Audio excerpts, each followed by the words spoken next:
Good afternoon and welcome to your City Council meeting.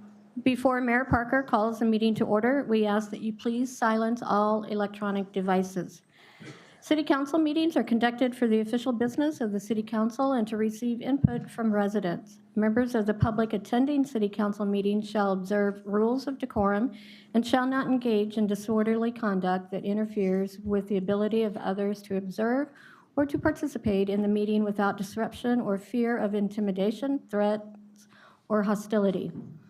Speakers who engage in any conduct or encourage such conduct that interferes with the meeting, including loud and prolonged yelling, screaming, clapping, or other noise-creating acts, which make it difficult for the City Council to conduct or continue with the meeting, will have the mute. It's been a long day, folks. The mic muted and will be removed from the chamber. For those of you who have requested to speak, there are 2 podiums in the chamber. Each podium has a countdown clock located to the speaker's right that will indicate how much time is remaining. A bell will sound when you have 30 seconds left. Before you begin your comments, please state your name and thank you. Good evening and welcome to your Fort Worth City Council meeting. I'll call us to order and turn it back over to Jeanette. Tonight's invocation will be given by Sonia Dickerson from the Dayspring Family Church. Please rise for the invocation and remain standing for the pledges of allegiance.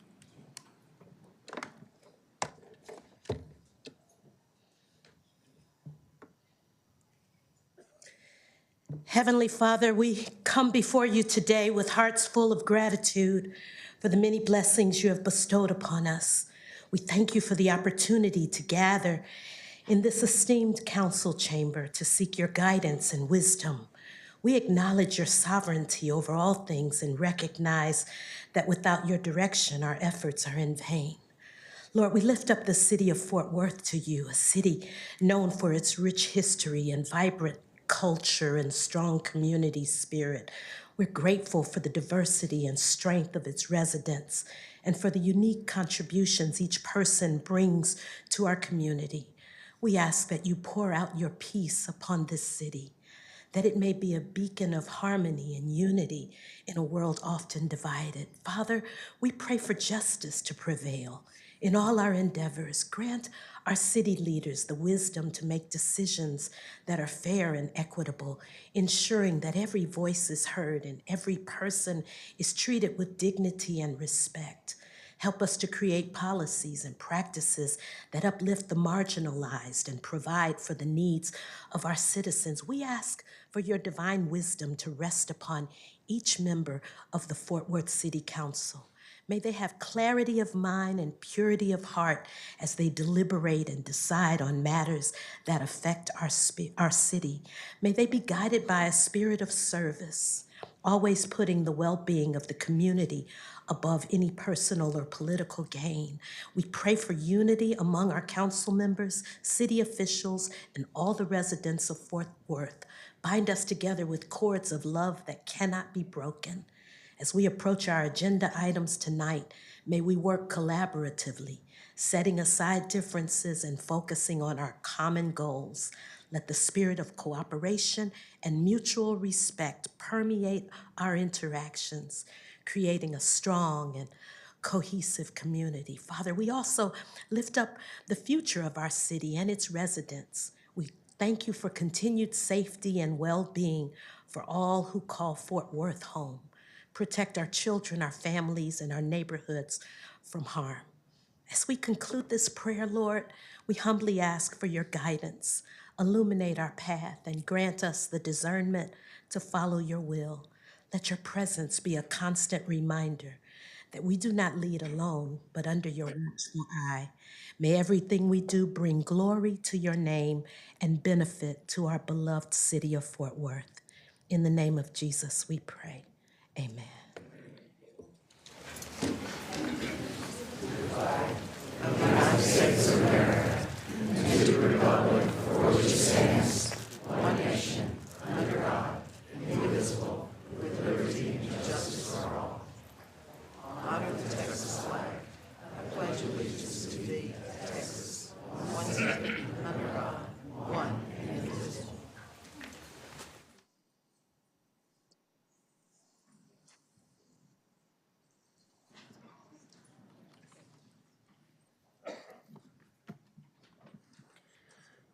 Next will be items to be withdrawn from the consent agenda. We have one item to be withdrawn from the consent agenda, that is MNC 24-1052. Items to be continued or withdrawn by staff. And there are no items to be continued or withdrawn by staff. Mayor, that gets us to the consent agenda speakers. Thanks, Jeanette. Our first speaker is Bob Willoughby, followed by Justin Wells.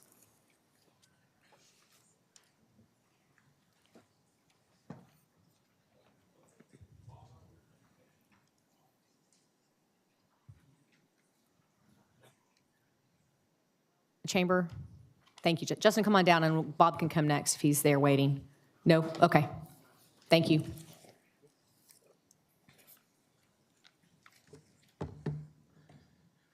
Good evening, Mayor and council members. I was just wanting to speak. It's on the consent agenda. I don't think it was actually withdrawn. It's MNC 24-1045. I wanted to just describe what the project consisted of and what we're trying to do with the vacations. As you all may know, in Tarrant County, there is a deficit on linear accelerators for radiation oncology, and with UT Southwest, we aim to really help alleviate that. Our plan with the expansion, with the building and the proposed garage, is to actually cut that deficit by more than half. And so with that, with the building configuration, we have to extend that through a linear fashion, and that then requires this vacation of South Jennings Avenue. It's actually two vacations, a corner clip and the actual street itself. And with that, we kindly ask for your support. Thank you, Justin. Thank you. Our next speaker on consent agenda will be Chris Wood, followed by John Martinez.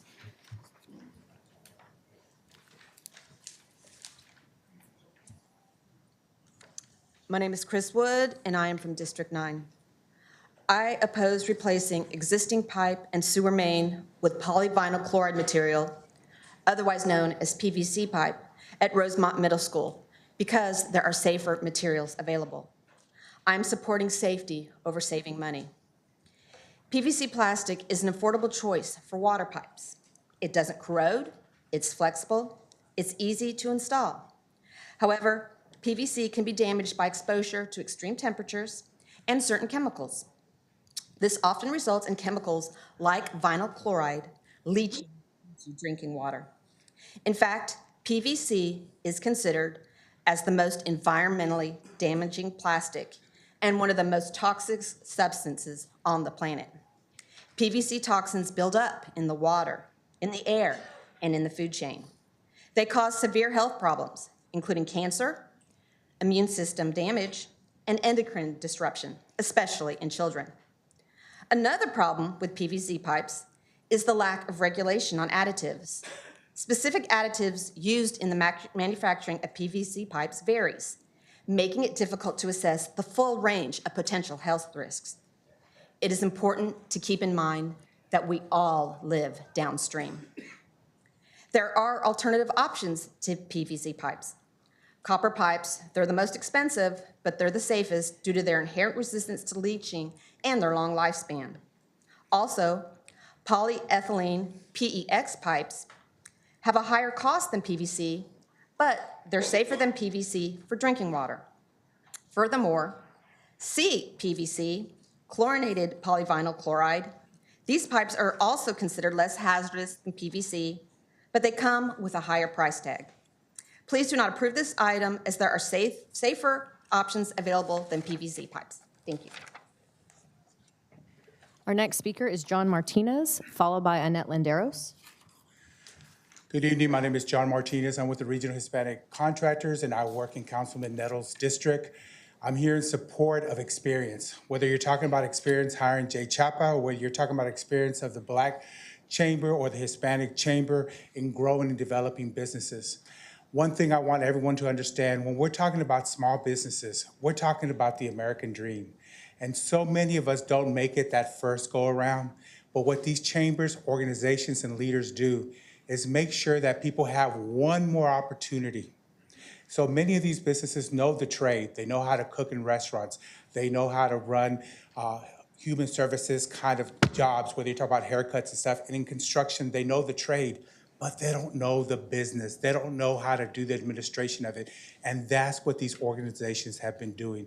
So ladies and gentlemen, I ask you to please support that, because supporting them, you're supporting the men and women who live in your districts and who have one more opportunity for that American dream. Thank you. Our next speaker is Annette Landeros.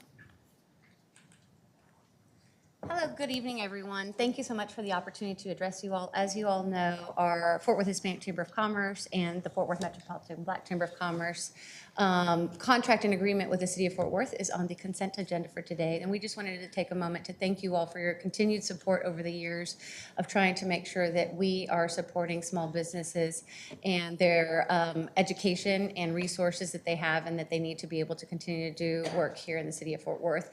We're really proud of the work that we've accomplished, from one-on-one business consultations to helping people get their certifications, education courses, to helping them create relationships with banking institutions. We work hand in hand doing that work every day, and we're grateful for the commitment and the partnership that we have for the city with that. So thank you so very much. Thank you. Council, that's the conclusion of our consent agenda item. Speaker, I know that Councilmember Beck had a few things to say before we move on motion. I just want to note on this consent agenda, we have two street vacations, and both of those are very important to the City of Fort Worth. And so I just want to make sure that we're making note of our partners that are continuing to expand and invest in Fort Worth, that being TCU and also UT Southwestern. I'm very excited to see the care that UT Southwestern is going to be able to bring to the City of Fort Worth with that street vacation. And so with that, I move to approve. Got a motion and a second, Council. Any other discussion? If not, please vote.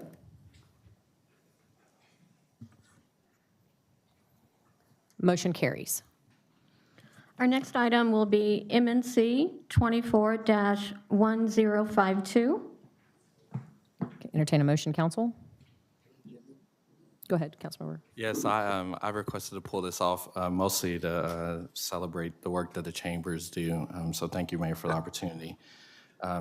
This is an initiative that this council has been really proud about, and it's really important that we invest in our small businesses. In fact, this council took up the matter of increasing the investment in both our Black Chamber and our Hispanic Chamber, because we know that the city invests nearly $500 million a year in city contracts.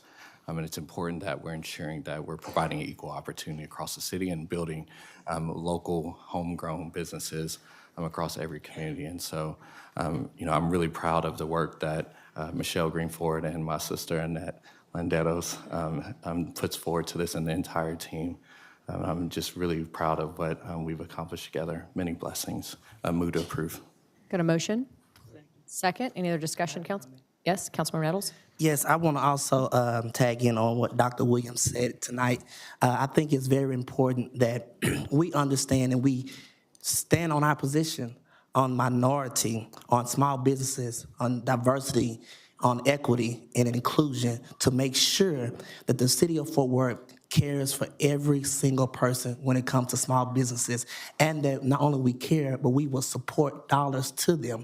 And so I'm proud of this council that we have continued to support this engagement. I look forward to seeing the work that the Hispanic Chamber will do, as well as the Black Chamber. Thank you so much. Got a motion and a second, Council. Please vote. Motion carries. Mayor, I believe that gets us to the non-consent speakers, since we do not have any announcements. Let's move to do board appointments, please. Jeanette, if you want to move to item number 24-4592. Yes. I believe that one is mine. I'd like to request your consideration, Council, to appoint the following individual to the board below with a term effective December 10th, 2024 and ending October 1st, 2025. Ms. Elizabeth Waddell has agreed to fill a partial term on the Park and Recreation Advisory Board. Very excited about her appointment. If you have any questions about her application and resume, they're all attached here. And the original copy will, of course, be maintained by the City Secretary's office. A motion and a second. Please vote.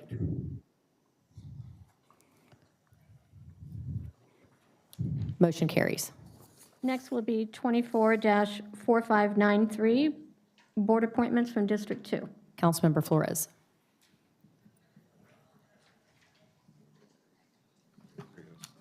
Now the mic's on. Thank you, Mayor. Mayor and Council, I request your consideration to appoint the following individual with a term beginning December 10th, 2024 and ending October 1st, 2026. Brian Trujillo, first term, Zoning Commission, Fort Worth Alliance Airport Zoning Commission. The respective application is attached and resume, if provided, will be on file at the City Secretary's office. Second. Motion and a second, council. Any other discussion? Please vote.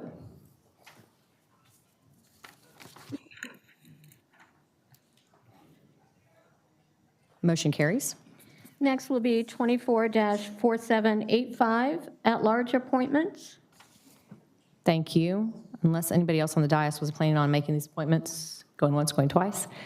Per guidelines reflected in the Fort Worth Administrative Regulation, nomination of at-large members for certain boards, commissions, and committees, the following appointment will be made. Reappointment of Dan Hayes, position 6, Capital Improvements Plan Advisory Committee, wastewater, water, third term, beginning December 10th, 2024, and expiring October 1st, 2026. Respective application and resume will all be provided to the City Secretary's office. Motion and a second, please vote.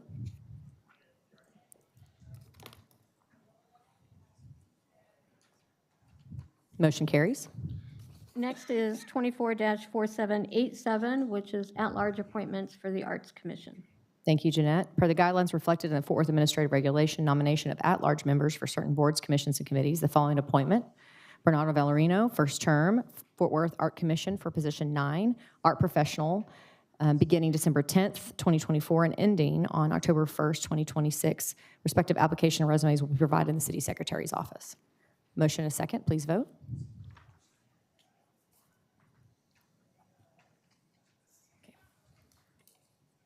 Motion carries. Mayor, I believe that gets us to the non-consent speakers. Thank you, I appreciate that. Our first resolution this evening is a resolution appointing Jesus J. Chapa as city manager for the city of Fort Worth. Speakers will begin with Dale Fizzler, followed by Rosa Navahar. Welcome back, Dale. Thank you, Madam. Madam Mayor, members of the City Council. My name is Dale Fizzler, and I reside at 3726 North 31st Street in Waco, Texas, which I understand is just outside the current ETJ of Fort Worth. And I'm here in support of the agenda item and was excited to see that you have the opportunity to hire Jay Chapa as your next city manager. Jay and I started our careers at the city about the same time.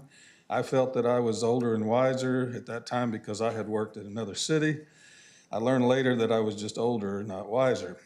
Jay impressed me immediately because he was not only smart, but he had the patience to explain things to me so that I could understand them. So a few years later, I was able to hire Jay as the assistant director in the water department.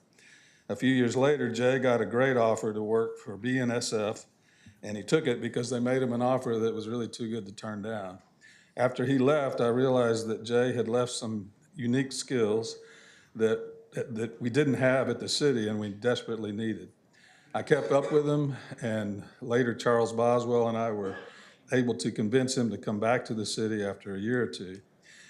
We hired him to run the economic development department, and he was great.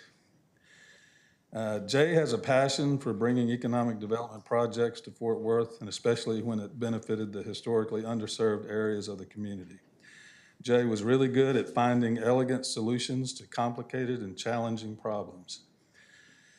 And if there is a challenge or a controversy, you want Jay on your team. What most impressed me about Jay was how he treated people and how he inspired others to do so. I tell you all this to say that one thing I have learned in my 20-some-odd, 30-some-odd year career is that if you have the opportunity to hire Jay Chapa, take it. This is an amazing city, and I think he'll be an amazing city manager. And thank you for what you do as council members and mayor for the city of Fort Worth. Thank you. Thank you, Dale. Our next speaker is Rosa Navahar, followed by Annette Landeros. Mayor, council members, thank you for allowing me to speak. Rosa Navahar, I live at 2121 Fountain Square Drive in District 7.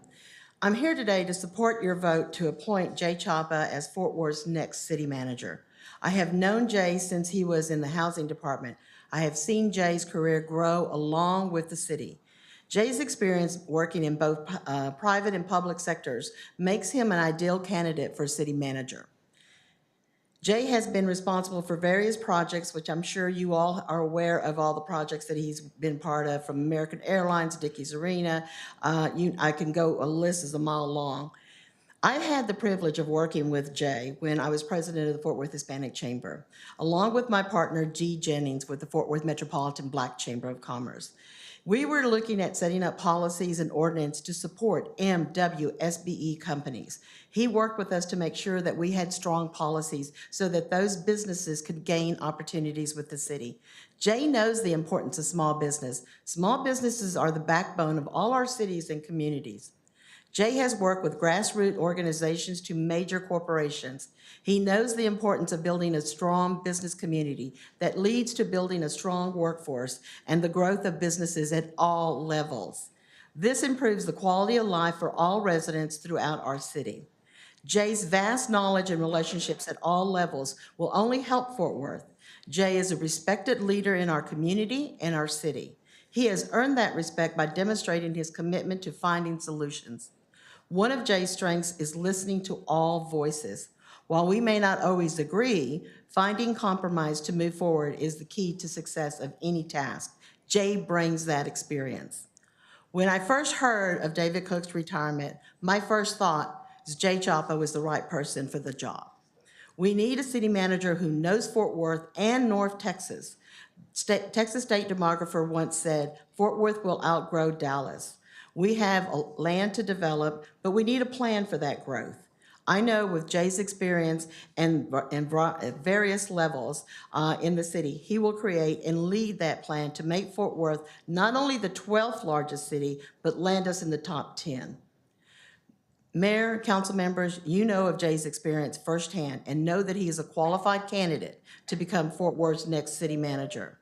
I have heard that the process and transparencies are issues now. If these were issues, they should have been brought up at the beginning or during the process. I believe you all participated in that interview with all the candidates. You know, I look at this because you don't run a business after the fact. You don't be reactive, you're proactive. But to come up with these issues now makes us wonder why, or makes me wonder why. You have your reasons, and we can agree to disagree as adults, but I am here to say I support the decision to appoint Jay Chapa as our next city manager. Thank you, Rosa. Thank you. Our next speaker is Annette Landeros, followed by Daniel Hernandez. Hello, Mayor, Council, once again. On behalf of the Fort Worth Hispanic Chamber of Commerce, I'm excited to enthusiastically endorse Jay Chapa as our next city manager. We released a statement as an organization just yesterday on behalf of our board, but also 13 past chairs and 3 past presidents and CEOs of the Fort Worth Hispanic Chamber of Commerce. So we are very confident in Jay's ability and feel that he is the right choice. And I think that we have a room full of people that would agree with that. In fact, I know several of you did not sign up to speak, but if you are here in support of Jay Chapa, if you could just please stand, just because I want to recognize that those of folks that are interested. Thank you. There's nothing wrong. Totally fine. Using her time. Her time is still going. Thank you very much. Keep going, Annette. A few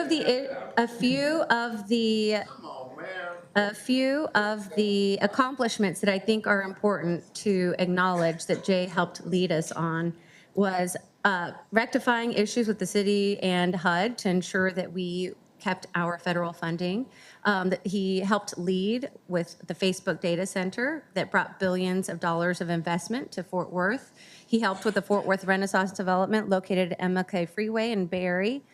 He helped with the development of the Southside TIF, which has been very well done and continues to help with redevelopment activity there. He helped create single-family infill programs that led to the construction of dozens of homes in the near South Side. He was the lead staff person in the redevelopment of the Fort Worth stockyards, which I know that was a sensitive issue, but we continue to work on today. He has also helped negotiate with and retain the American Airlines headquarters here in Fort Worth. And I think for me, one of the other things that I think is really important to share on a personal note, I've sat with Jay at mentorship as a former government employee at mentorship programs for young adults that are here in the city of Fort Worth. And I remember hearing him speak and they asked him, what's the best piece of advice you can offer us as folks that work here at the city of Fort Worth? And his best piece of advice of all the things he could say over the decades of experience he had was to never assume that any task or project was below you, to always bring your best and to show that you can do anything and that you will give your all regardless of what the assignment may be. And that if you continue to show up every day, that your hard work will be noticed. Jay Choppa's hard work has been noticed, ladies and gentlemen. That's unquestioned. And I'm really glad and thankful for the opportunity to highlight that. Thank you so much. Thank you. Our next speaker is Daniel Hernandez, followed by Lydia Guajardo.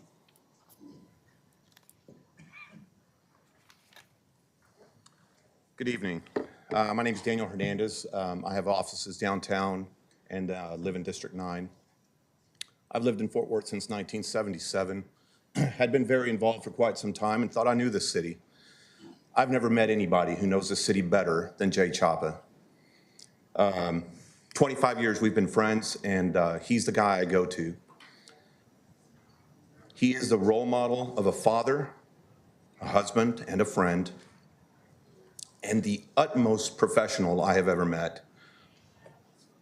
He is uniquely qualified. He's got the experience. Can't think that any other candidate could even come close.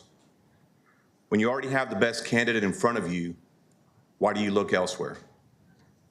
If Michael Jordan had shown up in his prime, no team's going to interview him. They're going to take him.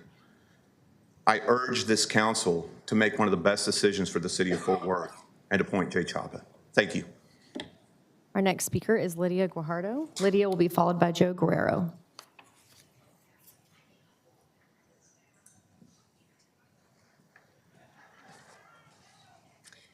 Good afternoon, Mayor, City Council members. Thank you for having me here. My name is Lydia Guajardo Rickard, and I reside at 4237 Calmont in District 7.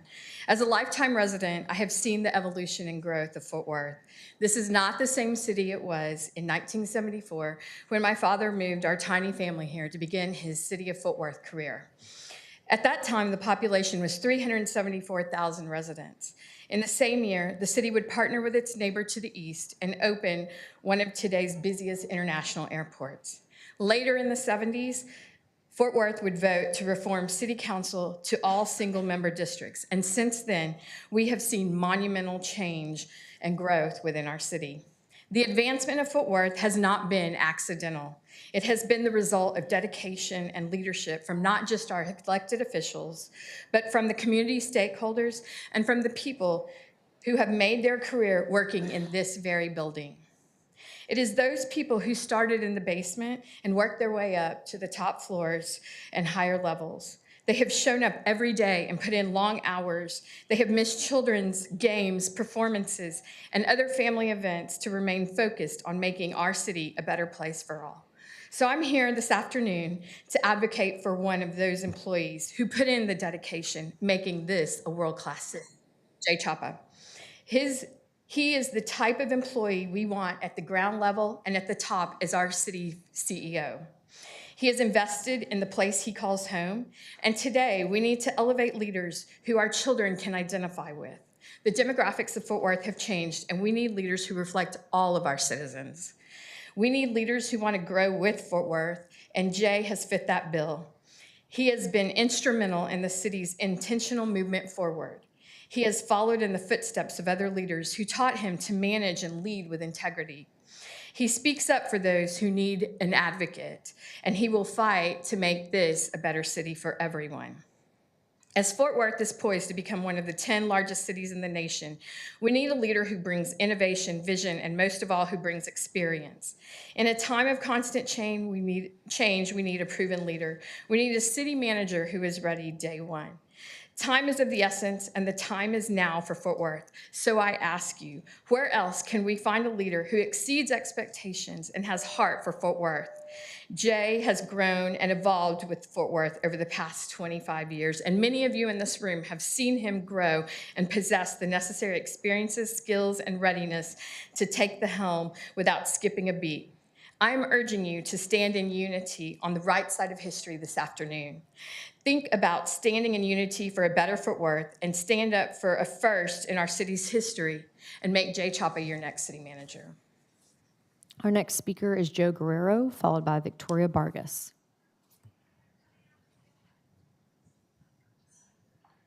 Is Joe here? Just make sure he's not outside. I'm going to move to Victoria Vargas. Is Victoria in the room? Thank you, Victoria. Hi there.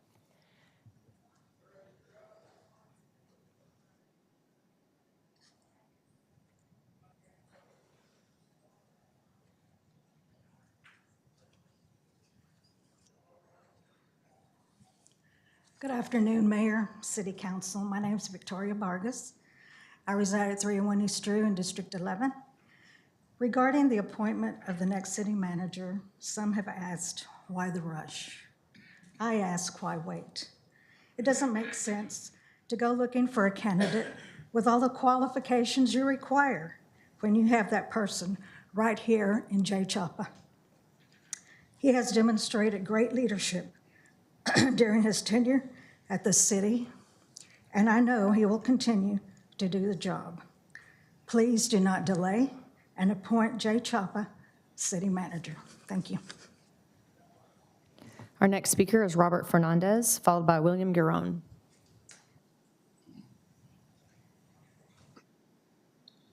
Good afternoon, Mayor and Council members. My name is Robert Fernandez. I reside at 2305 Colonial Parkway. Thank you for repaving Colonial Parkway right by University, by the way.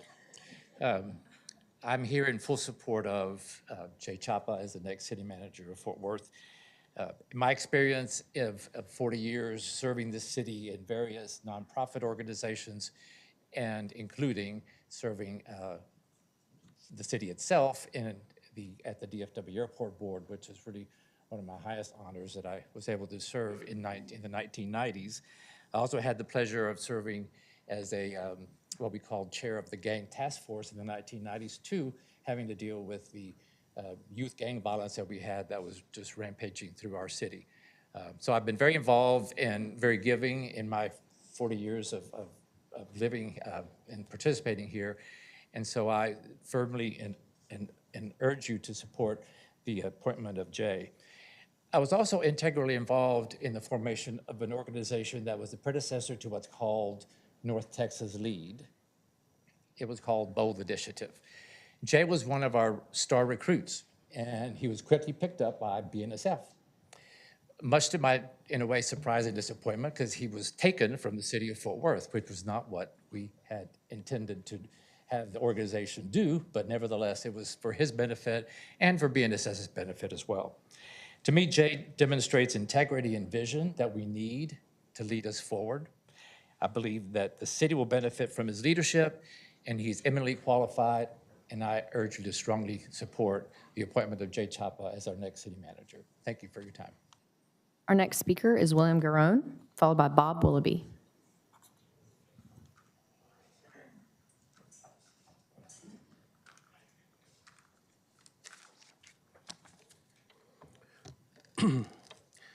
Good afternoon, Mayor Parker, members of City Council, and residents of Fort Worth. On behalf of Artes de la Rosa, William Giron, 1440 North Main Street. On behalf of Artes de la Rosa, the premier Latino cultural arts center and theater company in Fort Worth, we extend our enthusiastic support for the appointment of Jesus J. Chapa as the next city manager of the city of Fort Worth. As an organization deeply rooted in the community, Artes de la Rosa is committed to preserving, promoting, and interpreting the art, culture, lives, and history of our diverse city. We understand that strong, inclusive leadership is critical to fostering equity, growth, and innovation. Jay Chapa's proven track record of public service, deep understanding of Fort Worth's needs, and dedication of equity, economic, business, and community development exemplify the leadership qualities necessary to guide our city into the future.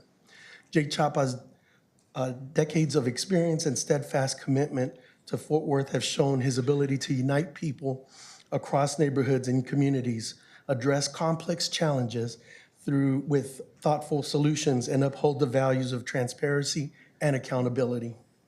His appointment would mark a historic moment as the first Hispanic city manager, a milestone that reflects Fort Worth's vibrant diversity and the contributions of its Latino community. Representation matters, and having a leader like Jay Chapa at the helm signals a commitment to ensuring all voices in our city are heard and respected. We firmly believe that his vision and leadership will continue to advance Fort Worth's reputation as a city of opportunity, inclusivity, and progress for its residents. We respectfully urge the City Council to take this monumental step forward and appoint Jay Chapa as the next city manager. Artes de la Rosa looks forward to collaborating with him and the leadership to enhance the business, cultural, social, and economic well-being of Fort Worth, and we stand ready to support him in this historic role. Thank you. Our next speaker is Bob Willoughby, followed by Donnell Ballard.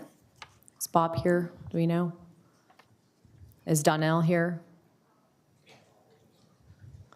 Donnell either? Ballard? No. Donnell Ballard. Bishop Kirkland will be next, followed by Alan Lobaugh. Okay. Here we go again. We're playing checkers while you people busy playing chess. On September 24th, I stood before you and made a request as it relates to the city manager's position. I urge you not to play politics with my village. Like with we needed a chief of police. We both agreed on chief notes. We went through the process and we hired him. My village asked me, Bishop, why do you go down there?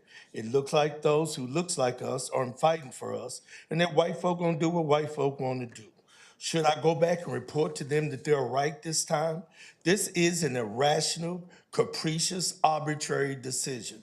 When the city was about to burn down because of Jackie Craig and Tatiana Jefferson, the Negro pastors' ideas and considerations were important and relevant. Have we lost our relevancy? You people are the moral police and the fiduciary managers of our city. We have placed a lot of confidence in you. This decision does not sit well with me. It reminds me of Wilmington, North Carolina massacre of 1898, how people got in a hurry to put out their narrative, only to manipulate the truth, and as a result, countless of Negroes lost their lives. Again, Black Wall Street, Tulsa, 1921, the village of Greenwood was burned down because of rushed false narrative. We suffer the most in my village when you rush your duties. I am appalled. I am appealing to your sense of consciousness. We're asking for a thorough vetted process. No backdoor deals, no good old boy handshakes on the 13th hole at the country club, no 7th Street influence, no secret society, hooded meetings, no Houdini disappearing acts, or David Copperfield sleight hand movements. Let's have an open, righteous due process. Let's do the right thing. Perhaps Mr. Chopper is the right guy for the job, but let's not rush the decision. If it walks like a duck, quacks like a duck, and wobbles like a duck, it must be a duck and a lame one at that. Don't make this lamed rush decision. I'm pleading with each of you. I'm not yelling and cussing and fussing. Ms. Bivens, I'm asking for delay, not deny. I appreciate the work Mr. Chopper has done here. He had the fortitude and the conans to do when no one else would do when he fired Fitzgerald, and I appreciate that. But he cost us $10 million when he did it. The only thing I'm saying, I don't have a problem with Mr. Chopper. I have a problem with the process. And with that being said, without Mr. Chopper and Kelly Allen Gray, there will be countless of bodies laying over stop 6 without the VIP. He has done well. Those who oppose him, would you please stand up? Those of you who oppose him, thank you very much for your time. Our next speaker is Alan Lobaugh, followed by Dr. Michael Bell. Thank you, Madam Mayor, council members. I'm Alan Lobaugh. I reside at 3628 Kimberly Lane in District 9. I'm a retired minister with the Christian Church, Disciples of Christ, and I'm a fond alumnus of Leadership Fort Worth, where we advocated the Fort Worth Way. And the Fort Worth Way reminded us citizens and elected officials to seek clear communication, cooperation, consensus building, and community engagement. I don't rise to speak against your candidate. I rise to speak against the process. I read your process, the nationwide search, 300 candidates, the interview with several finalists, but you skipped the crucial crucial step of involving community members in the process. In effect, the very people who will be served by the next city manager were not consulted. There's an old joke among ministers that when they're being called to a new church, the person comes out and says, there's good news and there's bad news. The good news is we voted to call you. The bad news, it was 51 to 49. My mentors reminded me if that was ever the case, you don't go to that place. You build consensus and you find a way through. In effect, the very people who will be served were not consulted. I've lived in Fort Worth for 23 years, and I'm a little embarrassed that the 12th largest city in our country has pushed through this resolution without this crucial step. So, along with my colleagues, I wish you would table this, do a full vetting with community members, because we can do better. Thank you. Our next speaker is Michael Bell, followed by Carla Palmares.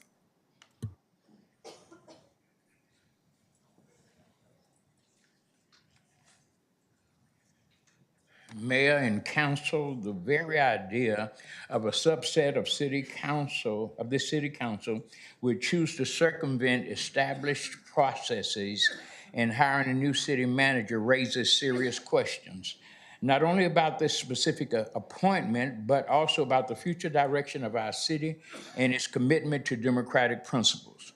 No, the process of hiring a city manager is not a matter of under-the-table arrangements, political horse trading, or backroom deals. It's an important decision that should involve every facet of our community. A city manager isn't simply an administrative cog. City managers influence policy, shape city priorities, and manage key departments that impact this city's residents' lives daily. For this council to double down on muscling through a hire this critical to the forward movement of the 12th largest city in this country without transparency and public involvement sets a dangerous precedent.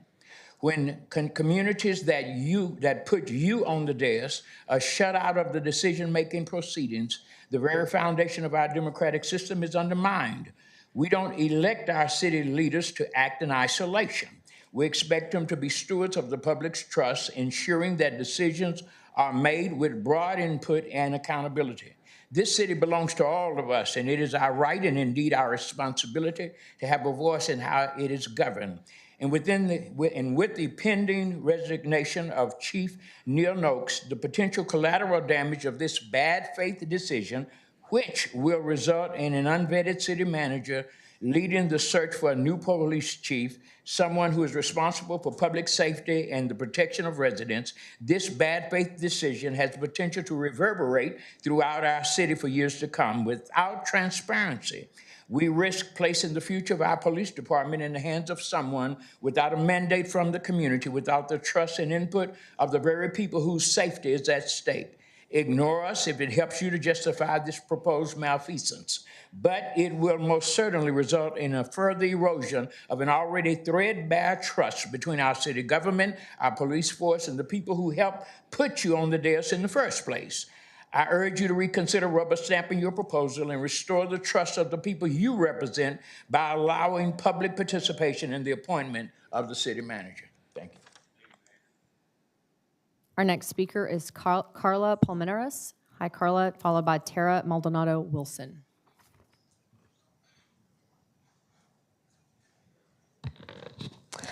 Hello, Council and Mayor. I'm coming before you today as a resident of District 11, as a community member that cares deeply about improving the lives of Fort Worth residents every day. We have a lot of problems in Fort Worth. We have a housing crisis, we have food deserts in a major city, we have a lack of affordable health care crisis, we have a lack of accountability from our law enforcement. Our city services have been struggling, and while under David and previously Jay as well. We must meet our present day needs with tools, resources, and people that have the interest of our residents at heart. That being said, I stand before you to disprove this resolution to appoint Jay Chapa as the city manager of Fort Worth. I believe we're going backwards, bringing Jay back to city administration. I'm glad David's gone. and Jay is just David 2.0. We cannot overlook the clear conflicts of interest that are present. We know he's going to put city dollars in the pockets of his best friends, and we cannot overlook his involvement and lack of accountability when Tatiana Jefferson was murdered and he failed in his duty to hold the police department accountable. We need an independent police oversight committee, and Jay will stand in the way of that. And as far as the process of finding a new city manager to replace David, in these past 4 months, what efforts were made on behalf of any of you sitting up there to involve community? And I mean community stakeholders that don't have the privilege to be sitting here in this chamber. I thank Chris and Jared for speaking up and advocating for a more transparent process and delaying the hire until we find someone that has the trust of community members and vision that will be less of the same old Fort Worth way and instead provide for our growing population by not forgetting the problems that ail our city. People have said, why wait? All things worth waiting for come in good time, and we need to ensure integrity and transparency are fundamental to the process of finding someone who will run this city. Do the right thing and delay this appointment. Our next speaker is Tara Maldonado Wilson, followed by Adrian Smith.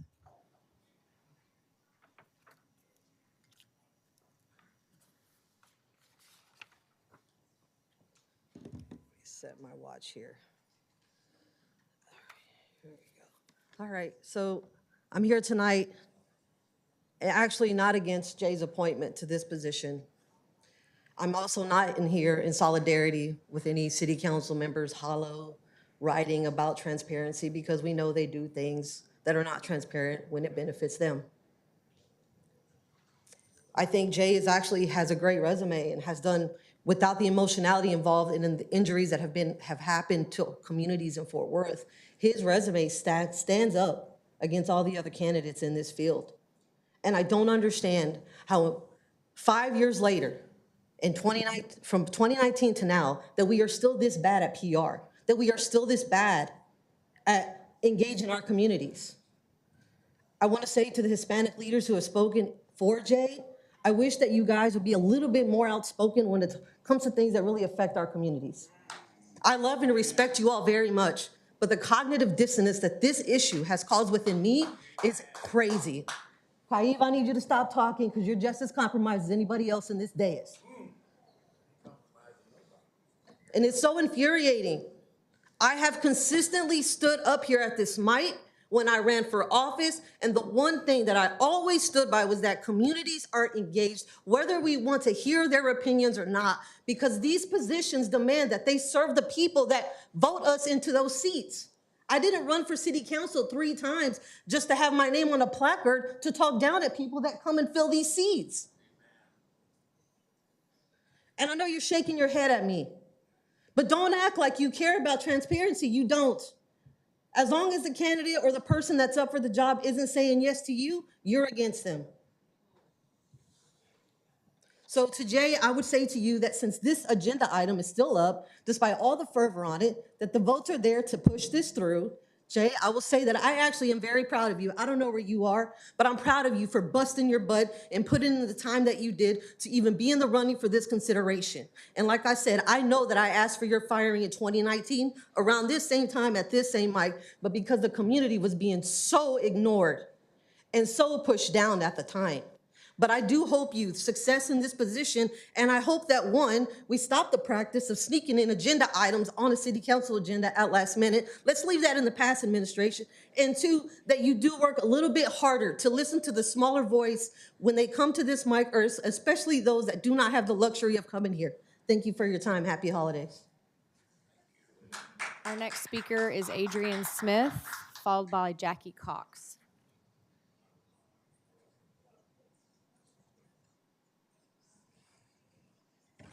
Adrian Smith, District 6. I am one with the people.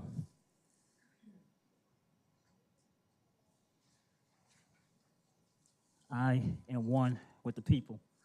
Jesus J. Chapel, it's not personal. It's only about the process.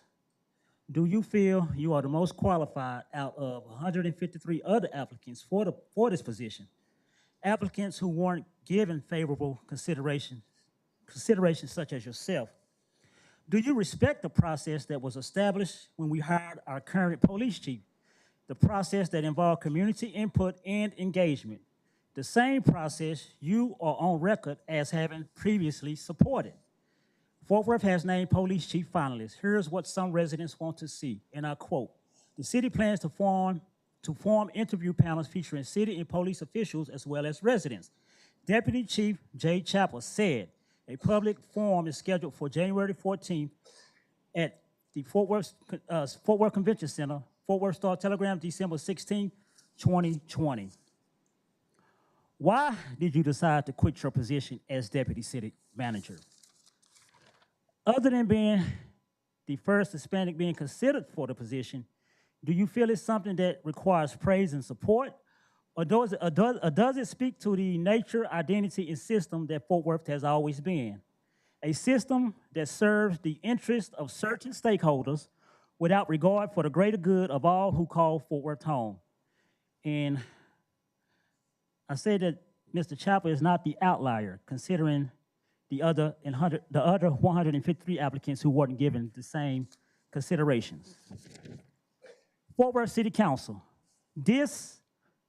what we have before us is what you created. Division amongst communities, abuse of power, non-accountability, infighting, favoritism, denial of public rights, lack of transparency, corruption, conflicts of interest, a total disregard for the standards, practices, and procedures that's been Fort Worth's identity since its inception. This is what happens when we vote, but don't do anything else to ensure our vote is respected.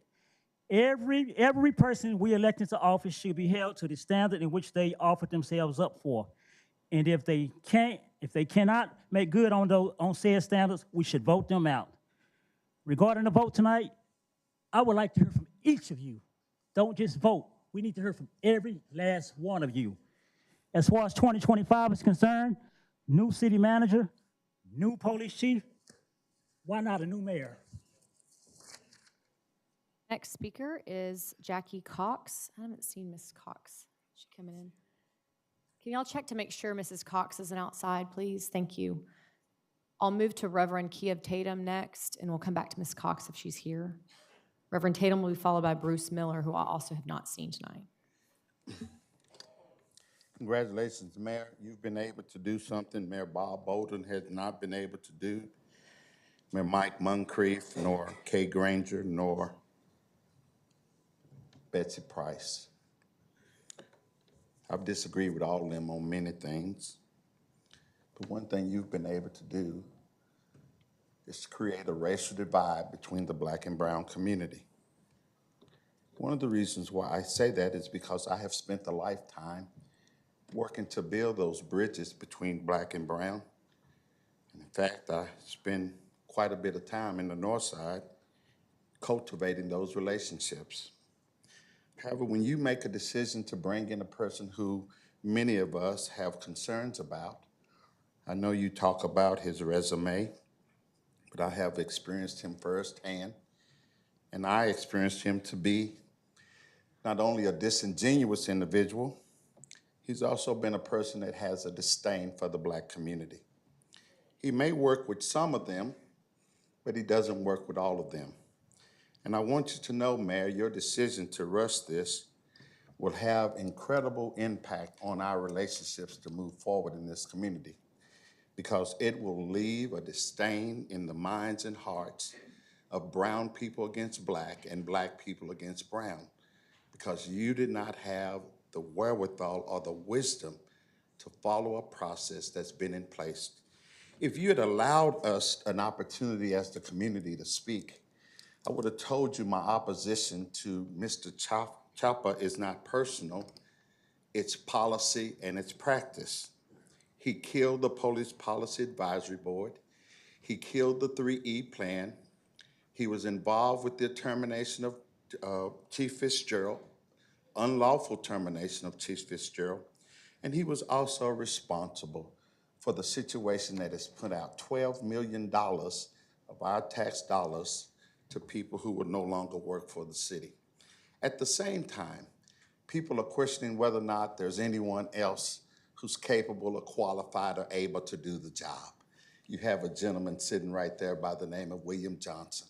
who is a candidate for the city manager in Dallas, one of the final candidates. But guess what? We never got to hear him here in Fort Worth. He never was able to make his presentation before the community so that we could decide what's in our best interest. I hope, as Representative Romero said, that we will be able to find some room for reconciliation. But as I said 20 years ago when I first came, and I say it now, you cannot have a one-way relationship. That a relationship must be a two-way street, not a one-way highway. God bless you, and may He keep you is my prayer. Our next speaker is Bruce Miller, followed by Tina James. Mr. Miller, no? Ms. James, followed by Patrice Jones.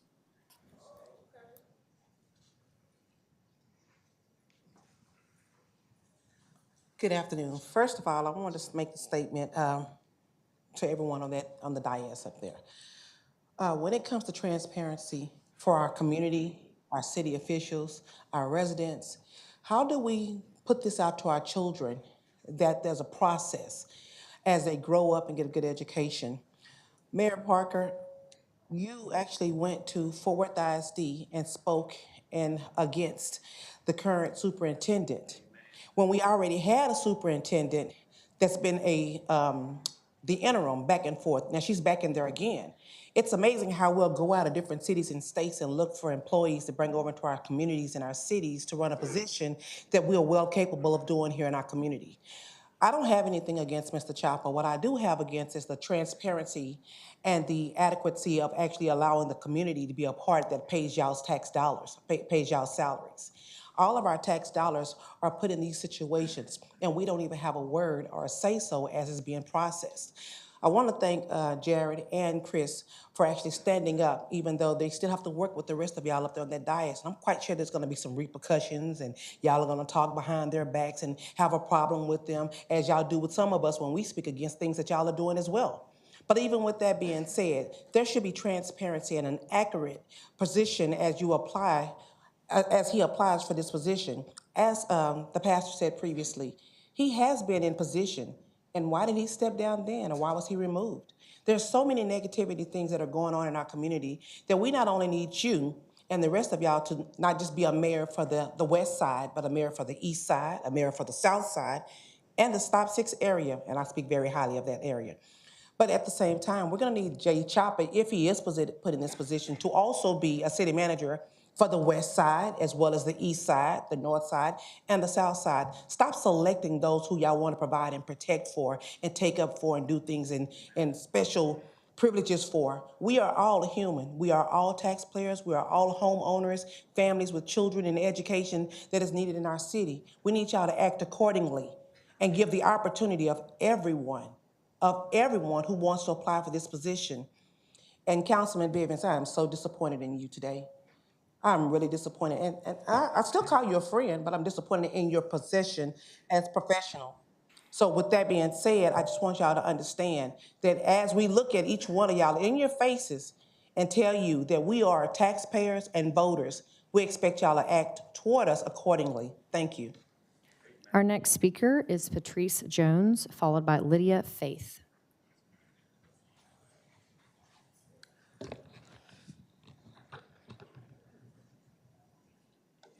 This is the first time I've ever addressed y'all as a Fort Worth resident. So, Elizabeth Beck, I'm now in your district. Woo. All right. To Mayor Parker, Fort Worth City Council, and City Manager's Office, on behalf of the Fort Worth underserved communities, we the people urge you to prioritize transparency, accountability, and meaningful community engagement in the selection process for our next city manager. The city manager plays a critical role in shaping the policies and daily operations of our city, ensuring equitable allocation of resources and bridging the gap between elected officials and the residents they serve. This decision must reflect the voices and needs of all Fort Worth residents, especially those historically marginalized. It is imperative to select a leader who exemplifies diplomacy, impartiality, and the ability to actively listen to all perspectives while justifying their decisions with integrity. The next city manager must have a proven commitment to equitable governance and the ability to foster trust between the city, law enforcement, and the communities impacted by systemic inequities. The recent history of strained relations between underserved communities, the Fort Worth Police Department, and the Tarrant County Sheriff's Office underscores the urgency for a city manager who can prioritize holistic accountability and drive solutions that build unity. In this context, we must state clearly that Jay Chopper, former deputy city manager, does not fully represent the community he has served. His tenure reflects a pattern of disengagement from the voices of underserved population and a failure to embody the values of accountability, equity, and transparency required for this role. Our communities have not seen the proactive leadership necessary to address systemic issues or to ensure that city budgets are allocated to support those most in need. Fort Worth desperately needs a city manager who will engage authentically with all communities, ensuring their voices are heard in decision-making processes, manage the city's operations with fairness and efficiency, prioritizing underserved communities in resource distribution, hold law enforcement accountable to rebuild trust and ensure safety for all residents, negotiate and mediate with stakeholders to find balanced, equitable solutions that benefit all Fort Worth residents. The decision for Fort Worth's city manager is a defining moment for our city. We call on you to select a leader who will champion the values of equity, transparency, and true community engagement, someone who will serve not as just an administrator, but as an advocate for every Fort Worth resident. I want to thank Jared and Chris for publicly coming out and speaking us know and standing firm in us needing more accountability and transparency. I'm proud of both of y'all. And I really just hope that you guys take the time and really make a decision to include the community, because I just feels like it's like a broken record just coming back and forth Thank you, doing the Ms. same Jones. thing, Our always next talking about speaker will be transparency. Lydia Faith. Is Lydia here? Lydia will be followed by Wesley Kirk. And I believe Mr. Guerrero came in.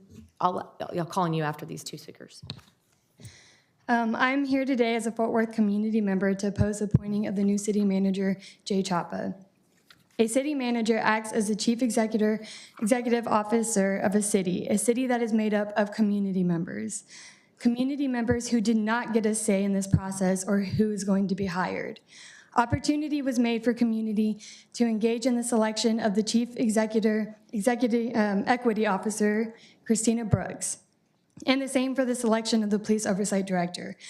But with the selection of the city's chief executive, you all chose a secretive, exclusionary process that is largely being supported here today by corporate, real estate, and establishment power brokers.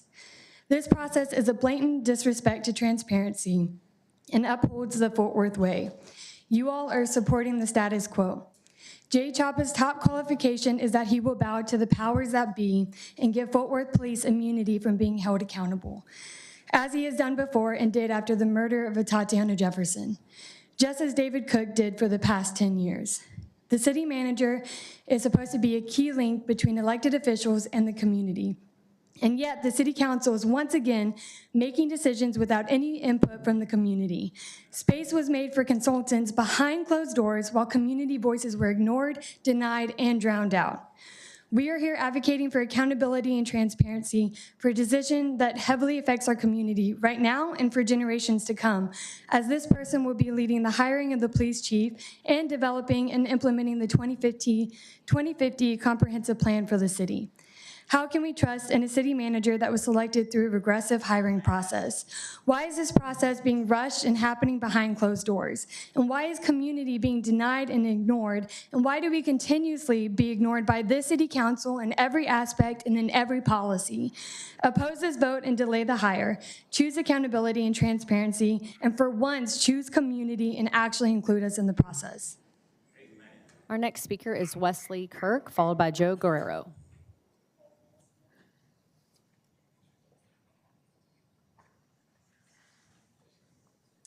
Hi. Today, I can't speak in support or opposition to Jay Chapa as city manager because I don't know him, and that's exactly the problem. I've been extremely disappointed with the city's entire process of hiring a new city manager since the beginning. This is, without a doubt, the biggest decision that you will make during your time on city council because you are choosing the person who will ultimately implement all of the decisions you make as a council. The city manager is the most powerful unelected person in the entire city. Someone with that much influence over the lives of every single person in Fort Worth should be someone chosen through a fair and honest process. The choice to have the city's overworked and understaffed HR department oversee this hiring, despite all other major positions that you've appointed as a council using a third-party firm for the search, was deeply flawed from the start. After years of David Cook slashing the budgets of every department except for police, the HR department doesn't have the resources to handle the responsibility of this magnitude while managing their already overwhelming workload. Not to mention the offensive lack of transparency throughout this whole process. One of the biggest things I hear again and again from city employees alluding to is that they're scared of the public. And it's because the public is angry at the lack of transparency, at the lack of community involvement, at constantly feeling like their voices don't matter. They're angry that so often the Fort Worth way seems to win, with those in power making backroom deals amongst the good old boys club, while the rest of us just have to suffer the consequences. I can tell you that the most surefire way out of this predicament is with transparency.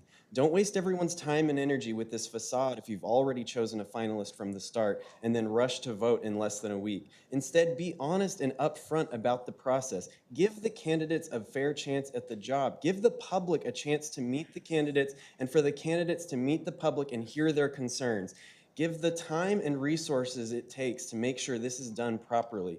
Thank you, Chris Nettles and Jared Williams, for speaking up on behalf of the community and for the long-term health of Fort Worth. I hope that the rest of you join them. I hope that you all restart this process and do it the way that it should have been handled from the start. And if not, I hope you delay this vote. Schedule public engagement meetings. If Jay Chapa really is the best choice for the job, let that decision happen in the light of day with the trust and support of the people of Fort Worth. Thank you. Arrow?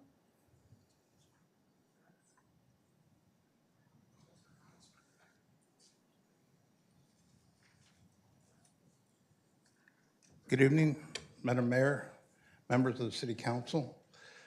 My name is Joe Guerrero, and I live in District 11. As a retired businessman and owner and operated business in Sundance Square for 32 years, I saw firsthand the tremendous growth and the development of the downtown area in Fort Worth. In general, understand Mr. Joe Chapa leadership, the same leadership that the guides our city of Fort Worth, the 12th largest in the United States. It's important to have a smooth and transition to keep our city moving in the right direction and believe that can be done and achieved with Mr. Jay Chapa, sorry. Thank you very much for your time. Thank you, Mr. Guerrero. Council, that is the conclusion of our speakers on this item. I would like for Deanna Giordano to come up for a minute, our HR director, and then I'll call on Councilmember Flores and followed by Councilmember Larsdorf. Deanna, I just wanted to, for a second, give you a chance to, if you wanted to describe just the process that you and your team went through in the selection of the city manager, and then we'll move on to council comments.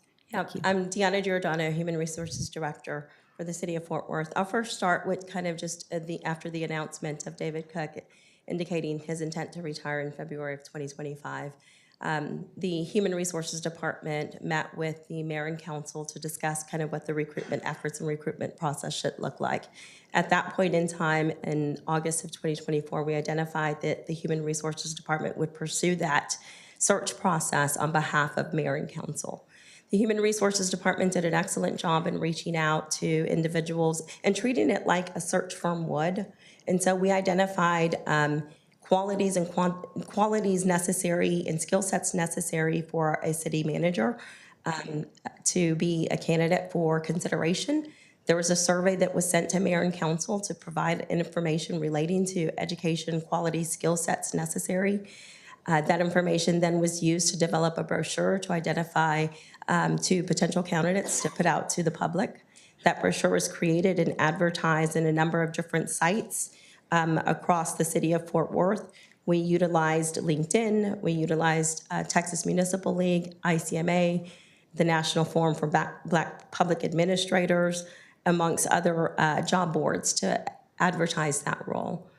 In addition to that, as recruiters do, we have actually reached out to passive job seekers. So those are individuals that aren't currently looking for employment. We reached out to city managers in other cities across the nation. We reached out to deputy city managers, assistant city managers, county administrators to solicit their candidacy for this role. We received over 150 applicants of interest. In addition to that, of those 150, 120 were passive job seekers that we connected with, of which 38 applied. We received candidates from across the country, of which the majority came from Texas, but in addition to that, there were candidates that came from 12 other states. Those candidates were then presented, and actually we were vetted and screened and tiered into categories for consideration for mayor and council. That screening process not only looked at their professional resume, it looked at their letter of interest. We also had a candidate questionnaire that delved a little bit deeper into the candidate's experience, looking at relevant experience for the city of Fort Worth. Those candidates were then presented to mayor and council, of which they identified semifinalists to meet that they met with and interviewed. The candidate that we have here today in the resolution was identified by mayor and council as the lone finalist, and so that's what you have before you to make a decision on. Thank you, Deanna. Councilmember Flores. I have a question for her. Go ahead, Councilmember Nettles. Yeah. I have a couple of questions for you. Thank you, Deanna. First, I want to thank you for the work that you have done in this process. I even alluded to when this council body said that they wanted the HR department to do the search. I had a couple of questions about it. Number one, that you had the employees there to be able to do a search firm, a national search firm, and continue to do the HR job that you're assigned to do each and every day. I also alluded to, if we didn't, we needed to get you some people so that you can actively do a good search. So we didn't do that, but you was able to do one, so thank you for that. I got a question for you. Here in your role as HR or any other HR city, have you ever conducted a national search for any appointee position? Yes. Okay. And in that opportunities, is it strange for a community to have input in the process? It is not strange for community to have input. Thank you. But it's all driven by mayor and council. That's my point. Thank you. I'll ask questions later. Deanna, thank you so much for the work that you did. I too, similar to Councilmember Nettles, was advocating for HR to ensure that we had the staffing capacity, and I know that y'all took on this because y'all are seasoned experts in this, and so from the bottom of my heart, thank you for shepherding this. We know that y'all are being pulled a million ways, but y'all are able to get us to this point. The one question I had that I want to highlight, when we were in closed session, y'all presented us with a binder full of the 154 resumes. How much notice do we have to read those resumes? So the resumes that were provided in advance for the tiered candidates were provided prior to meeting with mayor and council. The 154 were provided after, and that's just to give you the totality. Part of our services were to screen and vet those candidates on your behalf and provide you with a condensed list of individuals so you wouldn't have to go through 154 Right, resumes. that makes sense. And I understand why y'all were trying to help us out with that. And I assured everyone on this dais as well as you that I would tell the God honest truth. I had heartburn during that meeting because that binder of 150 applications, all the materials that we got, that was my first time seeing in that meeting before we went to last week's meeting. And so I just wanted to clarify how much notice we had, because it was a really important decision, and I wanted, as a working professional, a dad of two, under two, I wanted to be able to give my due diligence to that. And so thank you I know you were under very specific constraints, but I want to appreciate you for that, and I just wanted to honor my commitment that I would share that publicly. That's all. Thank you. Just one more question, Deanna. Thank you for your presentation and for your due diligence throughout this entire process. I've said publicly, I think we have the best HR director in the country, and we are very thankful that you've chosen to work here in the city of Fort Worth, you and your team. Is it fair to say that the majority of candidates, whether it had been the 5 that we narrowed it down to, or even the 14, a majority of them would have wanted their candidacy to be kept confidential because all of them were duly employed in other places and did not want to jeopardize their current employment? Yeah, as I mentioned, we reached out to passive job seekers, so those are individuals that were currently employed for other cities or other counties. And so it was a consideration from the onset in our engagement with them is that their name be kept confidential. They had lots of questions around when their names would be released. And really it was speaking to, first and foremost, I want to just say the volume of candidates really did express interest in the city of Fort Worth just because of the mayor and council and just the unity that you have here, but they were also concerned with just representation to their current employers, but also their communities and their residents. It was also occurring right before election season, so there were some local ballot initiatives that were on their local agendas, and so there was just consideration about their commitment to their community and their ongoing support. Thank you, Deanna. Appreciate that. Councilmember Flores, the floor is yours. Thank you, Mayor Parker, and thank you, Deanna, for answering some of the questions that I would have asked you right there. Appreciate that.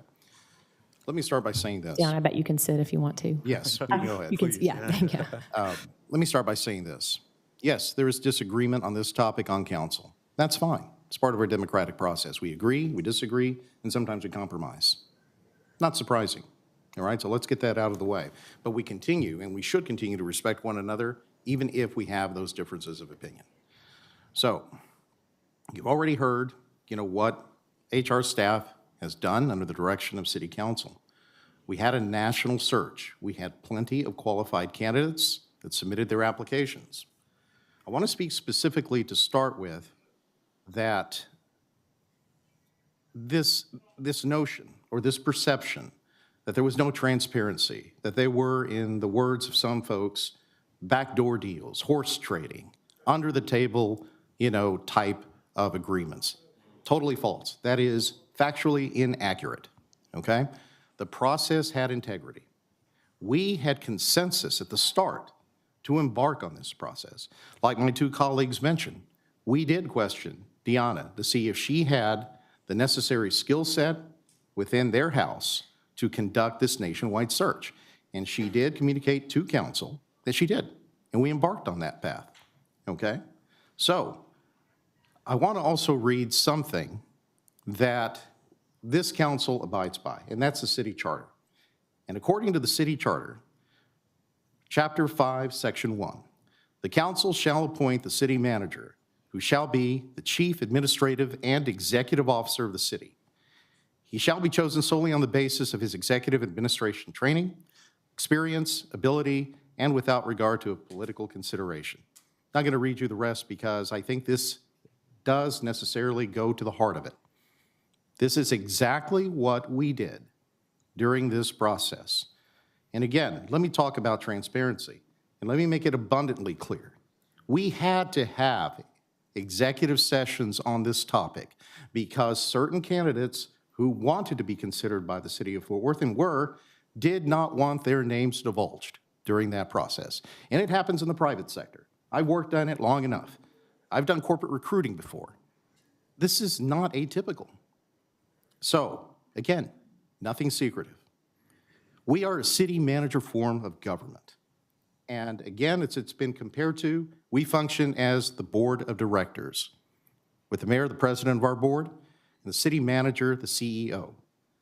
So it is uniquely a responsibility of the city council to select a city manager. Again, this happens in the private sector. And I do respect public input when it comes to decisions. But again, I ask you to reference the city charter. if there's any doubt. Has there been consistency in how past councils has done the city manager search? No, there hasn't been. Because certain circumstances during those times required certain decisions by that council. So keep that in mind, please. Choosing that city manager, again, uniquely a responsibility of the city council and mayor. And I want to touch on another subject. And this one pains me to say. Regrettably, some would say that because of the differences of opinion we have, there is a racial divide. That pains me to hear. It does. Because Fort Worth is better than that. Fort Worth has come forward. We're not perfect. We still have work to do. But come on, we have come much further than that. So between residents of the Hispanic community and African American community that I have both heard from, I have conveyed a similar message. We're going to get through this. And the way we're going to get through it is by understanding our differences, but setting them aside enough to move forward to do what is best for the city. That's why we're up here in these seats. We do it. We're not going to get universal agreement. It's impossible. But again, we're a representative form of government. We are your representatives, whether you agree with us on any given topic or not. That's our system. So, following this vote, I want you to keep this in mind. I implore you to do what Fort Worthians do best. Let's collaborate and work together for the good of our city. Work in conjunction with the city manager, if Jay is chosen, and go forward confident in the knowledge that we have selected a uniquely qualified person who is intelligent, competent, and insightful. I say this with my personal confidence, having worked with Jay for many years and seeing the good and creative solutions that he has brought that has solved a lot of our city's issues. And we have to help him, right? He can't do this alone. We'll ask Jay to be our guide. Coupled with council's leadership, we'll get there. We'll get to the next great chapter of Fort Worth. And on a side note, maybe make history as Jay being the first Hispanic to be city manager. Jay, thank you for sticking with us during this process. And again, I've explained the facts to you. This is our process. I understand the concerns about transparency, but knowing what we had to do, why we had to go in executive session, I think will illustrate that point, hopefully, to a lot of folks. Thank you.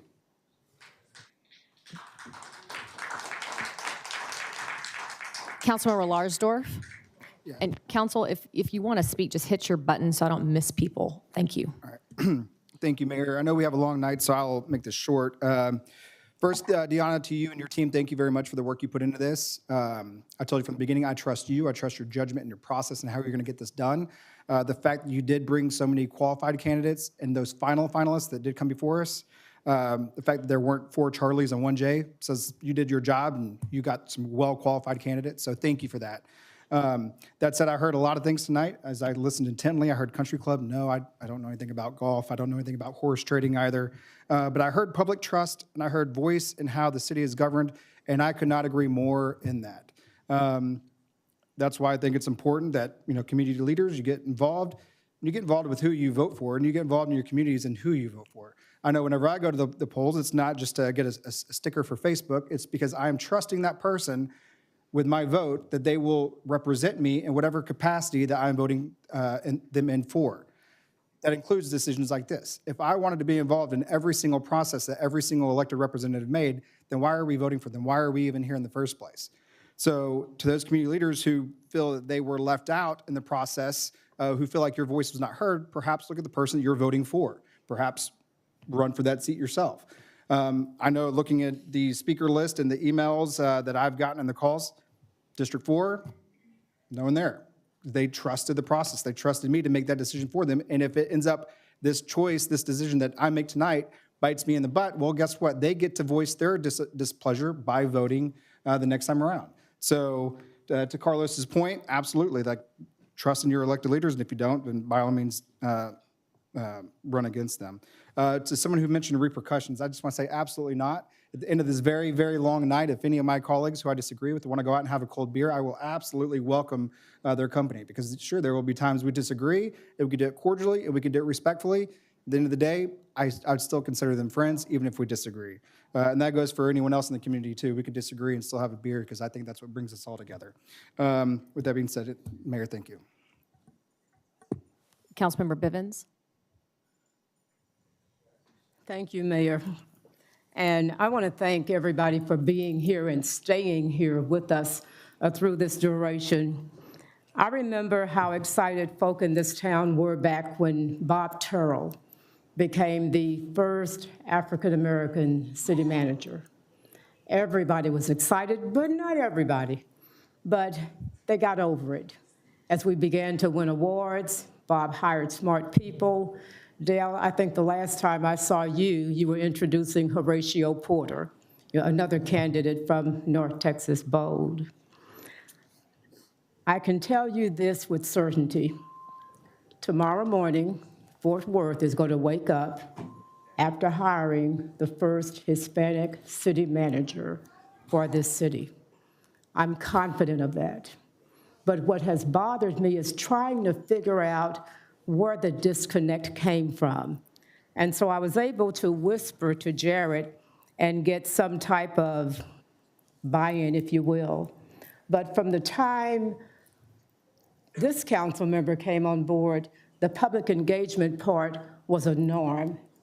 And so I'm just rolling through my brain to see how did this happen, because when we met last Tuesday, that would have been the time to ask for, and that's when I first heard people ask for public engagement.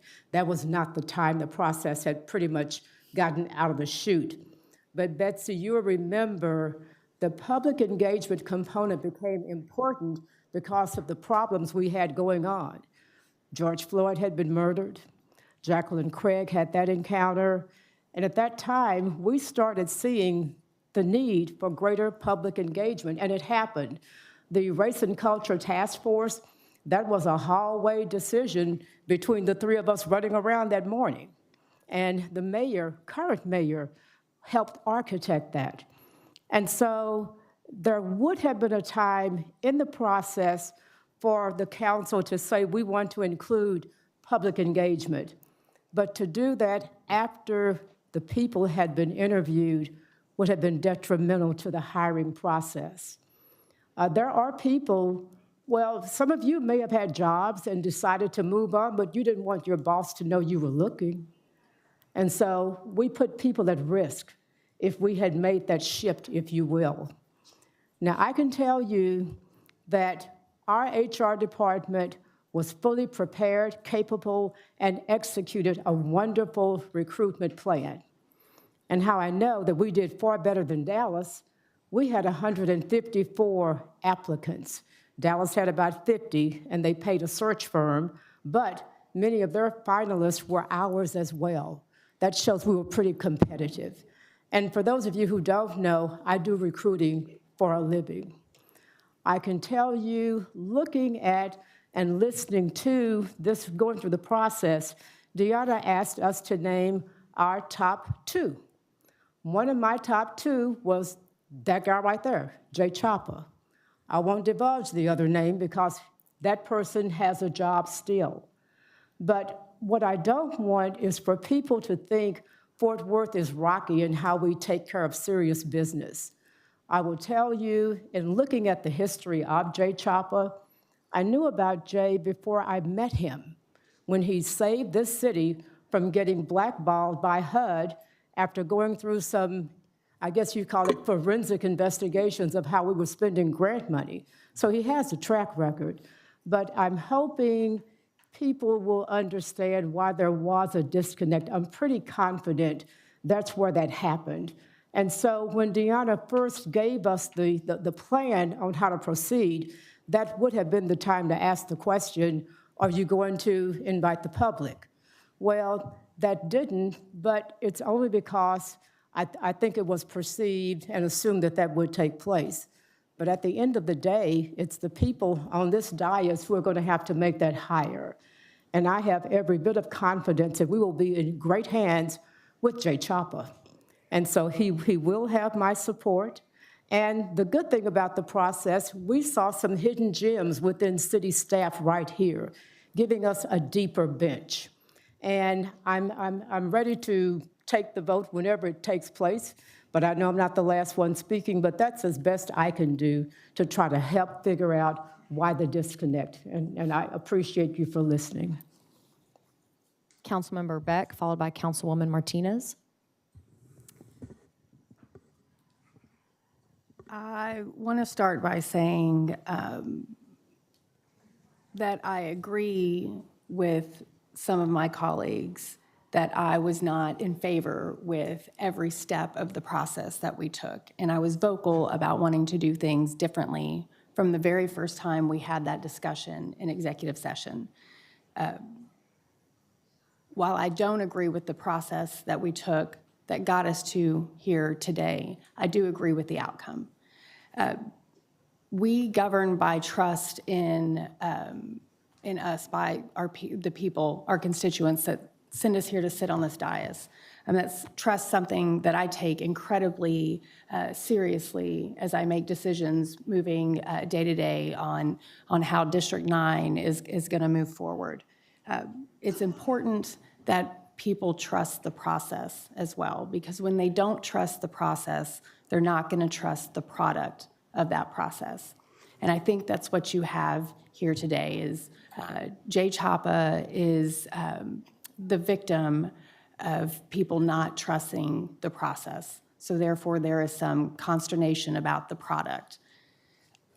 I want to say that Jay did not craft this process. The process that we went through to make this decision was crafted, whether by all members of this council, some members of this council, which is, I think, the sausage making that you're seeing laid out on the dais here this evening.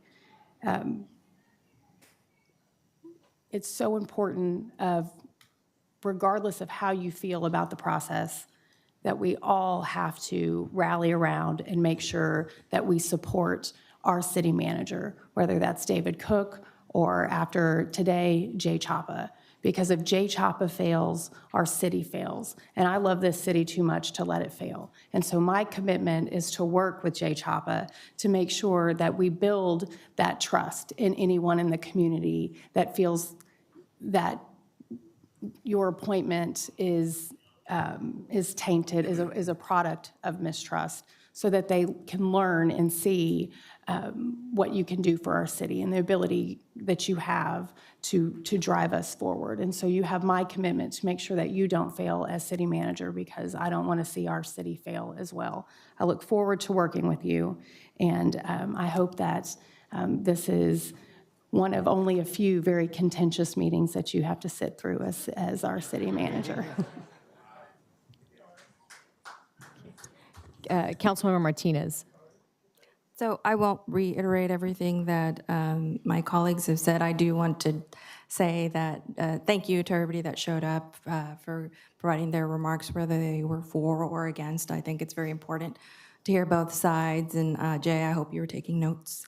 And so I know you to be a true public servant. I know that you have a heart for the community, and I know that you will continue to make us proud. Thank you. Councilmember Nettles. Thank you. Thank you for the opportunity. Glad to see all of you guys here today. I think this process does not work if we're not coming out to here and be a part of the process. So I first want to thank you for coming out today. I even went outside and got people from the back of the line to make sure they made it in here, because I have been very clear and transparent of my position on this council. I have been one of the long council members who always, every single time, wants and demands community input, community conversation from all of parts of the community, not just our neighbors, but our business groups, our chambers, our attorneys. The way we grow as Fort Worth, if we all grow together. And so I will tell you, I will be very frank today. I don't mix my words up. I say what I mean what I say. And I'm very truthful for what I say. You guys understand how I feel about the process, but I'll be very clear. It is very clear to me that the first time bringing up community engagement, accountability, and transparency, this process, and this is my opinion, I sat in the room. I wasn't in the audience. I wasn't at home. I was sitting at the table. I was there for the private meetings. I was there from day one during this process. And in my discovering of this process has been flawed from the very start. It was predetermined decisions behind closed doors without meaningful input from the public. When we hire our senior leadership in the past, and I will articulate those in a minute, we always go out to our community. We always engage our business people. We always engage our faith leaders. There are a lot of faith leaders that are here tonight, and there's some that have left. That when we have had, such as the Jacqueline Craig, Mayor Price and that council went where? To the church. And they had a community meeting with the faith-based community because they wanted to make sure that before, thank you for that, Mayor, before we move forward, we hear from our faith-based community. We have to continue to hear from our people, whether we like it or not. I brought up community engagement, accountability, transparency during the Tatiana era, during the oversight vote, during the mass vote, during the wage debacle. I have always asked for public engagement. So the notion of folks saying tonight that I have an issue with Jay Chopper is nasty. I believe that Jay Chopper can do the job on day one. I'm just not happy with the process. And that's what I'm talking about tonight. We talk about, we had 150 applicants. If you come into a room and the majority of the council have already selected what we think that he is our guy, that tells me that they have already decided. It takes 6 votes to get anything passed on this dais. And on day one, he already had every single 6 vote. The process was flawed. We had 150 applicants applied. You know what? We would have had 200 or 500 or 300 or 250 of people who wanted to apply but already knew the Fort Worth way is that they already had their candidate. And they too, as Deanna said, did not want to put their name in the hat and disclose who they were in the benefit that they may be ousted. So there are candidates that are out there that might be right for Fort Worth that didn't even apply because it was already put in the oven, baked, and cooked. I've been so disappointed in this process that I've asked the city attorney for an opinion because I think it's important that before we vote on anything, we are very clear on what we vote on. There are things that could take place in the process of this vote from days to come. So I thought it was very important that we asked for attorney opinion. Did receive attorney opinion. Doesn't think that there is a conflict of interest, as I do. I think that we ought to seek an AG opinion to make sure that contract jobs that was done with Mr. Chopper and his organization, with city leadership, with Texas A&M, with the stockyards and others is not a conflict of interest when he comes over and manage over that process. That is a fair question because when I vote, I want to make sure that I am not putting our city in jeopardy of messing up contracts. I want Texas A&M to come. But if you are an elected official, you want to run for office, and your spouse has a contract with the city of Fort Worth, guess what? You are not qualified unless your spouse dissolves that contract with the city of Fort Worth. These are things that you need to know. In our charter, as Carlos alluded to, there's other things in our charter. Section 16, officers or employees of the city not to have financial interest in any city contracts. No officer or employee of the city shall have a financial interest, direct or indirect. That's a pretty broad statement. You cannot make any type of funds being an employee from taxpayer dollars, and that is in question.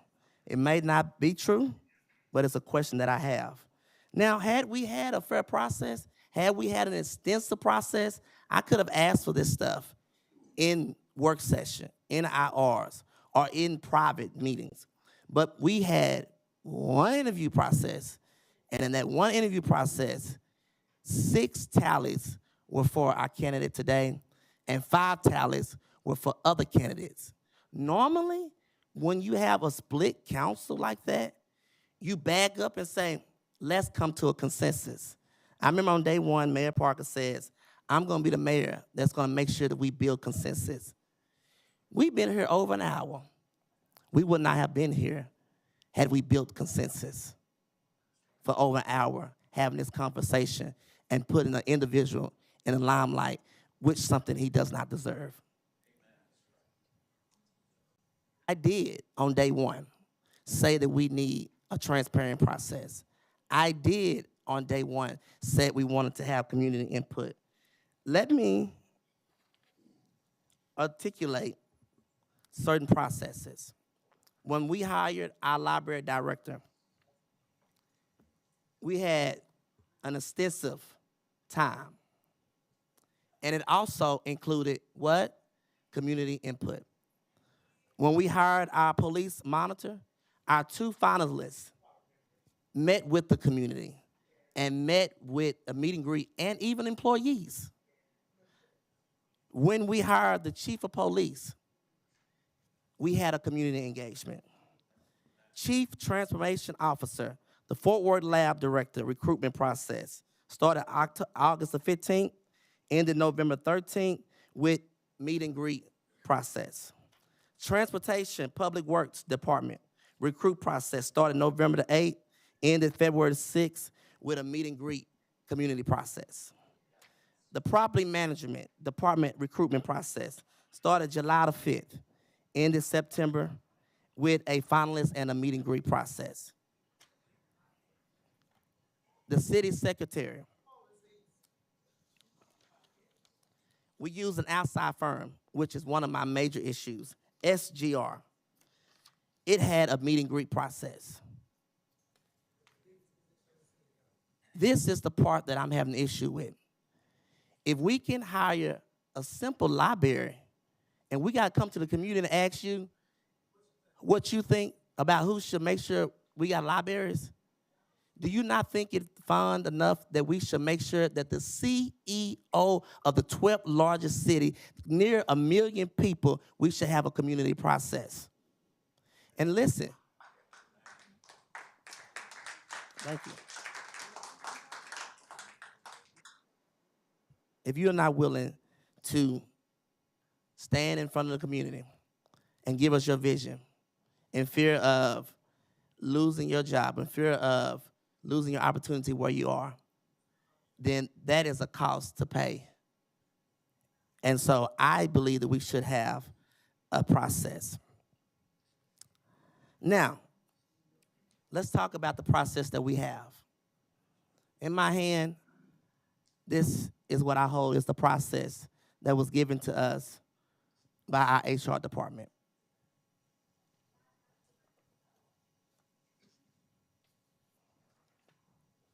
On page 3, and some of you will receive this handout shortly. On page 3, the timeline is clear. September will be an open recruitment for 45 days. October will close recruitment candidate screening and evaluations. November will be presentation of candidates. December will be interviews and stakeholder meet and greet.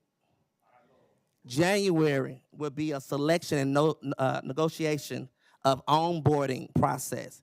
February and March will be the start date.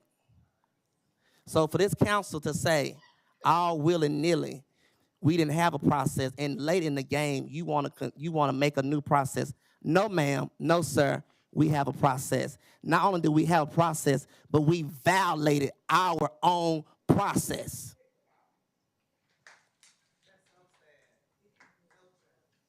That is not okay with me. That's a trust issue.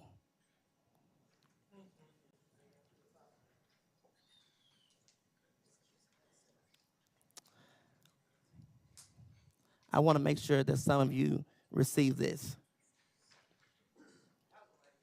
Right is right, wrong is wrong. I'm not here to kiss any rings. I'm only 36 years old. I never pick cotton. I don't plan to pick cotton. And I refuse for somebody to come in a meeting and tell me who's going to be my next city manager because that's what they want. We got to have a fair process. Matthew 7:13 through 14. It says, enter at the straight gate. For wide is the gate and broad is the way. He that leadeth the destruction be there in the threats. Narrow is the way. Narrow is the path that some of us don't always choose. What is narrow?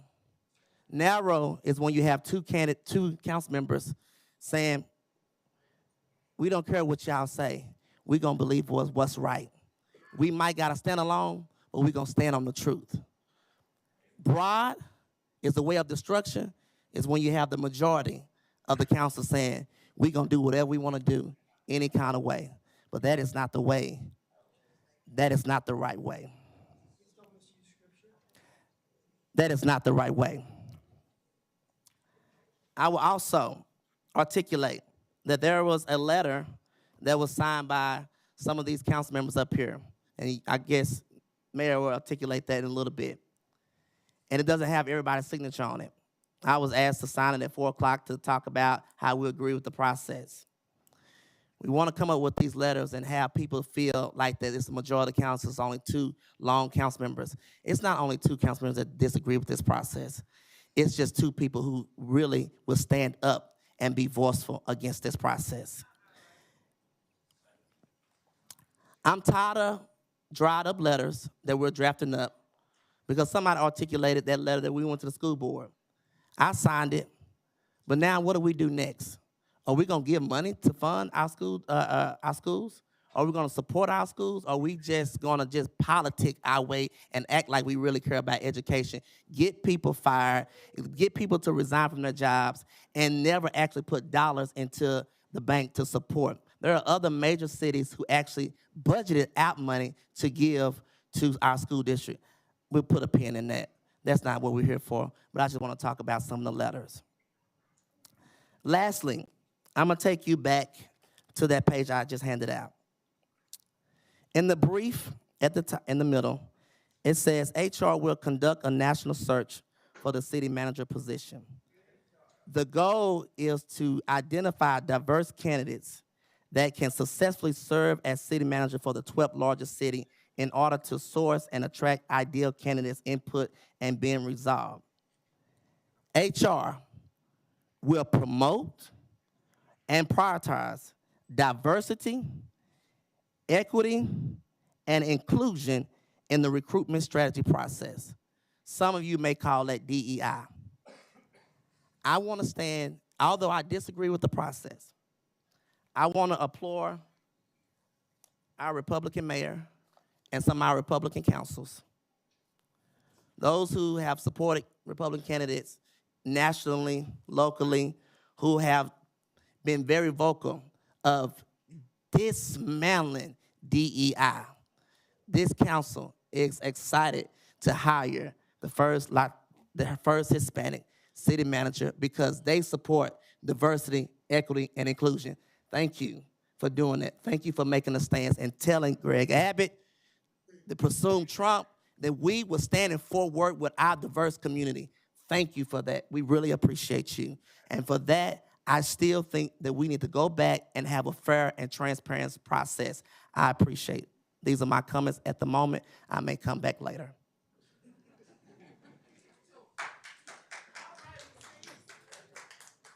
Council, are there any other comments before we entertain a motion on this item? Second. Got a motion and a second. Go ahead, Jared. Mayor,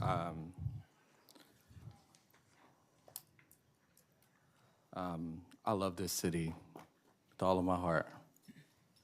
Grew up here, plan to be here a long time and raise my kids.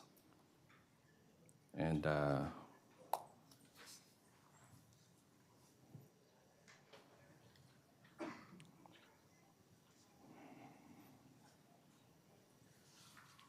there's moments in this work when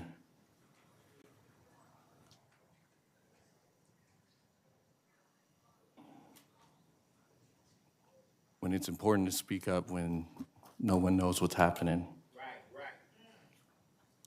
And I've always promised my residents who entrusted me here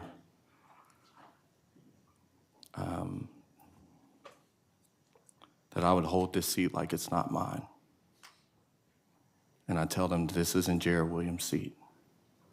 This is all of our seat.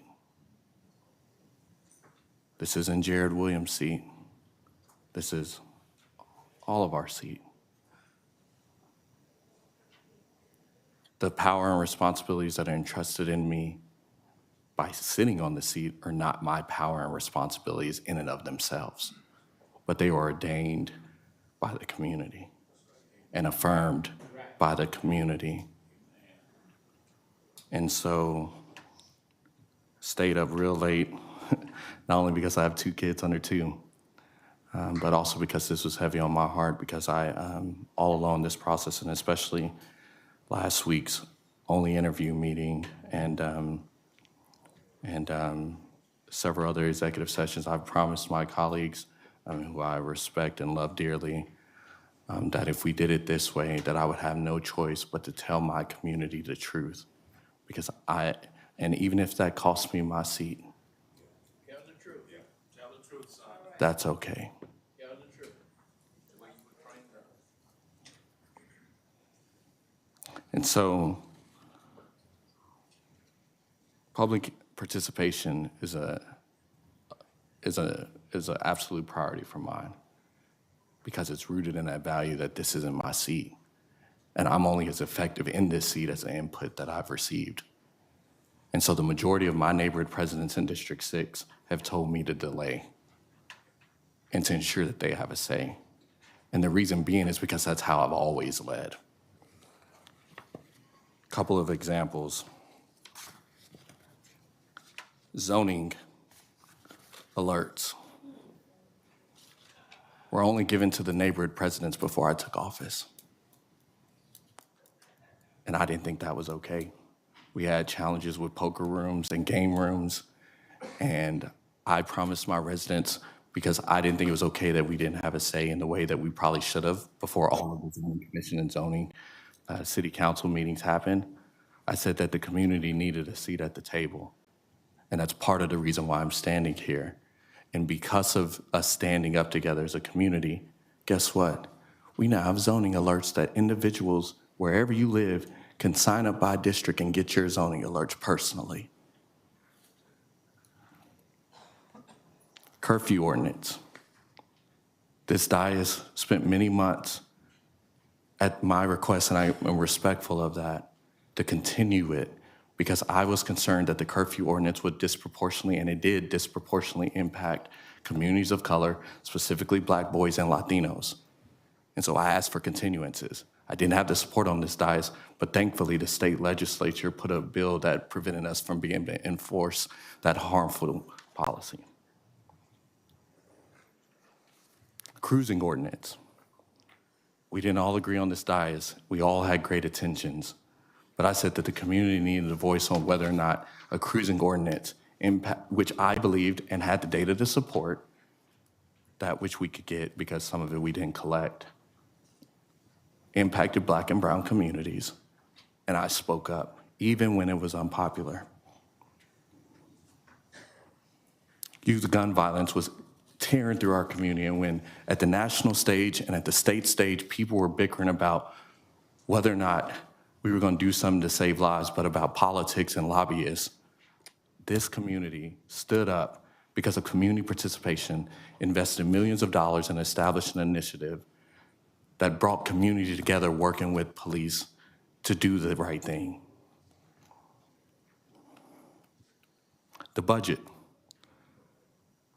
We have multiple meetings in District 6 where the city manager comes to the community to present. That is an important skill of this job. And public participation in this process is not just for the sake of getting input, it's also to begin to build and to showcase what the interactions will be with the public on critical decisions such as an annual budget process. And I've always stood up for that. Redistricting. Redistricting wasn't the public's job to draw a map, but guess what? The public drew maps. And I would not rest many long nights until I ensured that we, the people, got the chance to decide our representation. And as a result of it, we have a city council that reflects the beautiful, God-given diversity of our beautiful city. And y'all did that. And I trust y'all to do things like this because we are the people.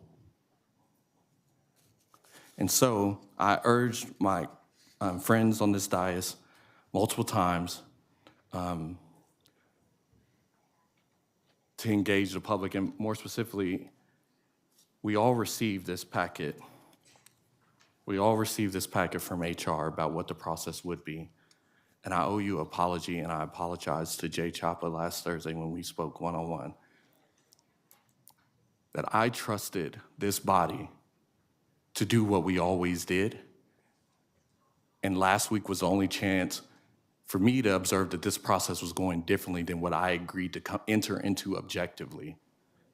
And so I said, I'm not participating in anything that's going to compromise my ethics. That was my one opportunity to say it when it deviated from the plan that you have tonight.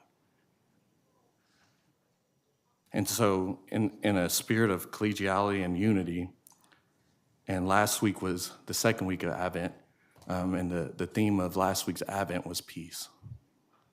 I'm going to present an alternative motion. I don't know where it'll land, but it's part of me being able to go to sleep tonight, knowing that I told everything that I knew, and I did everything that I could to try to bring us back. The spirit of the substitute motion is to get us back on track with the process that I thought we would do when I read it from the HR department, but we ended up not doing for a number of reasons, spilled milk. This motion is to postpone the hiring of the city manager and establish a transparent process with robust public engagement.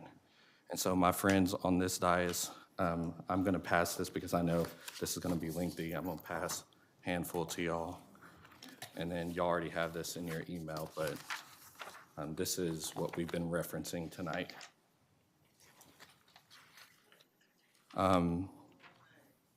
My friends, mayor and colleagues, I move to substitute the current motion with the following.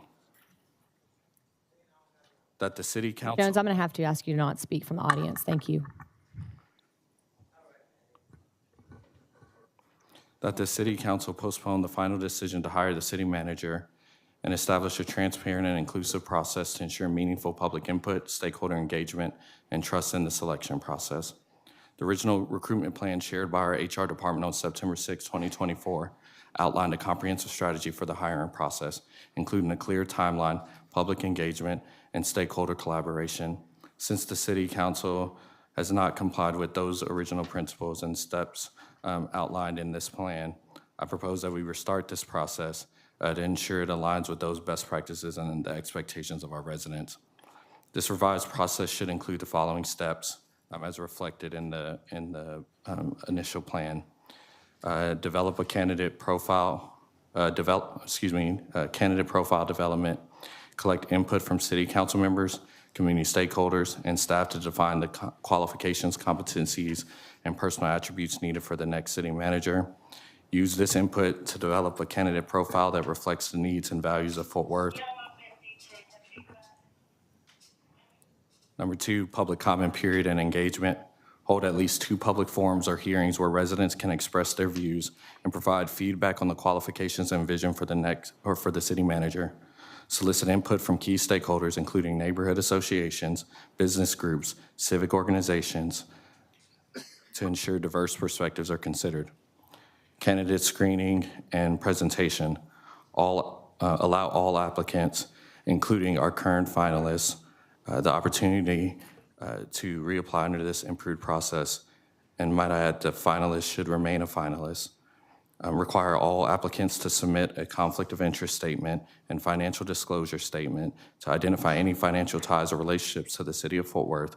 Present a narrowed list of semifinalist candidates to City Council, along with a summary of public input gathered through forums and surveys.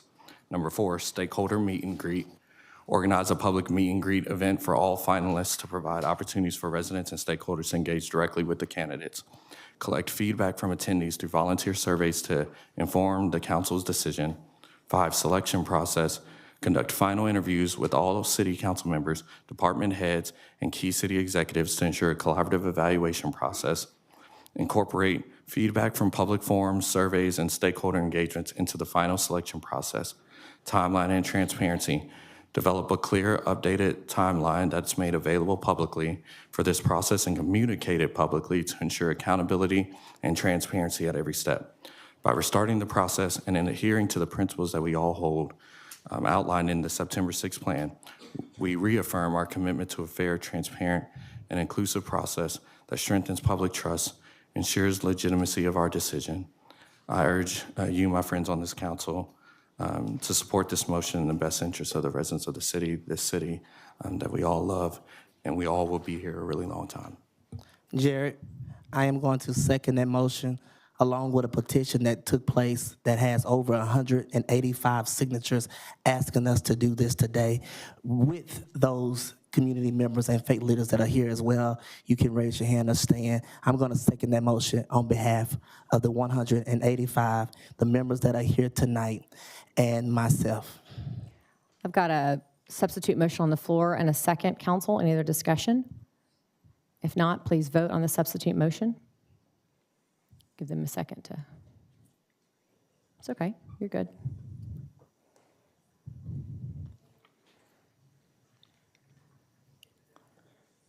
Motion fails. Council, that'll bring back up our original motion. Go for it. I know that was a tough process to try to do at this point, so I have a second idea that I want to offer. That's to provide an alternative substitute motion to delay tonight's vote until January. This month, we've canceled meetings and haven't had a number of meetings for public engagement on this process. So at the very least, just like we do with our public hearings, which y'all will see some of those on the agenda tonight, I think it's only fair that we at least have one meeting as a community to sit on this, and then we'll come back in the second meeting in January. Got a motion on the floor? Being that we should have went to this in January anyway, per the HR recommendation. Jared, I'm going to stand with you, and I'm going to give you a second to that. And no matter how this goes, know that you have fought for your community. So have I. Our community leaders have come out, and we're going to stand no matter what. Second. Got a motion and a second. Council, please vote. Motion fails. Bring back up our original motion. I believe we had Councilmember Bivens' motion and a second from AC Hill. I'm going to, yes, Jared. I have a comment, but whenever you're ready. No, go ahead. You go first. Today, I introduced 2 substitute motions to try to compromise to delay the hiring of the city manager and comment to a process that would restore transparency and public participation. Unfortunately, that motion did not pass. I remain deeply concerned about the lack of fairness and openness in this process. According to the city's own recruitment plan from September 6, 2024, there was supposed to be a stakeholder meet and greet with finalists in December, giving residents an opportunity to engage directly with the candidates and provide feedback through a volunteer survey. This important step in the process was entirely skipped, depriving our community of the chance to participate in this critical decision. When I took my oath to office, it was my dad who administered that oath. And I swore on my late mother's Bible that I would always tell the truth and hold up the highest values, even when I didn't always do that faithfully. And I'm grateful for the grace of God for that. The comment was deeply, this moment was deeply important for me. It was meaningful. That moment was incredibly personal and meaningful to me. And it serves as a constant reminder of the sacred trust I hold with my neighbors, you, and all of our neighbors in Fort Worth. To move forward with hiring a new city manager under these circumstances not only undermines that trust, but also violates the principles of ethical leadership that I committed to upholding. This is not about qualifications of any of the candidates, and especially our lone finalists, who I dearly respect and have worked with and really appreciate and admire.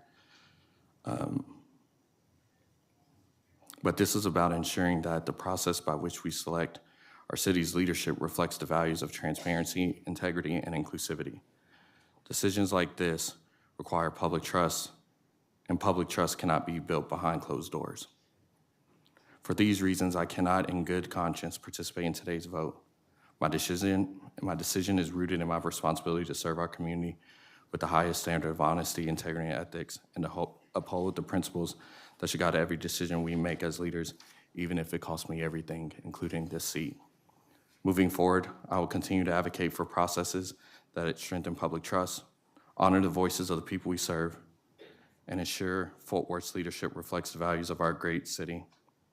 Jay, I don't know what's going to happen tonight, but know that I'm really grateful for the time that we had on Thursday, and I expressed all of what we were going to do without detail, but to tell you that this was about the process, and this is how I'll continue to work as a council member, and I look forward to, if this is a successful vote, moving forward together as a city.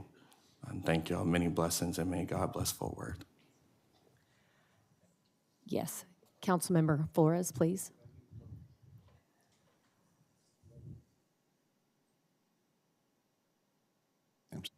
Sorry, try again. There you go, Carlos. Thank you. Is this on? Deanna, could you come up to the podium? I want to get a clarification on something.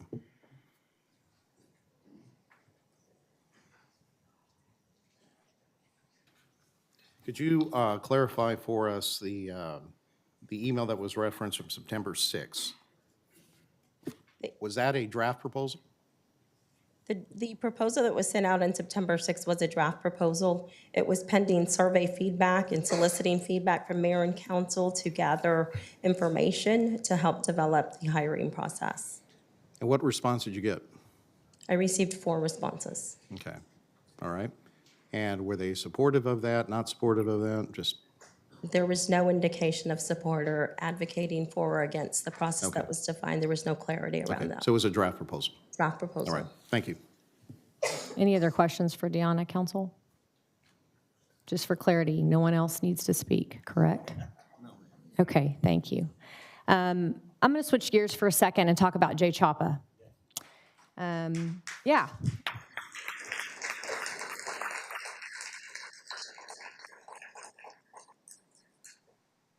I see it as your mayor.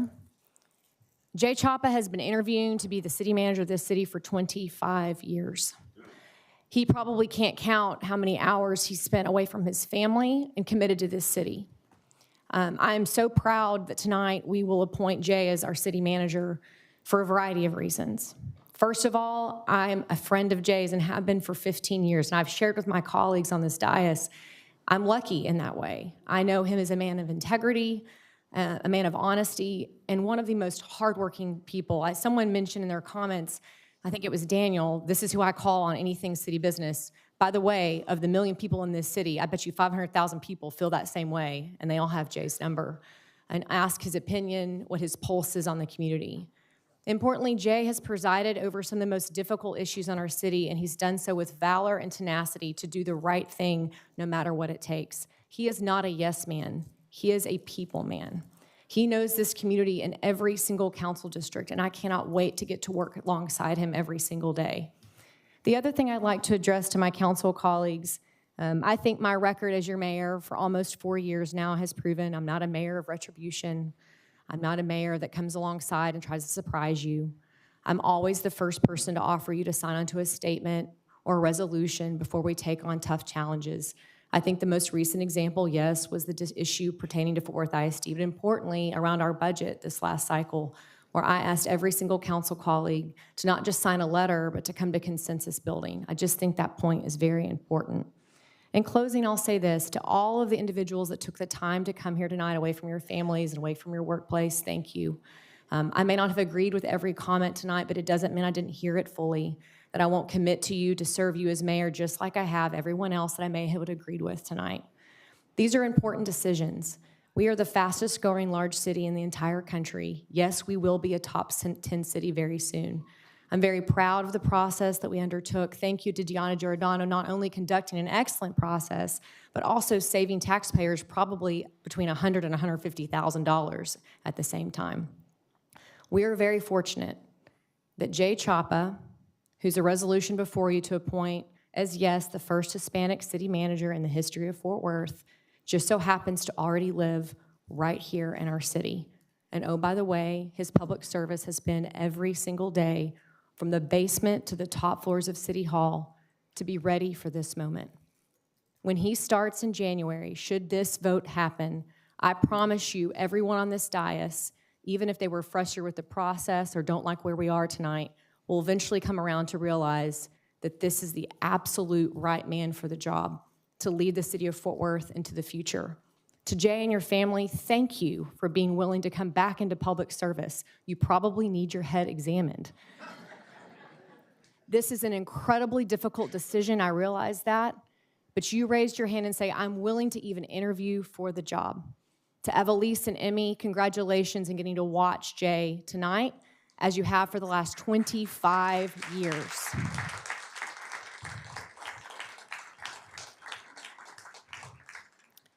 Thank you all again for coming this evening. We do have a motion on the floor and a second.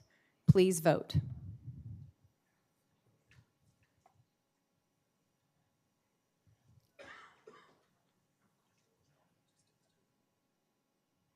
Just for clarity, Jared doesn't want to vote. Okay. Motion carries.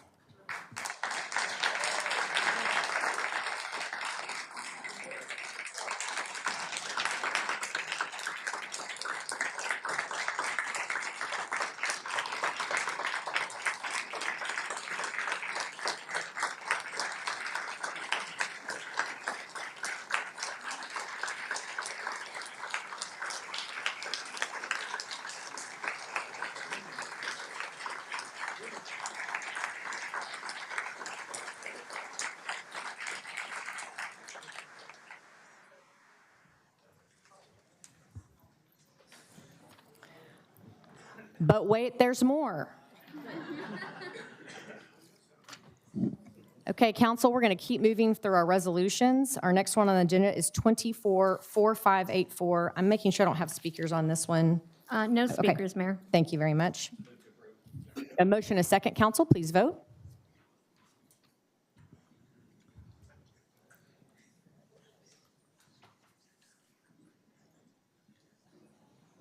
Motion carries. Next item is 24-4596, and there are no speakers. Entertain a motion, council. Motion a second, please vote.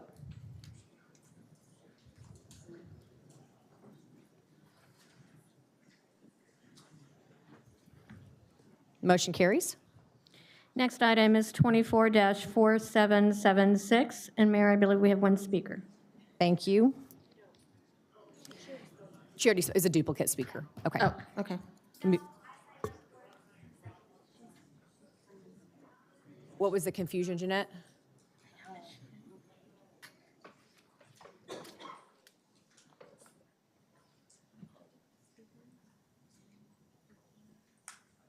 Uh-huh.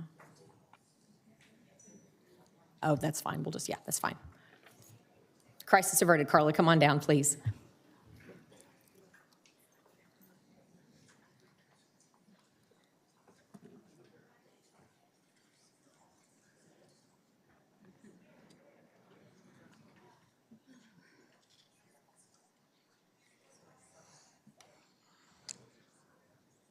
Just to confirm, this is regarding the raises. Yes.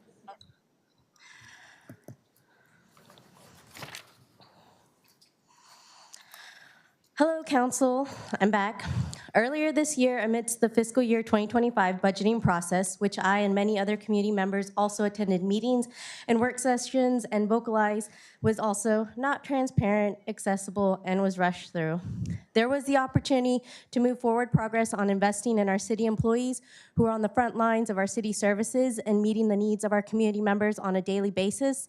At our community centers, libraries, code compliance, water waste services, maintenance workers, traffic services, city court services, janitors, park services, and so on.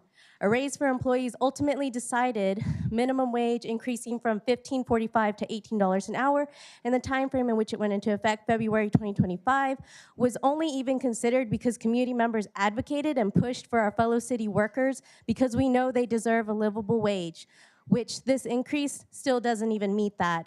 Because of David and HR, they had their way, folks would have only gotten about a 50-cent raise. Now seeing this agenda item about providing raises to various appointed positions, the new manager included, to say that I'm appalled is a gross understatement. The HR department and David and many of you up there clutched your pearls at the sight of an increased budget number to help invest in over 1,000 employees who were making not livable wages and having a wage in which they could afford to live and thrive in a city that they are employed to. But you're gonna drop tens of thousands more on an ongoing basis in the bucket last minute for a literal handful of employees without batting an eyelash. That's just a load of you know what. I'm against this resolution to raise wages for people already making six figures. It's as simple as that. It's a shame that we have people working in the city who probably can't even pay rent or afford their daily needs for them and their families, while others enjoy 20K bonuses and a fat paycheck. This is just another example of y'all continuing along as usual right into 2025. So congrats on meeting your New Year's resolution of keeping the Fort Worth way. You're a whole month early. Thank you. Motion a second. Any other I have discussion, a comment. council? Yes, I do. Yes, go ahead. Thank you. Carla, I really appreciate you coming up here and stating your concerns. I, too, agree with us making sure we get our minimum wage to a certain standard, so that a livable wage. In this resolution, it's particularly pertaining to our city attorney, our auditor, and city secretary, and even outgoing manager. I'm going to support it, but I'm also concerned about our minimum wage. But I do want to support this resolution because I do believe those who are listed on this have done a fantastic and phenomenal job here at the city of Fort Worth and is due for this type of raise. In conclusion of that, I do believe we still must look at our minimum wage process, and I think this council has agreed to continue those conversations in our next budget. So for that, those are my comments. Thank you, Chris. Any other discussion, council? I would concur with Councilmember Nettles. We have an amazing staff that we get to appoint every single year, and tonight's a reflection of that. And no, Leanne's not kicking me under the table. You too, Leanne. We do appreciate everyone that serves on behalf of the city of Fort Worth. Please vote. Motion carries. Next item is 24-4777. And Mayor, I think we have one speaker potentially. Thank you. Yes, Mike Hennifer. Is Mike here? He gave up. Okay. Can entertain a motion, council. Got a motion and a second. Any other discussion? Please vote.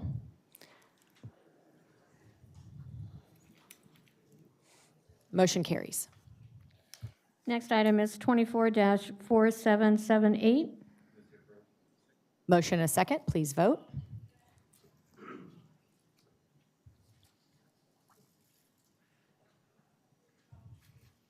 Macy, try again. Sorry. Motion carries. Next item is 24-4779. A motion and a second. Council, please vote.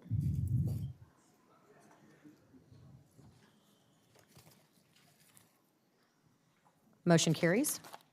Next item is 24-4780. Motion and a second. Any other discussion? Please vote. Motion carries. Next item is 24-4781. Motion and a second. Please vote.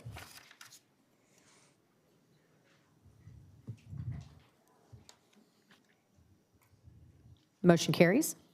Next item is 24-4782. Entertain a motion, council. Motion and a second. Please vote. I don't know. Michael.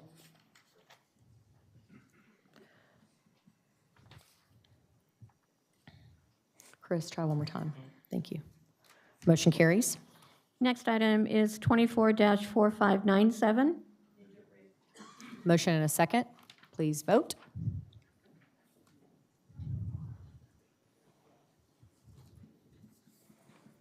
Motion carries. And Jeanette, I'm going to move up, when we're now to M&Cs, I'm going to move up M&C 24-1151. This is Councilmember Macy Hill's district.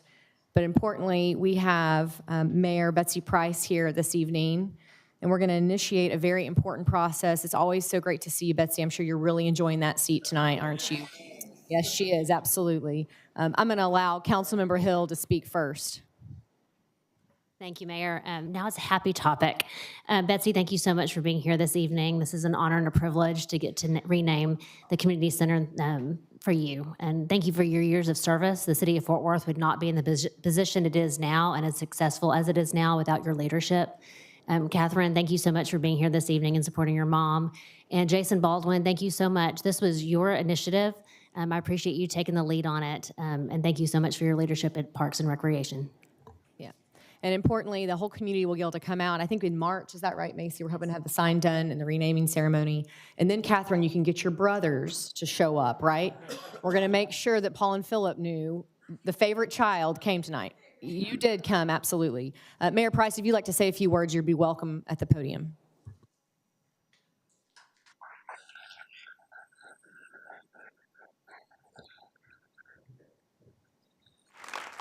First, let me say thank you all, each and every one of you, for your service. Nights like tonight try your patience, but they are exactly why you put your life out there and subject yourself to this, because you are responsible for almost 1 million people. Remember, this is about public engagement. Win, lose, or draw, it's the right thing to do. You vote, you listen, and you vote your heart and your conscience. So thank you. It's not easy, but you do a wonderful job of it. And thank you, Macy, all of you, Jason, Chelsea, all of you on the Parks Board for this honor. It's quite an honor to have something named for you. 10 years is a long time to serve as mayor, but it was the delight of my life, and it was all about the service. For me, my husband always said, who's home tonight recovering from eye surgery, or he would be here. But he always said, honey, I just have to work a little harder every time you serve. Which kept him off the streets, right? But thank you for this honor. I will cherish it. My family will cherish it. My daughter, Catherine, who, as she says, is the favorite child. Yeah. She's the oldest. And the rest of them truly appreciate it. It's a great honor for my grandchildren who will grow up in Fort Worth, who are being raised here, and hopefully will raise their children in this wonderful city. I can't wait until we dedicate it. The city is about public engagement. I spent 10 years working on the quality of life, healthy communities, and engaging citizens. And what a better place to do it than at a community center. So thank you for that honor. Well said, Betsy. Thank you.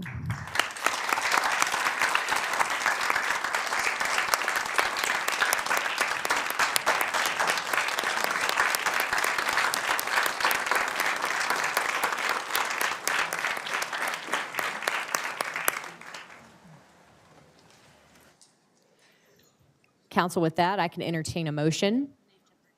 Got a motion and a second with enthusiasm, I believe. Yes, please go ahead, Councilmember Williams. I know we have a long night, not to belabor it, but I'd be remiss not to say anything. Mayor Price, when my team sent the email forward to me, as they always do on a number of items where we need to make approval, I didn't hesitate to say yes on this. You have been a blessing to the city in a lot of ways, and this job is hard. And I didn't understand it when I was down there, but I understand it better now. And I'm extremely grateful for you doing 10 years of generous public service to the city. And we've sat at dinners, at community events, and I've always admired your approach. And so many blessings. This is well-deserved. My mom used to always say, give flowers while people are here, because tomorrow's not promised. And so this is more than flowers. This is a whole community center, and it's well-deserved. Many blessings. That's perfect. Any other discussion, council? Go ahead, please. Mayor Protem? Betsy, I know when you walk out the door, you're going to be saying, darn, I missed this. Oh, I missed you. Good to see you tonight. Thank you. And Jason, thank you for initiating this process. It wouldn't have happened without you. To think of what a perfect person to rename the Northwest Community Center after you, after Betsy. There's so many things we'll say, Betsy, at the dedication. Thank you for being here this evening. I thought it was special, actually, that you were here in this audience because you conducted the last city management search, which is hard to believe how long ago that was for the city of Fort Worth. We love you dearly, and we are so very proud of you, and we are trying to aspire to keep up with you. More people ask me, how old is Betsy? How does she keep doing what she does? The question is, you're aging backwards, and you're such an inspiration to this community to live better, live healthier lives, and that community center will just be a reflection of your legacy in the future going forward. So thank you so much. Much love. Please vote, council. Motion carries. Thank you.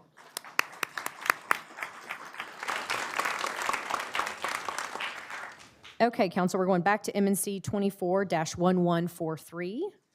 And we have a report by Robert Stearns. Mr. Stearns.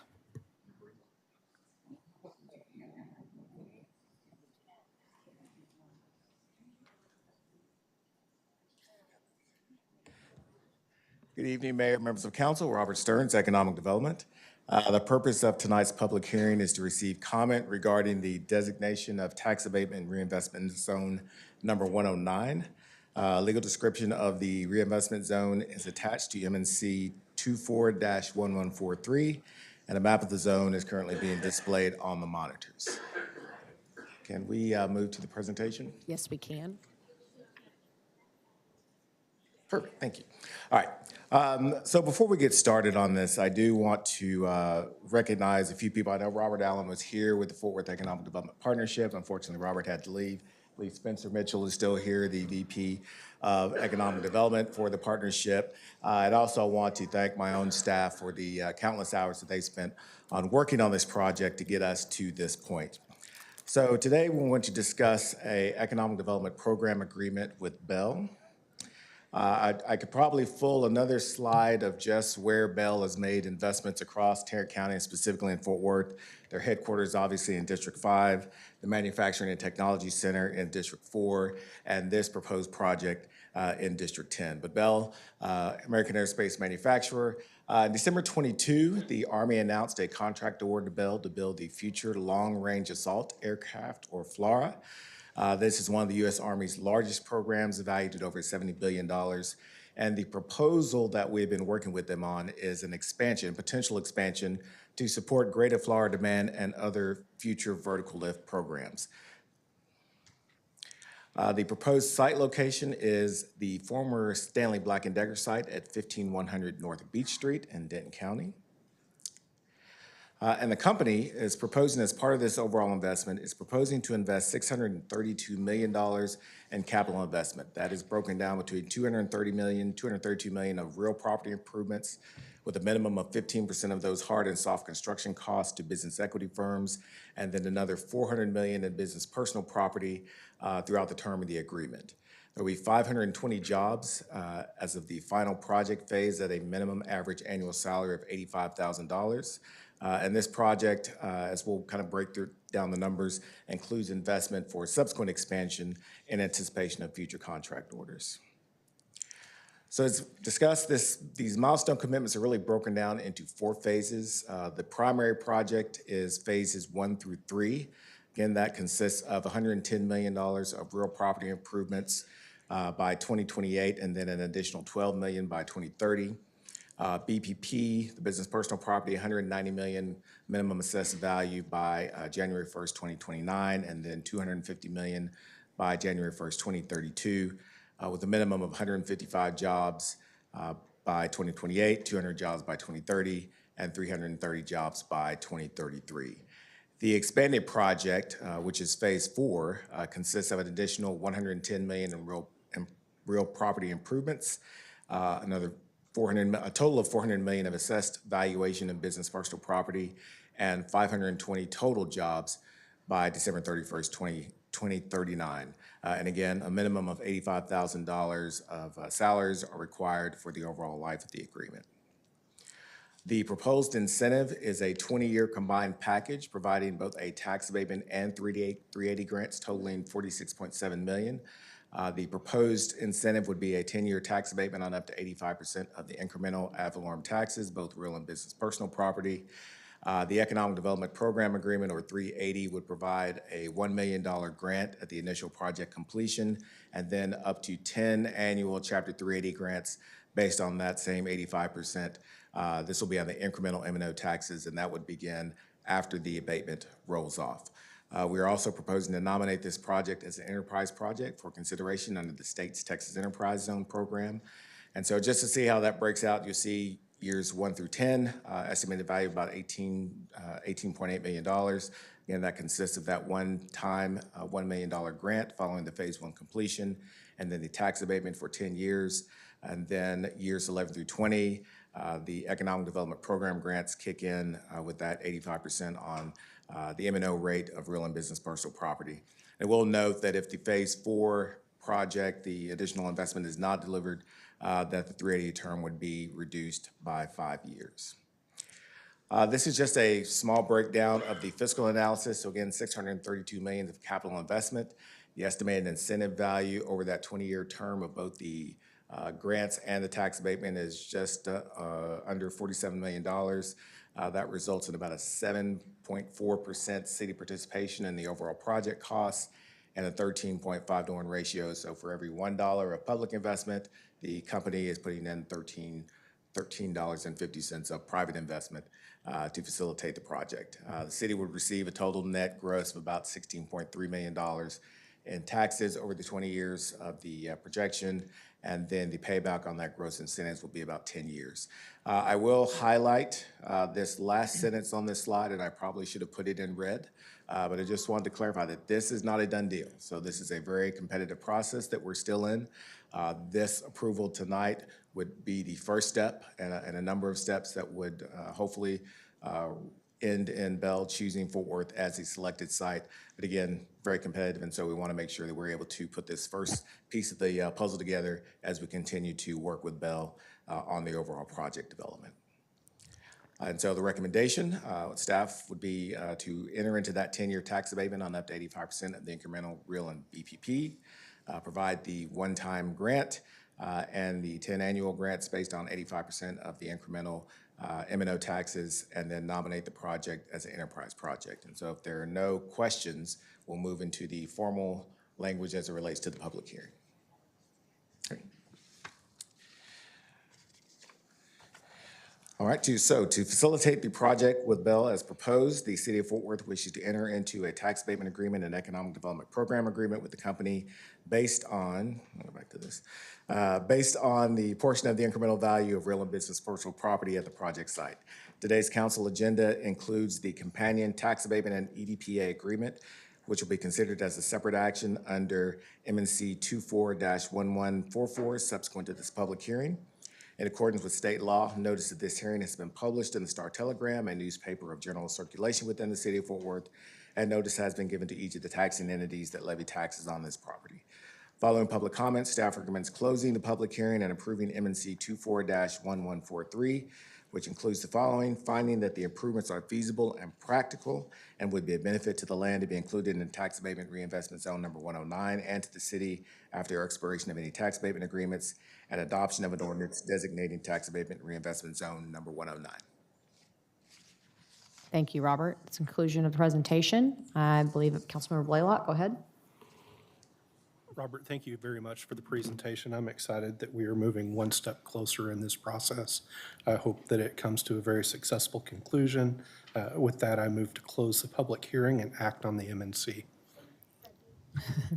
Councilmember Beck, go ahead. You had something? Go ahead.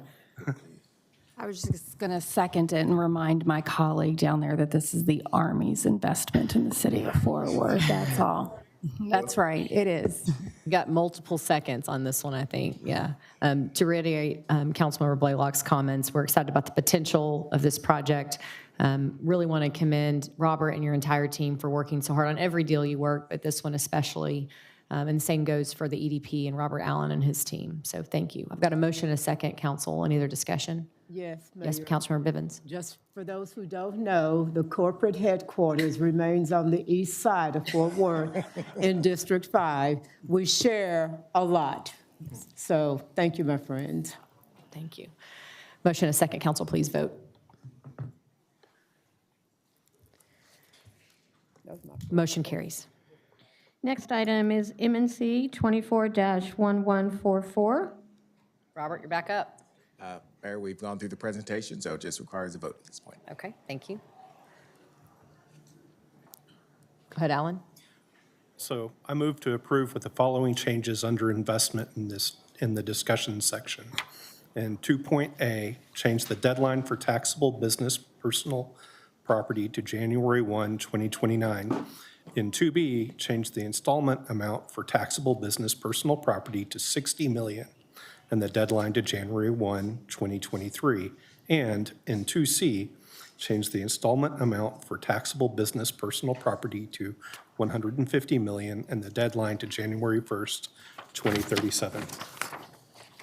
Second. Motion and a second, Council. Please vote. Motion carries. Next item is MNC 24-1156. Robert. Thank you, Mayor and Council. I just thought I'd stay up and walk you through this potential program as well. So again, we are proposing under this MNC a new economic development program agreement with Marriott International. If you'll recall, we did a economic development agreement with Marriott back in 2020 to bring their regional headquarters and distribution center here. That was about a $70 million investment. Right now, they're sitting at just over 600 jobs with annual salaries of about $63,000 as part of that deal. The new project would be an expansion of that regional headquarters, which we had previously worked with them on. So that is the Phase 1 site at 15201 Blue Mound Road. And then Phase 2 of the project would be another large-scale distribution center at 2501 Eagle Parkway. Again, the proposed company commitments are a minimum of $72.6 million in total capital investment at the site, a minimum of 250 total new jobs with a minimum $70,000 average salaries required. Phase 1, which will be the expansion of the regional headquarters, would have minimum real property investment of 6.9 by December 31st, 2027, and then BPP of $2 million by January 2028, and 150 minimum new full-time jobs as part of that Phase 1 expansion. Phase 2, which would be the new regional distribution center, would have just under $20 million in real property investment by 2027, $43.8 million in business personal property by 2028, and 100 minimum new jobs as part of that investment. And again, it would have the 15% participation of construction costs to business equity firms as part of that, part of the overall development. The Economic Development Program Agreement would provide performance-based grants subject to the annual compliance reviews. We're proposing a one-time $300,000 grant upon completion of the Phase 1 investment. Again, that would be subject to clawback, so if they don't meet those requirements, those dollars would come back to the city. And then up to 5 annual grants equal to 70% of the incremental M&O taxes on Phase 2, and that would consist of the real and business personal property. Again, a short fiscal analysis, just over $72 million of minimum capital investment. The estimated value of the incentive is about $1.3 million. The city participation is just under 2% with a public-private ratio of about 56-1. As it relates to this project, the total net taxes will be $3.3 million over a 10-year projection, and the payback is just under 3 years as a result of that overall investment. So our recommendation would be to enter into that economic development program agreement with Ariat to support the expansion of its regional headquarters at 15201 Blue Mountain Road and the construction and operation of a new regional distribution center at 2501 Eagle Parkway. Again, I will, as we did with the Bell project, I will note that this is still a very active, competitive process. And so the final approval of Fort Worth as a selected site will be pending the vote tonight and then ongoing negotiations with the company. And I'll ask any questions you may have. Thank you. Any questions for Mr. Stearns? Councilmember Blaylock? No questions, Robert. Again, thank you for the presentation. I look forward to us completing this step and hopefully successful negotiations to drive this to completion. Thank you. So with that, I will motion to approve. Got a motion and a second, council. Any other discussion? Please vote. Thank you to our friends at Ariat. We're excited about the potential here. Motion carries. Next item is M&C 24-1155.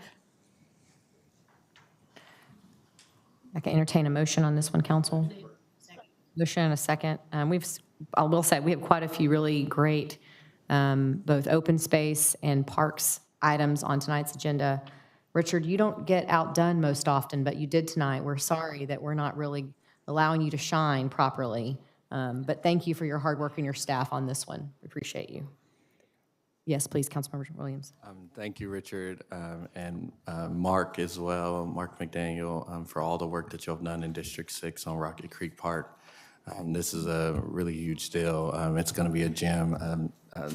Our fearless leader down at Tarleton State University, Dr. Rachel Capua, and I talk all the time about just what a gem the Fort Worth Prairie is, especially down in Rocky Creek. And to know that amenities like this are so close to amazing institutions like Tarleton State Fort Worth is a blessing. So thank y'all for all of your hard work, and I'm excited to support it today. Any other discussion, council? Please vote. Motion carries. Next item is M&C 24-1152. Mayor, I believe we have one speaker. Okay, I'll find my list here again. Sorry about that. Yes, Jack Barkley. I believe there's only if there's opposition, and to my knowledge, there is none. Jack says thumbs up. Okay, very well.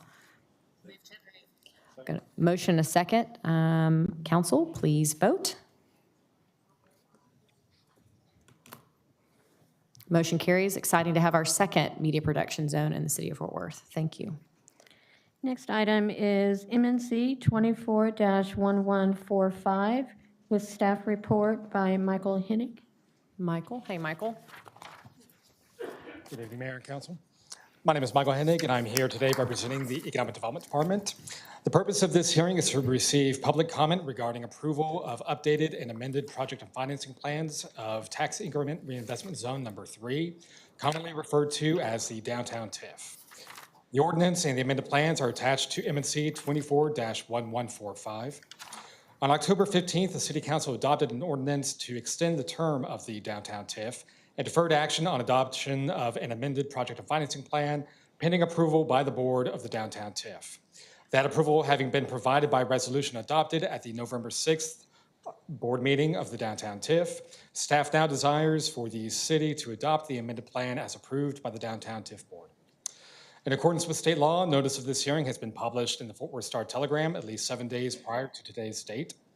Following any public comments this evening, staff recommends closing the public hearing and adopting M&C 24-1145 and the attached ordinance, thereby amending the project and financing plan for Tax Increment Reinvestment Zone Number 3. Thank you, Michael. Any questions for Michael? If not, Councilman Rebeck, that's the conclusion of our presentation. I move to close the public hearing and approve M&C 24-1145. Got a motion, a second, council. Please vote. Motion carries. Next item is MNC 24-1146 with staff report by Crystal Hinojosa. You have, okay, hold on just a second. Go ahead, no, please. You're trying to find his motion.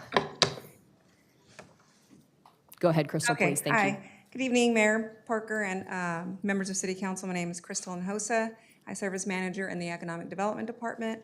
And the purpose of tonight's hearing is to receive comment from the public regarding the proposed amendment and restatement of the Service and Assessment Plan for the Fort Worth Public Improvement District Number 17, Rock Creek Ranch, as described in the proposed amended and restated Service and Assessment Plan. The total previously approved cost of the water and sewer major improvements to be funded through the special assessments levied in the Eastern Improvement Area and the Western Improvement Area of the district was $14 million. The total previously approved cost of the roadway improvements benefiting only the Western Improvement Area of the district was $5,670,000. The action to be taken at this public hearing will not impact the obligations of any assessment payers in the PID. The proposed amendments to the Service and Assessment Plan consist of programming residual proceeds and associated interest earnings from previously issued major improvement bonds towards the cost of building the sewer capacity contemplated when the PID was originally created. Following receipt of any public comment, staff recommends closing the public hearing and approving MNC 24-1146, which adopts the ordinance to formally approve the amended and restated Service and Assessment Plan of the Rock Creek Ranch PID. After adoption, the ordinance and plan will be filed with the county clerk as required by state law. Questions? Thank you, Crystal. Councilmember Williams. Yes, thank you, Crystal. Really excited about this. I see Travis Clegg here. We work really hand in hand, so thank y'all for all that y'all do down in Rock Creek. I move to close the public hearing and approve MNC 24-1146. Council, please vote.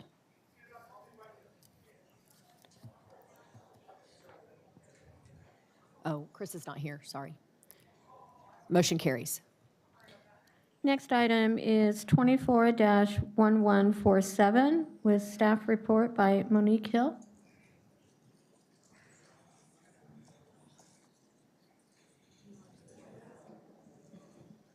Monique, is this your first presentation since your promotion? I thought so. It's good to see you. Good to see you as well. Good evening, Mayor and Council. This will be really quick. I come before you to do the public hearing for the 2025 Standards of Care. We do this to comply with with the Human Resources Code, which is through the Texas legislature.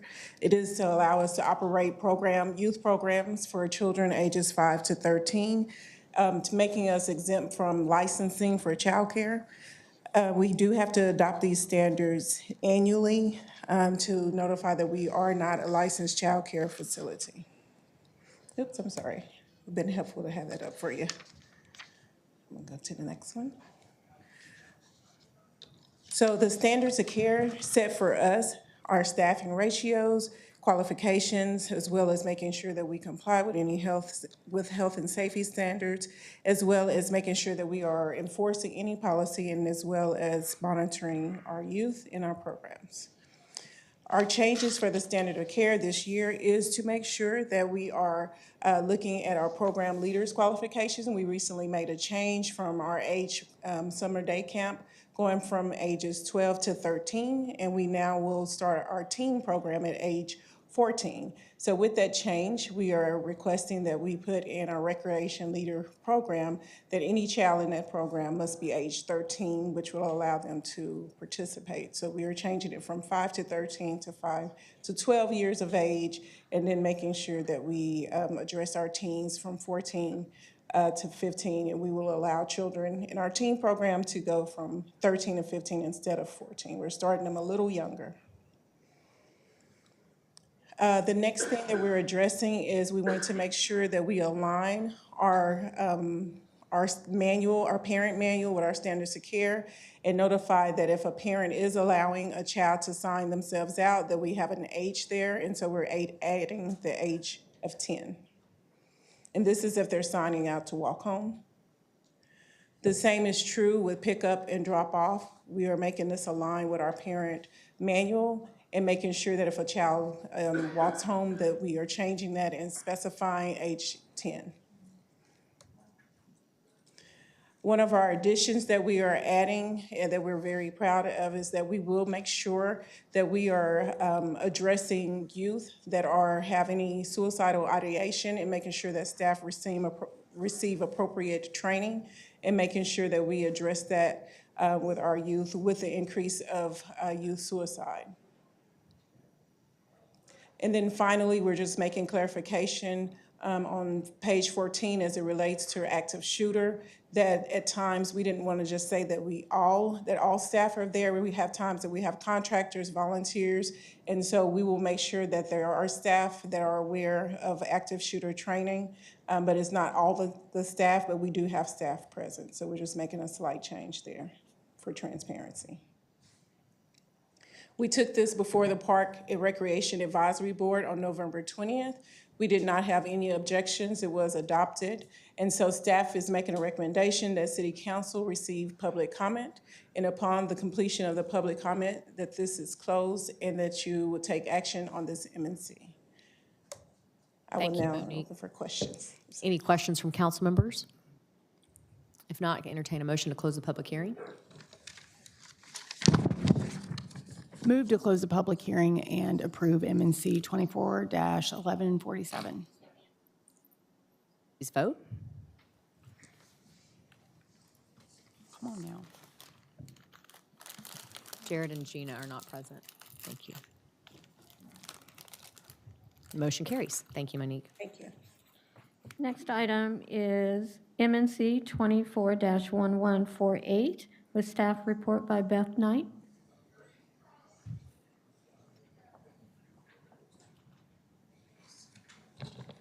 Good evening, Mayor, members of the council. The request before you tonight is from Joyce Hill, who owns the House of Neville Gallery and Gatherings at 2409 Neville Street. She would like to sell alcohol at her facility. However, this facility is less than 300 feet away from a Fort Worth ISD public school. State law requires a 300-foot separation between a public school and any place that sells alcohol. So a variance is needed from City Council for this regard to sell alcohol at a closer distance. The school has been contacted by the applicant, and every property owner within 300 feet of the gallery has received notice of this public hearing. After calling any speakers at the end of this public hearing, the appropriate action for council to take is to vote on the MNC. And I'm available if you have any questions. Thank you, Beth. Councilmember Hill, any questions for Ms. Knight? I do not. Joy, thanks for hanging in for the long haul. I appreciate it. Move to approve. Motion and a second. Council, any discussion? Please vote.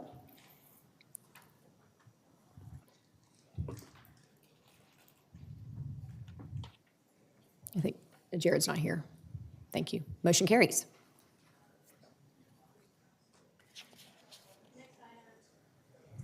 Next item is MNC 24-1149. Please vote.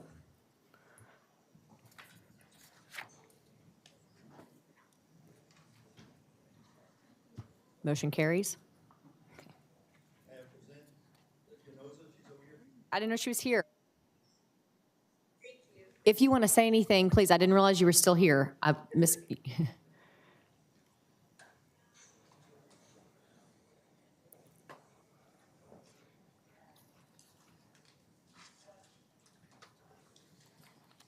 Thank you, Mayor and City Council members.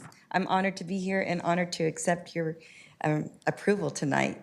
I've had the gracious, wonderful time of serving Fort Worth for 12 years now as a part-time municipal court judge, and I have really enjoyed it. So I look forward to serving you as a full-time judge. Thank you for this opportunity. Welcome. Thank you. Thank you, Judge. Appreciate you. Got a motion, Council? Did we already vote? No, we didn't. Sorry. Okay. So I have a motion. I need a second. Anyone? Thank you. Already voted? Wow. Okay, keep going. Apologies. Yeah, there we go. Yeah. Okay. Now, next item. Can I read the number first?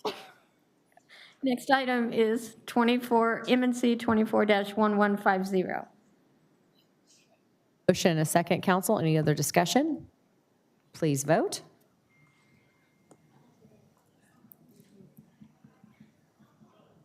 Motion carries.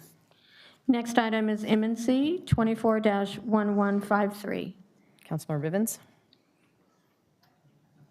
I move that the Fort Worth City Council adopt the resolution authorizing use of the power of eminent domain to acquire 0.01.08 acres in permanent sewer facility easement from real property owner owned by Home Your Way LLC. The property is needed for the wastewater department, Water and Sewer Capital Projects Fund, a public use that will upgrade and repair the permanent sewer line facility. The land rights in the subject property are needed for the construction, operation, maintenance, and replacement of the sewer facility improvements as necessary. The property is located at 4600 Burton Avenue in the Eastwood Terrace Edition, Block 7, Lot 9, Tarrant County, Texas. The property interest to be acquired is described by meets and bounds and depicted by survey exhibits attached to this mayor and council communication. Ugh. Got a motion and a second, council. Please vote. God, dog.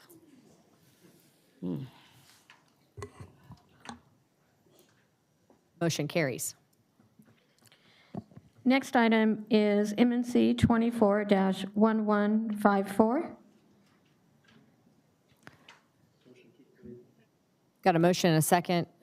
Really special thanks to Mark McDaniel and all the city staff that have been participating and leading on our open space acquisitions. This is almost 300 acres of open space in the city of Fort Worth. So the Parks Department, thank you so much for your hard work. I know you're very, very excited about this. Please vote.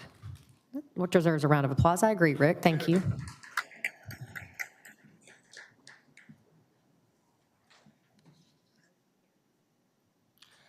Next item is M&C 24-1157. Motion and a second, council. Please vote. Thank you, Joel. We appreciate you. Motion carries. Next item is M&C 24-1158. Motion and a second. Please vote.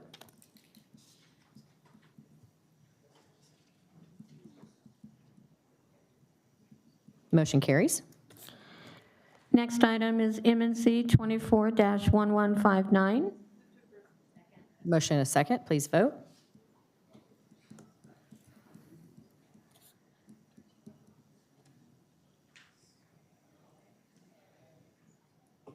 Motion carries.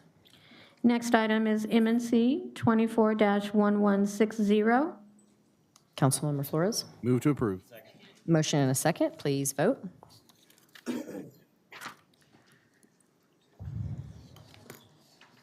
Motion carries. Okay, council, we're going to take a brief recess, probably 5 to 10 minutes to reset. And Jared says he needs 10, fair enough. It'll probably take at least 10 anyway to reset the room, allow speakers to come in. For those of you that are staying for zoning, stay on in your seat if you'd like to, or save it. That'd be fine. And we'll recess. Thank you.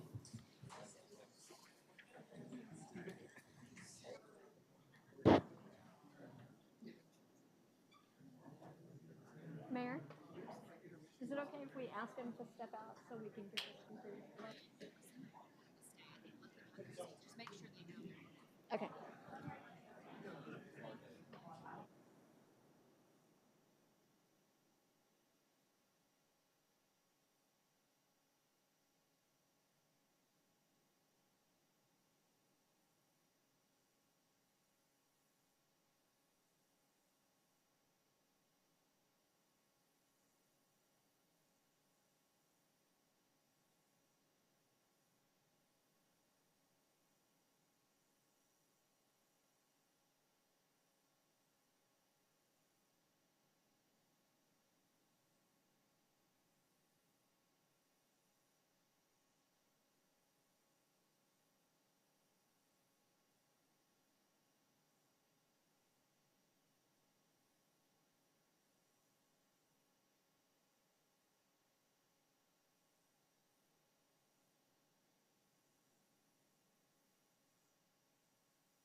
Okay. Okay. Oh, I gotta wait for Councilmember Beck. Where'd she go?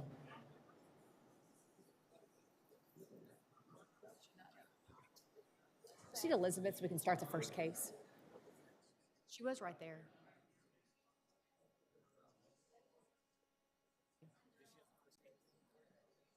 Yes.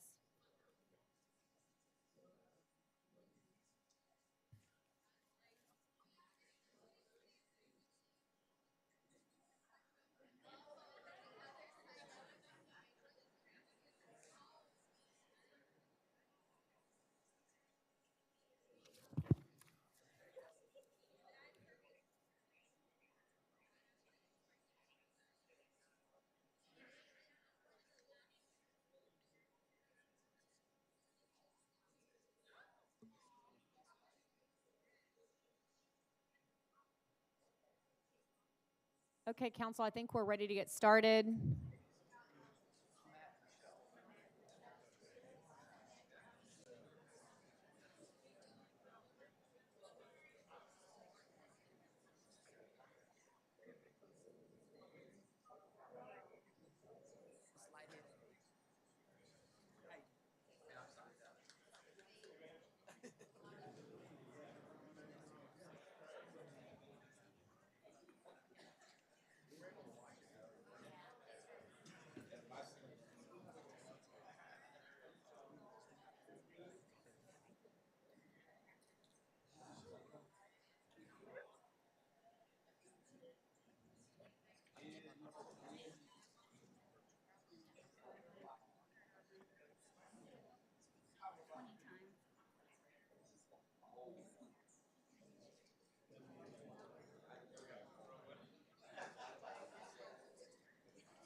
Okay, so they're coming in now.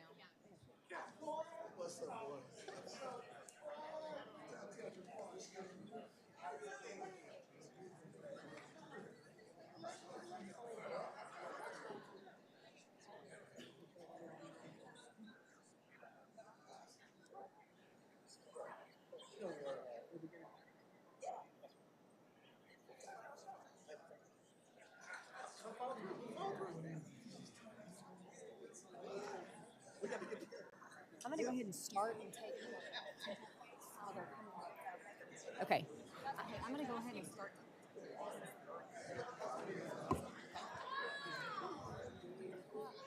I'm going to end recess and start our meeting for zoning. Thank you so much. I know that we're waiting on a few of our speakers to come in on zoning case 24-090. So as those individuals come in to speak, I'm going to move Mayor Pro Tem Bivens to the next case, which is ZC 23-202, which is in Council District 5.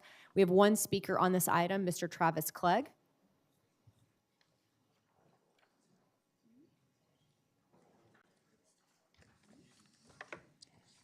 Good evening. Good evening, Mayor and Council. I'm Travis Clegg with Westwood Professional Services. We're a consultant representing our owner, the Reverend, who is here tonight on this complex yet exciting project in East Fort Worth. The site sits on 28 acres in East Rosedale and is currently zoned as B2 family and E neighborhood commercial. We're proposing a planned development with community facilities as the base zoning. The site will allow for a place of worship, event center, vendor food court, parking, and for short-term visitor lodging during the events only. The living quarters outlined in the PD are not for rent, not short-term rentals, and not multifamily. For the majority of the time, the site will be mainly utilized by the monks, the nuns, and staff that would remain at the campus, but it will allow for significant events to take place from time to time. The focal point, if I can change the screen here. I think I know how to do that by now. The focal point of the entire complex will be the beautiful area that includes the stupa, as seen here on the presentation slide. We're requesting for an allowance of 175 feet, which is a variance. However, we're 600 feet from the nearest home, which meets the 3-to-1 setback requirements. We are also requesting variances to the sign ordinance that would allow signs to be larger than the current city code, mainly for the ceremonial gate entrances. And finally, we're requesting the use of the new proposed urban forestry standards that would require greater preservation of significant trees on the property and preservation of the existing post oaks, while allowing us to remove invasive trees and those trees not on the protected list. Lastly, I'd like to take a moment and thank the city for all the help on this project. This vision has been in process for several years, and due to the complexity of the request, we've needed significant support from the city. The standards and narrative written for this PD is the culmination of months of hard work by the city, the church, and partners. Specifically, I'd like to thank Beth Knight, Stephen Murray, Jacqueline Ingram, and LaShondra Stringfellow, and of course, Mayor Bivens' office, or Mayor Pro Tem's Bivens' office, as they've been tremendously helpful. While we have staff support and unanimous support from the Zoning Commission, we still have a very detailed and tight program ahead of us, and we look forward to the continued partnership with the city. Thank you. Thank you, Travis. Councilmember Bivens. I am very excited about this project. So glad to see the venerable here this evening. We know him as Two, and from time to time, Two will just drop by dressed like he is tonight, and people will say, there's a man at your house with a robe on. Do you know him? But that is just what a part of this community he is.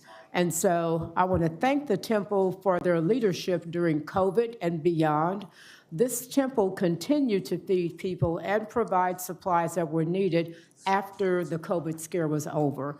And so because of my support for the temple and you working with them, I vote wholeheartedly to approve, and I hope my council peers will side with me. Second. Got a motion and a second, council. Any other discussion? If not, please vote. All right. Thank you. One's missing. Thank you.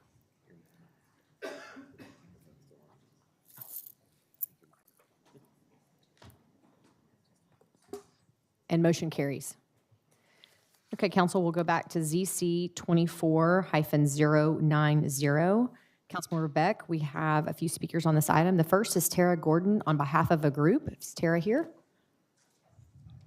Hi, Tara, come on down. And I see the names listed here. Tara, thank you for that. If you're here as a part of a group for Tara Gordon, you just wave your hand really quickly. That's all I need. Thank you very much. Tara, the floor is yours. You have 6 minutes. Good evening, council members and Mayor Parker. My name is Tara Gordon, and I'm the Housing Program Manager for the Transition Resource Action Center, known as TRAC. TRAC is a nonprofit with over 20 years' experience serving youth and young adults that have aged out of the foster care system and young adults that are experiencing homelessness in North Texas. We operate 2 transition centers, one in Dallas and one in Fort Worth. We carry contracts and grants with DFPS, the Texas Workforce Commission, the City of Fort Worth, a Victims of Crime Act grant through the Governor's Office, and multiple federal contracts through HUD. We also are supported by numerous foundations, including the Sid Richardson Foundation and the Amon G. Carter Foundation. Due to the increased need for our services, TRAC would like to renovate the 4536 Alta Mesa Church building as an enhanced drop-in center for young adults and include our staff offices, a resource room with computers, and a gym space for recreation and community events. In addition, TRAC would like to add a 15-bed transitional housing program on site. We currently have 10 young adults housed through our transitional housing program between the ages of 18 to 24. Right now, we rent 5 apartments in the South Fort Worth-Benbrook area. We have maintained that partnership for 5 years, but for the same amount of money we house 6 young adults, we would house 15 young adults in our new transition center. To be considered for the program, the young adults must be between the ages of 18 to 24, referred, pre-screened, interviewed, and selected for a bed. There will be background requirements, and most importantly, the program will be voluntary, meaning the young adults will want to be there because they don't have any other options. Once accepted in the program, the young adults will be required to participate in case management, obtain employment, and or pursue their education. The young adults will only be allowed to stay 3 to 6 months, and TRAC will help them transition to independent housing. We will have 2 to 3 young people per room. In addition, there will be 24/7 supervision by staff, an after-hours security officer, strict curfews, and a security system. We plan to sign a 10-year lease with Alta Mesa Church, which means we will house a minimum of 300 young adults over the next 10 years and serve thousands of young people with case management services. This expansion is crucial for TRAC to meet the increasing needs for the community. But don't just take my word for it. I'd like to introduce the members of our speaker team that are here as a testament to our partnerships and the work we do in this community. First, I'd like to introduce Chris Packard, TRAC's Interim Executive Director. Lauren King, the Executive Director of Partnership Home, formerly known as the Tarrant County Homeless Coalition. Crystal Lotsby, the Vice President of Housing Services for Presbyterian Night Shelter. Chris Cage, the Director of the Underground Youth Drop-In Center within One Safe Place. Kennedy Anyum, the House Relations Manager of the Ronald McDonald House of Fort Worth. Renika Atkins, the Founder and Executive Director of RISE, who is also the current Chair of the Tarrant County Youth Committee. Elizabeth Dyke, the Senior Class President at Fort Worth Country Day School, representing our long-standing partnership with the school. And then our current landlord was unable to make it inside the building tonight, but we have been at the same housing apartment for the last 5 years, and we're the only housing provider that they agree to work with in Tarrant County and that they want to continue working with. They believe in the work we do so much that they even help drive our youth to some of their interviews. In addition to these community partners, we have 2 of our young people with us tonight. Trey, who is currently housed in our transitional housing program, and Justice, that successfully completed our transitional housing program and has been housed independently for the last 1.5 years. We are honored for them to stand with us tonight. Homeless young adults are often called the invisible population because they look like any other young person walking to school, but they are here. They are at our emergency shelters. They are sleeping on our streets, sleeping on park benches, sleeping in cars, sleeping in tents, or worse, are being trafficked or sexually exploited. We recognize that housing an additional 15 youth won't solve our housing crisis for our young people, but it will make all the difference for those 15. Please help TRAC and Alta Mesa Church of Christ fight to end youth homelessness in our community and approve our zoning request for CF. And I'd like to really thank Councilwoman Beck and her team for all their advocacy and our outreach that we've done during this time. Thank you all for your time and everything you're doing tonight. Thank you. Our next speaker is Emily Hargrave, also on behalf of a group. If you're here on behalf of that group, please raise your hand, please. Thank you. And Emily will be followed by Micah Hobbs. Okay. Thank you very much. I appreciate the time to get to be here. I'm here on behalf of myself and my house. There's a photo, actually. If you see above here, that's where the housing unit will be, but the house, not the one with the pool. The other one is mine and my family. We moved here in June to that house in particular, and had we known then that they wanted to turn that house into a home, we would have been very happy to do it, and we're happy to do it now. That fence line that covers most of that property line is ours, and we are very happy to share with the program that they are wanting to do. We are engaged in those kinds of things in the city, and we're looking forward to being here in Fort Worth. In our minds, really, the human life and hope and opportunity are kind of what's most important to us. And I think the biggest thing I wanted to convey was just from the moment that I heard that that house would be renovated into this purpose, I was very excited about it, and we're very excited to share my family and kids. And also our neighbors in that cul-de-sac that could not be here tonight are also pretty excited about that possibility, sharing that space with them. Thank you very much for your time. I really appreciate it. And I just wanted to double thumbs up it from my position. Thank you. Thank you, Emily. Our next speaker is Micah Hobbs.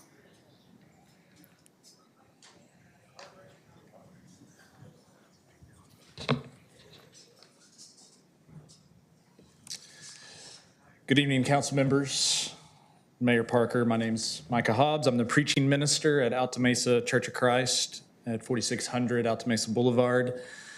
And we're here tonight requesting the zoning change. Alta Mesa has going on an 11-year relationship with TRAC, operating the drop-in center on our campus for young adults. And so because of that partnership, as Tara mentioned, we completely trust the good work that they do. As this slide suggests, TRAC and Alta Mesa we've done our best to be transparent with our neighborhood about the zoning change. These efforts culminated on August 28th with a town hall meeting at our church to communicate the plans of the church and TRAC with our neighbors and to do our best to answer their questions. We also went before the zoning committee on September 11th. And at that meeting, it was decided that we would be in violation of a half-mile radius city ordinance. And so obviously we were disappointed with that decision. So Alta Mesa and TRAC met with Councilmember Beck's team and city attorneys to discuss that decision about the half-mile radius ordinance. And from this meeting, the city attorneys and Councilmember Beck's team have determined that we would not be in violation of the half-mile group home like-to-like ordinance requirement. So we were excited to hear that, and TRAC and Alta Mesa most recently hosted an open house on December 2nd for the community to come and see the TRAC Transition Center.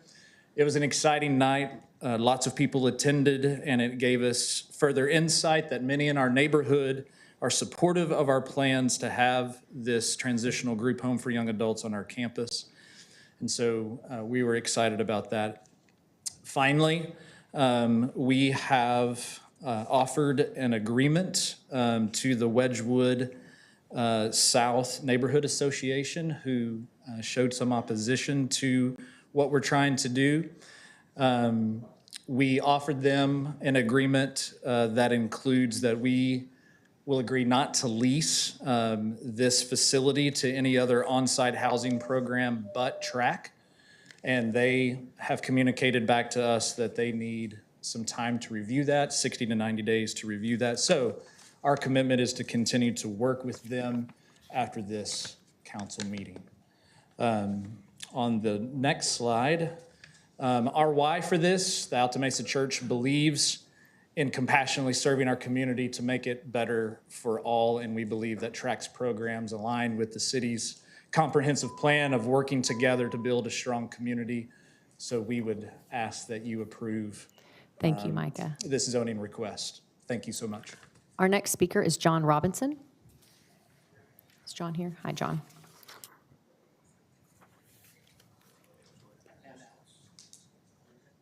Yeah, hand him to the city secretary first.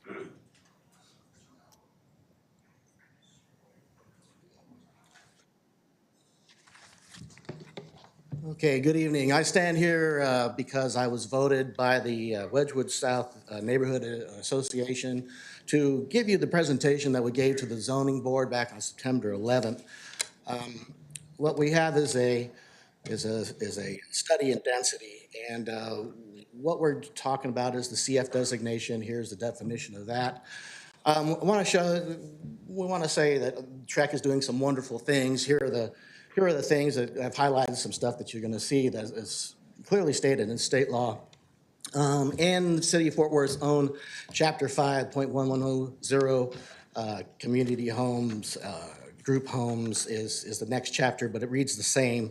And it talks about the half-mile rule, that they need to be separated by a half mile. So that's based on Texas Human Resources Code, Title 8, Chapter 123, about community homes. 123.003 talks about zoning restriction discrimination. Of course, you can't discriminate against a group just because it's a community home. And the chapter 004, 123.004 talks about qualifications of the community home, which TREC does qualify for. The important part about that is how it describes what those mean in Chapter 247, which talks about the scope and purpose and implementation of community homes, and in fact group homes, but I don't have time to talk about both, so I got to pick on this one. Moving on, again, Chapter 247 defines what is involved in this state law, which this city ordinance is based off of. So these are you can see that you compare the two things that TRAC does and what the statute says, it matches. They are doing these amazing things. 247 continued, talks about specifically about the Church of Christ. We're here to say that these exemptions are very narrow in scope, and is something else than what the Alta Mesa Church of Christ is suggesting, so it doesn't apply. Back to Chapter 123, we talked about the services required. Again, that first slide that talked about TREC, what they serve is right off their website, and you can see it matches right with what Chapter 123 says these homes are. 123 talks about 0.008 talks about the half-mile rule. Here's a picture of our neighborhood. The blue dot in the middle is the Church of Christ and the property. The yellow stars around it are the existing community homes that meet those definitions. Here's a half-mile distance. Here's how many are within that half-mile. We are saturated, and we are suggested that we've got too much density. So, Thank you, Wedgwood John. South Neighborhood In Association- conclusion of your time, I apologize.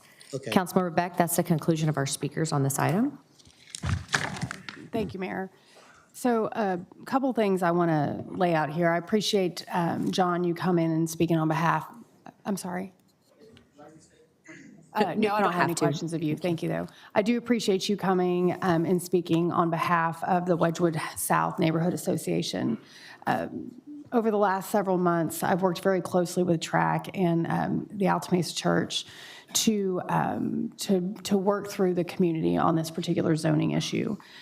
This community is one that's very important to me. I actually grew up 4 blocks away from this particular church, and I can attest to the longstanding community commitment that they have had. It started with their food pantry that they opened many, many, many years ago when I was just a little girl living in Wedgwood.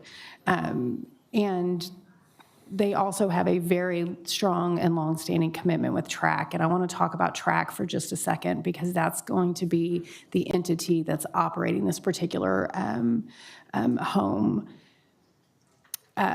During the course of this, I had the opportunity to meet with landlords that currently house TRAC's, some of TRAC's recipients. And they could not speak highly enough about the type of individual that they have coming into renting apartments in their apartment complex. It's actually right across the street from Country Day, and they have said that they would take every member of TRAC that they could, if they could, because these residents are quiet and they don't cause problems. They're the type of residents that they want living in their communities, and that's in no small part because of the work that TRAC does to support these, to not just background check, but support these individuals as they are moving down their journey to find permanent and stable housing. I appreciate so much the work that both TRAC and the church did communicating with neighbors. Not only did they host 2 open houses, but they actually went door to door and made sure that members of the Wedgwood South neighborhood understood what was coming in, what was proposed to come in next door. I have full faith that TRAC will be a good operator. And when it comes to some of the concerns, and I will get to those that Wedgwood South has, I think so often that is because we've had a bad operator, and I don't think that we will have that case here with TRAC. I also appreciate the church willing to sign an agreement with the neighborhood restricting that housing to TRAC as the operator. And I have full faith and confidence that the church and the neighborhood association will reach an agreement that protects the neighborhood as we move through this process.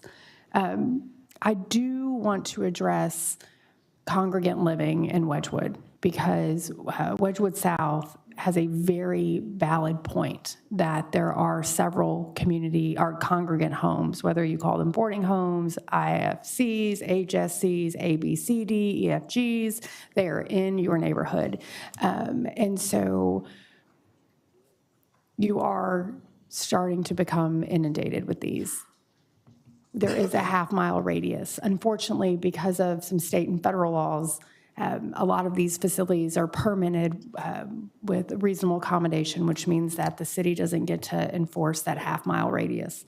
All of that being said, it was through this particular zoning case that we uncovered that we weren't doing the best job that we could at the city to make sure that we are enforcing that half-mile radius.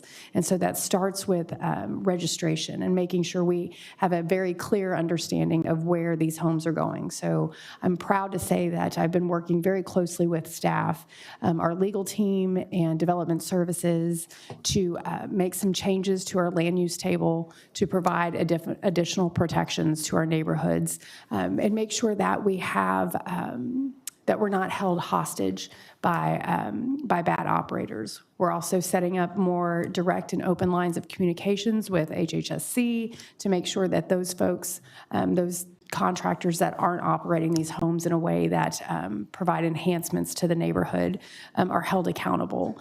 And then also through our boarding home ordinance here at the city. So we have not forgot about you, Wedgwood, and you have my promise to continue to work with not just my members, my colleagues on this dais, but with state and federal leaders as well, and our really amazing legal team to try to provide solutions so that we can protect the integrity of neighborhoods. We've done that through short-term rentals, and it's time that we make sure that we're paying as much attention to congregate living as well. So with that, I'm going to move to approve ZC 24-090 with the following amended motion. To a PD /CF, so a planned development for all uses in community facilities excluding Group Home 2, site plan required. Second. Maddie? Christoph, please. Yeah, so real quickly, I just want to voice full support for Councilmember Beck on her decision. I know she did a lot of research into this, but from the purpose standpoint, I think all of us on the dais there's a little bit of relief actually hearing a neighbor in support of something as important as this. Typically, we experience the not my backyard type movement. I think for something as important as this, I think it's great to see a neighbor actually say, yes, please put it literally in our backyard. So I think that's amazing. As a Tarrant County court-appointed special advocate, I deal with children in the system. My current kid actually just turned 18, and if it weren't for foster parents willing to keep him around, he'd undoubtedly end up on the streets. So I think facilities like this are going to be absolutely amazing. So with that, I fully support you. Thank you. Motion a second, council. Any other discussion? Thank you. Please vote. Councilmember Williams is a yes. Motion carries. Next item is ZC-24-117. Councilmember Williams, we have two speakers on this item. The first is Michael Grooms, followed by Tyler Hendon.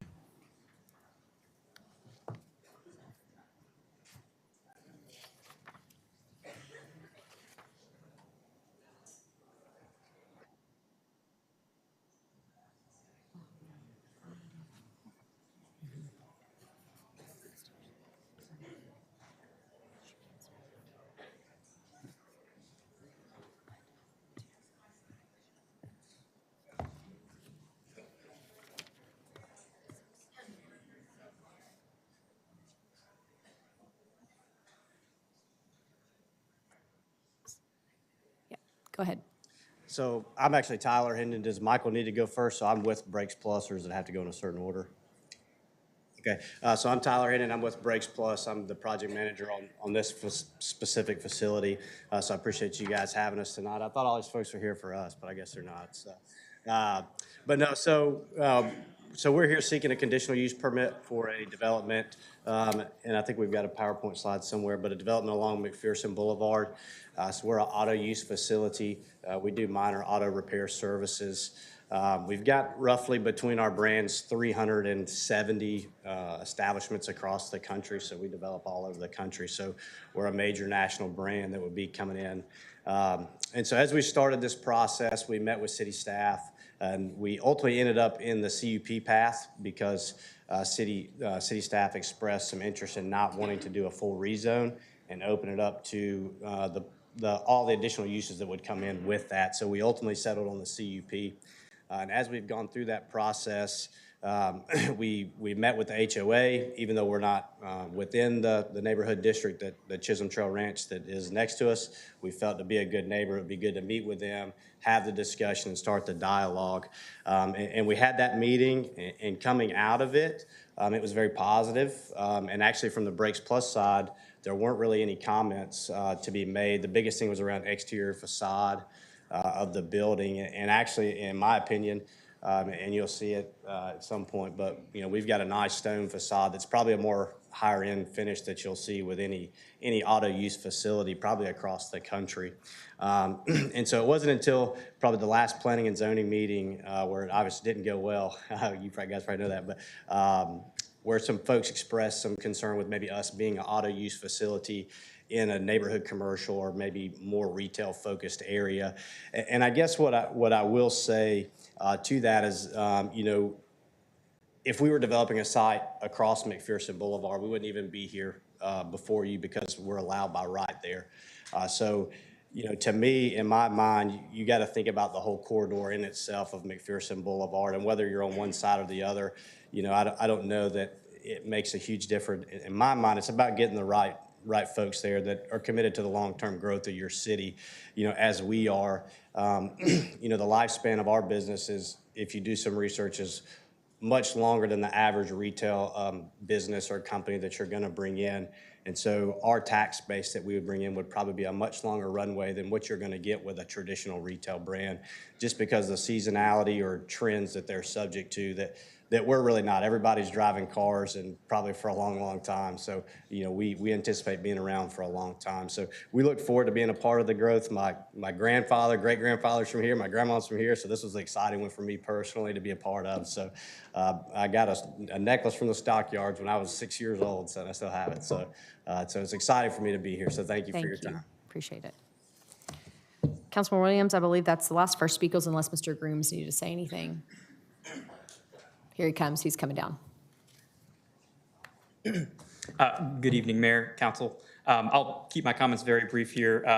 I did just want to highlight one thing and really reinforce Breaks Plus's role in this whole process. They're great partners for whichever city they're located in. They're great corporate operators of their facilities, keeping them fresh and clean, making sure they're delivering on the promises that were made when we brought this in front of the HOA and P&Z and City Council. They've made a very concerted effort to revise their drawings and revise their plans coming out of our HOA meetings. I would want to thank Haley Carr with the Chisholm Trail Ranch community. She's been, again, a great partner in this process, helping us understand what are the concerns of the local residents and how can we best address those. And I wish I could have a compare and contrast between our original plan and our final plan, but we have made strides and we have made changes to those plans in order to further enhance that streetscape.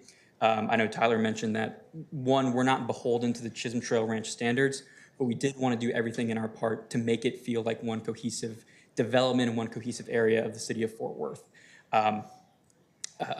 Again, driving down that streetscape, the benefit of the CUP here, where we're not necessarily allowed by right under the current zoning, the CUP is giving the HOA members, City Council, the city as a whole, a little bit more input into what that final product looks like, and I think that is reflected in our plans. Thank you. Thank you, Councilman Williams. The conclusion of our speakers. Yes, ma'am. Thank you, Mayor. And thank you, Michael and Tyler. Really appreciate all that y'all have done to engage the community. Unfortunately, sometimes with zoning and land use, it's like trying to find the right piece of the puzzle.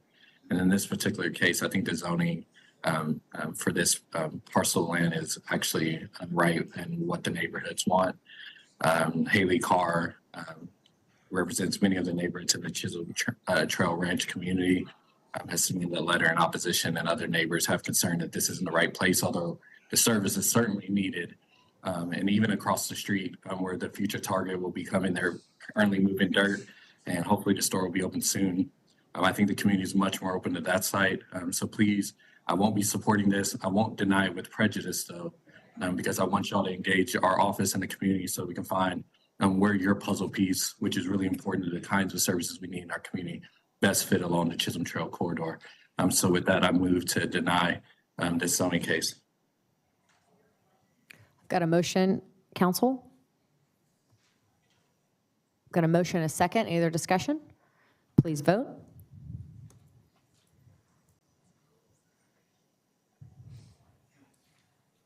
Motion carries. Next item is ZC-24-118. Councilmember Williams, this one is also yours. Yes, these are sister cases, and so similar comments. I encourage you, Michael and Tyler, to please come back, and we'll try to figure out where this best goes. It's always a tough road ahead when staff makes a recommendation against, and so does the zoning commission, and we have the letters of opposition. So with all of that, I'm going to move to deny this case as well. Thanks, Jared. I do have a motion on the floor, but just for clarity, I do have Aaron Graves as a speaker. Did Aaron want to speak? He's coming down just a moment, Jared. I do have a motion on the floor. Please. No, that's my fault. Go ahead. Thank you, Aaron. No, it's all right. Here with Bowler Engineering as the applicant. Not much more I can say to that, to be honest. That's unfortunate news. You know, we enjoyed working with the community in order to enhance this building, exceeding city standards and expectations for what this area requires. Obviously, we want to be a part of the community. It's essential use, as was discussed. And we look forward to working with the team as this moves forward. So thank you. Thank you. And Mayor, if I just might, I completely agree. Y'all's designs were excellent, and this use makes sense along that corridor. We just need to find the right parcel. So you have my commitment as a council member of this area that we're more than open to engage in the work with y'all to try to find the right spot. There's still lots of vacant land that this would be perfect for. Thank you, Jared. I've got a motion on the floor, council. See a second? Motion and a second. Please vote.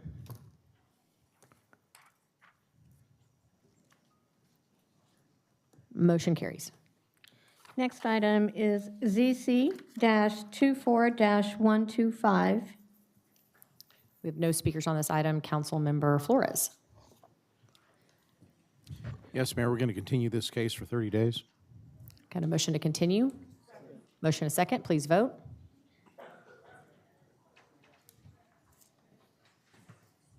Motion carries.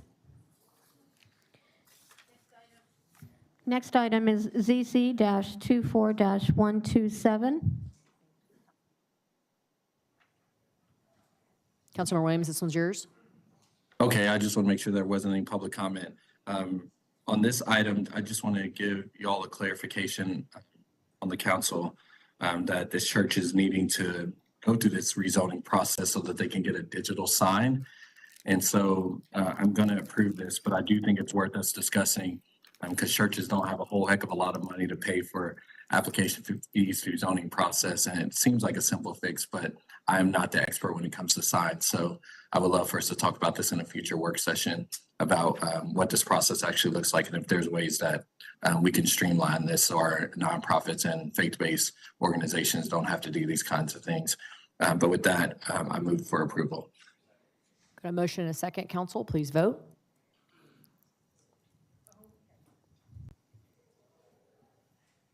Motion carries. Next item is ZC-24-129. Councilmember Flores, we have one speaker on this item, Armando Garcia.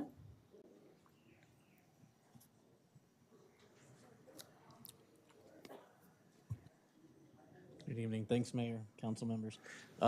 Thanks for your time here for considering this case tonight. Just going to keep it short and sweet also. We're just requesting a zoning change from a B2 family residential to a ER, neighborhood commercial restricted for Mr. Petrie, who's the applicant. I'm just here on his behalf. We're working on a project on a couple properties to the north of this property, directly adjacent. And he's basically just wanting to use this piece of property for like overflow parking that would support the projects that we're trying to develop on the north side, which we're underway with the city reviewers on. We've made a couple submittals, so we're just trying to cross our T's, dot our I's, and get to the finish line. And Mr. Preacher really would, it would help him a lot just to have that extra space available to him. And I know there was some concern at P&Z about screening, and Mr. Petrie is aware of that and is more than willing to install any sort of screening or fence, anything that P&Z would want us to add. Same with landscape, we would meet or exceed all of the requirements. And with that, I mean, I think that's it. Thank you, Mr. Garcia. Any questions, Councilmember Flores? No, I don't have any questions, but I do want to note for the record that I have been in communication with Mr. Petrie and also with Armando in the past. And do acknowledge, and we have this on record, Stephen Murray will know this, that neighboring property owner Nick Papajohn has submitted a letter of support for changing from B to ER. And also understand that a 30-day continuance would cause a financial burden through the project and work disruption. As far as the fence is concerned, we have an email on file from Mr. Petrie attesting to his willingness to construct that screening fence. And with that, I will move for approval. Second. Got a motion and a second, Council. Any other discussion? Please vote.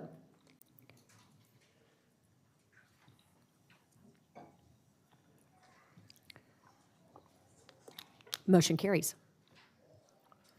Next item is ZC-24-130. Councilmember Crane, we have one speaker on this item only if there's opposition, which I believe there is none. There is none. I have a motion to make. I move to approve ZC 24-130 as PDE plan development for all uses in E neighborhood commercial excluding bar or tavern, convenience store, restaurant, and liquor or package store site plan waived. Second. Motion and a second, Council. Please vote.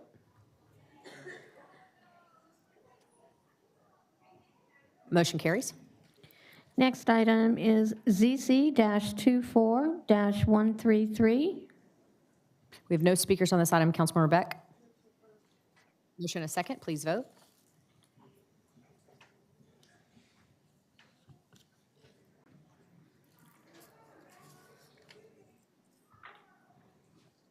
Charlie, also there. Motion carries. Next item is ZC-24-139. Councilmember Beck, we have one speaker on this item, Leo Lozano.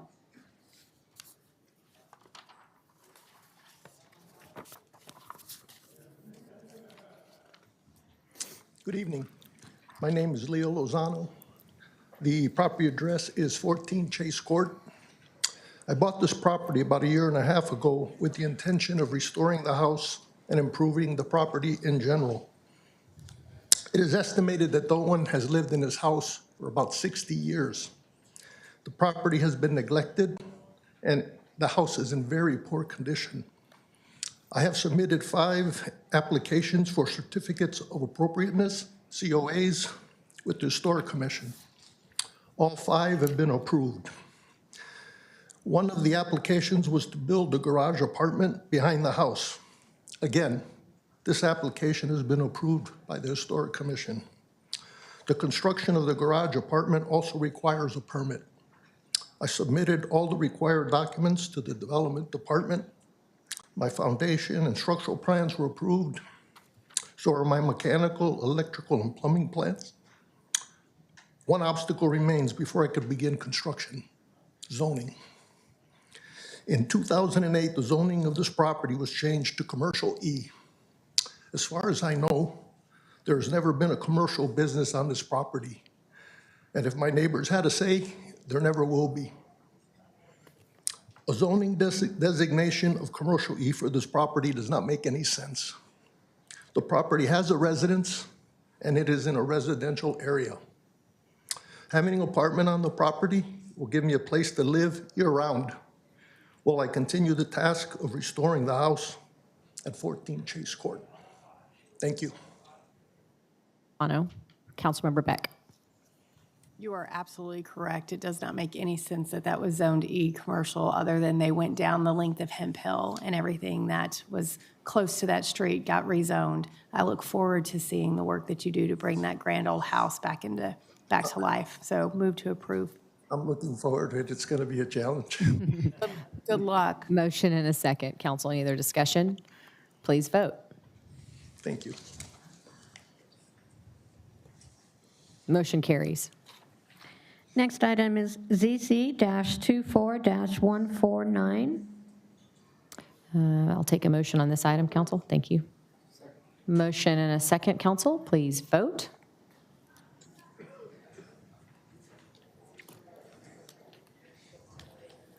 Motion carries. Next item is SP-24-013. Thank you, Jeanette. Council, we have about 78 speakers on this item, but I have spoken with both the for and against speakers. What we'll do this evening is what we always do. We'll take all of the for and all of the against. The caveat here is because I'm going to give each side a full 12 minutes at the top of their speaker list. And I've also been contacted, especially by those that are in favor of this particular site plan change. They'd prefer to speak in groups rather than every individual speaker. That is fine, because you have all the rules to do that, to combine them all, as long as each individual speaker, whose name I will call at some point during the speaker to make sure they do approve of that and they don't want their time this evening. So with that, I believe we're going to start with Pastor Heather Schott, followed by Kyle Fonville. Each individual will have 6 minutes on behalf of their applicant, and then we'll move through group speakers from there.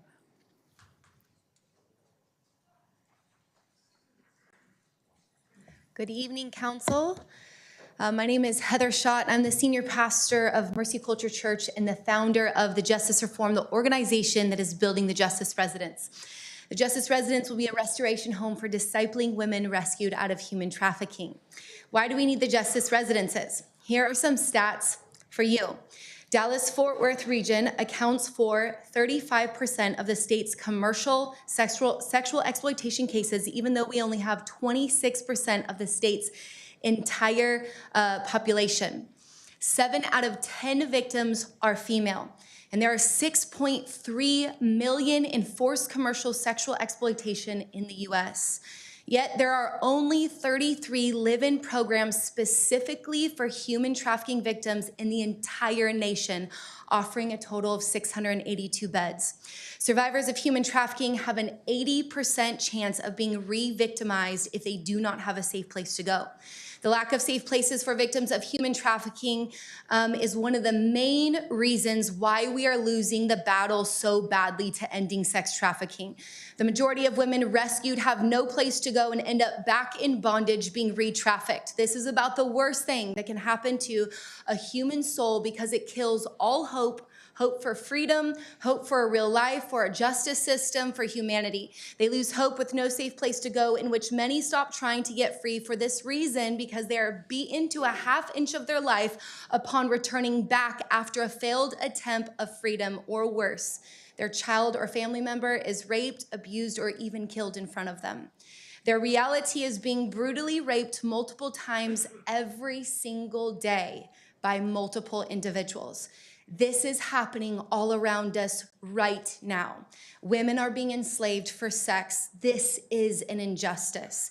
Yet the greatest injustice is to do absolutely nothing about it, or worse, to oppose solutions to help restore and redeem the most abused individuals in our society when we are already losing the battle.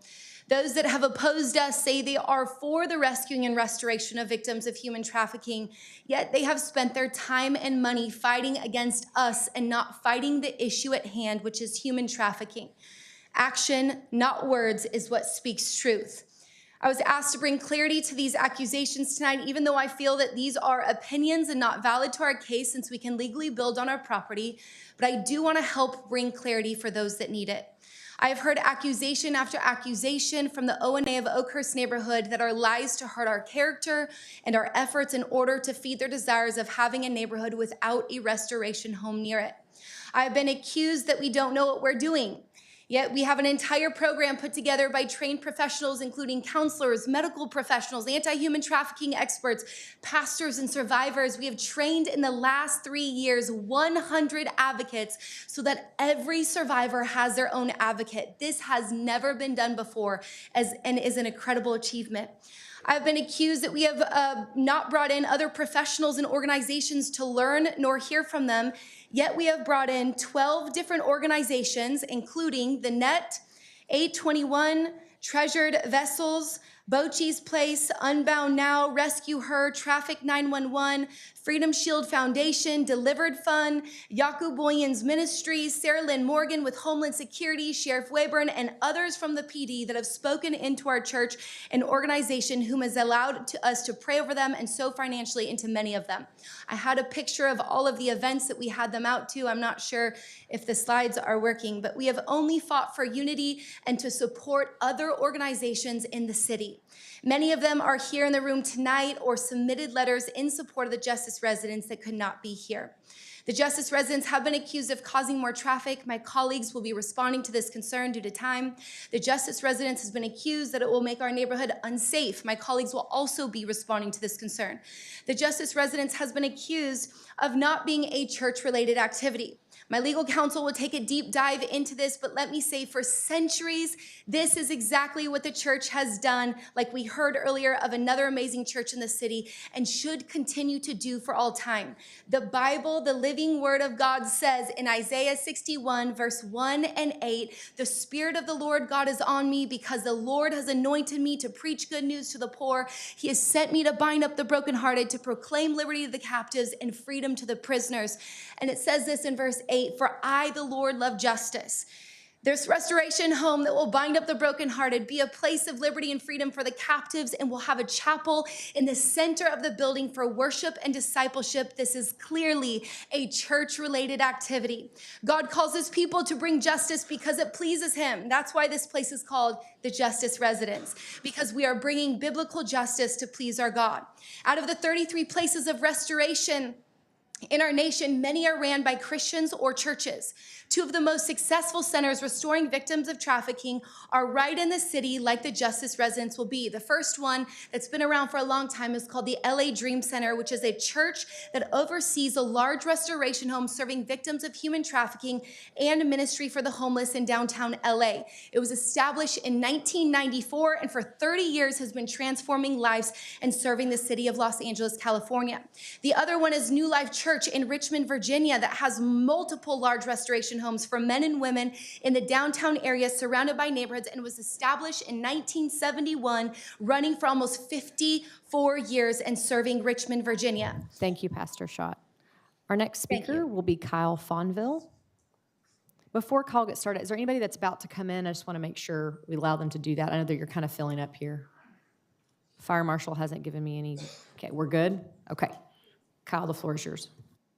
Good evening, Council, Mayor Parker. My name is Kyle Fonville. I'm an attorney here in Fort Worth, and I represent Mercy Culture Church. We're here on a site plan amendment, and so I want to get a little bit into the legal background of this. First of all, the proposed use, as you heard, the zoned use for this property is church-related activities. There's no limits on that. It's any church-related activities. The only requirement is a site plan, and that's what we're here asking for today. The proposed use fits within the current zoning, and we have an agreement with the city staff and city attorneys. I want to give a special thanks to Ms. Dana Burdoff, who's worked very hard along with the city attorneys with us. We've worked through this issue, and this proposed use fits within the zoning. The church also consulted with a national law firm who does this, because I don't go in front of the Supreme Court. I don't argue these religious liberties issues. And so we brought them in to give us counsel on what this is. And they wrote a letter. Everybody should have received a copy of the letter. And they reached the same conclusion that there should be no question, and this is First Liberty Institute, there should be no question that the new structure and ministry are church-related activities under our PD 586. Now, here's why. Here's the standard, and this comes from the Fort Worth Court of Appeals. It's a 1999 decision, and they said church merely requires that activities are, one, primarily connected with religious worship, which you just heard. There's going to be a chapel in the Justice Residence, but two, it says, or intended to propagate religious beliefs. And what happened in that case is the church looked at a dance hall and they said, well, a dance hall that's used for dancing, for barbecues, for fundraising, is that a church? Because it's not connected to the sanctuary. It's on church property, but it's not connected to the sanctuary. The city of Fort Worth actually said, yes, that is a church. The Fort Worth Court of Appeals said, yes, that is a church. And just because there was social events held does not mean it's not part of a church. So that's the standard. What religious beliefs are being propagated with this residence? Well, I can show you one of them. And this is Jesus speaking in Matthew 25. And he says, "For I was hungry, and you gave me something to eat. I was thirsty, and you gave me something to drink. I was a stranger, and you invited me in. I needed clothes, and you clothed me." Then the scripture goes on, and it says, the people standing around asked, "Lord, when were you hungry? When did you need clothes?" And he says, "Truly I tell you, whatever you did for one of the least of these brothers and sisters of mine, you did for me."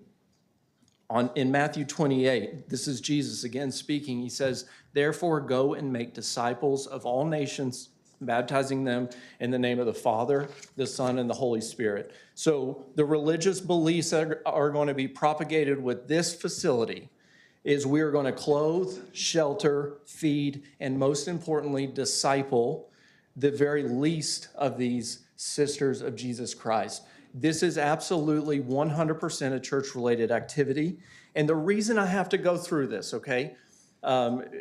The reason I have to go through this is because the Opposition Neighborhood Association has hired a Dallas attorney to come in and challenge our religious beliefs. She went to zoning and said, well, what's really a church-related activity? Should it be all ministries at the church? It shouldn't be all ministries. Let's say, this was literally her argument, let's say that it should only be Sunday school classrooms and a fellowship hall. That's what she told your zoning commission, and that's what partly the zoning commission ruled on. I'm here to tell you that the United States Supreme Court said a government cannot act in a manner that passes judgment or presupposes the illegitimacy of religious beliefs. What does that mean? It means this government cannot tell a church like Mercy Culture what a legitimate religious belief is. And the great thing about this constitutional principle, it rings true regardless of the religion, regardless of the organization, and regardless of the thoughts and feelings and inconveniences of the local landowners. Now, I'll tell you, you heard the Hungdao Buddhist Temple application earlier. They want to do things that don't fit within Fort Worth zoning. They want to build these stupas in the middle of their facility. It is not up to me and it is not up to the city to tell them that's not a legitimate religious activity. Pastor Nettles, let's say your congregation wants to expand Purpose-Driven Ministries campus to propagate a religious belief that you and your congregation have. It is not up to me to tell you what a legitimate religious belief is, and it's not up to this body, respectfully. The same laws that protect you to do what you want and the religious use on your property are the same laws that protect Mercy Culture Church. And so we're asking this body to please consider a site plan amendment, not a zoning change, and to approve this. Now, very, very quickly, another thing our experts has made clear under the federal case law is you cannot, if there is a lesser restrictive alternative, the city cannot say no. And so I want to propose, and I got these directly from an officer in the transportation department. Here's what you do on Oakhurst Scenic Drive to stop parking on the shoulder: cables, rocks, bricks in the sidewalk. These are less restrictive alternatives to saying no. So we ask that you do not say no to this, but to Thank you, Mr. explore Fonville. these Your lesser restrictive time has alternatives. expired. Thank you, Mayor. Our next group will be Kaylee Morrow.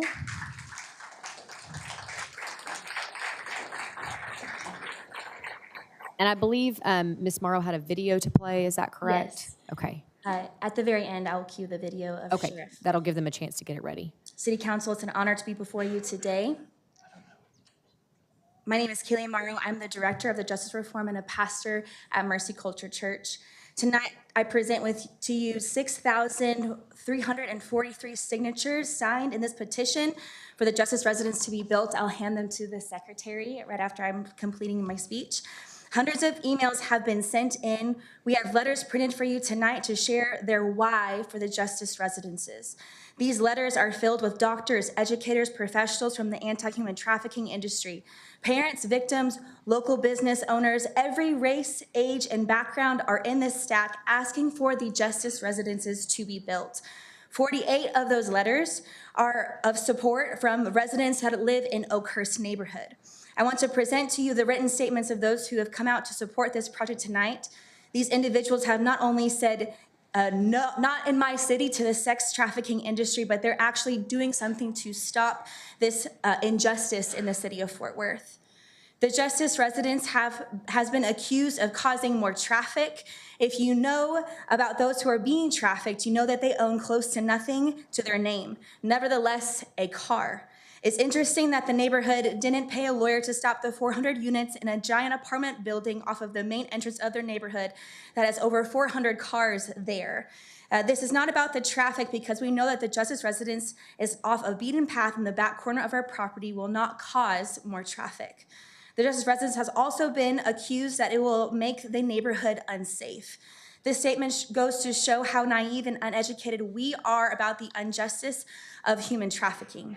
What is attracting traffickers is anywhere moms and children are. This is happening in Targets and schools and parking lots, skating rinks, malls, the biggest one, social media, and our very own homes. This is everywhere. We have trafficking happening all around us in our suburban neighborhoods, around Oakhurst neighborhood, and I promise doing nothing will not stop this injustice of human trafficking. But building the Justice Residence will repel trafficking and crime. When we moved into the building in 2020, there was crime all along Oakhurst Scenic Drive happening, but now because of the traffic, the things that are taking place every single day there, people, the $16 million of investment we've put into the church and the school, including security, crime has been pushed out and the value of this neighborhood has gone up. We have truly invested a lot into this property, the city, and we should be entrusted to continue to invest into our district and city. So no, the Justice Residence will not attract traffickers and will not put fear into anyone except the fear into our enemy's camp, the traffickers. Put yourself in the trafficker's shoes. They will not be coming to a place where it has 24/7 security and they wouldn't be going to where all of our security is taking place. If I was a bad guy, I would not want to go anywhere near this place.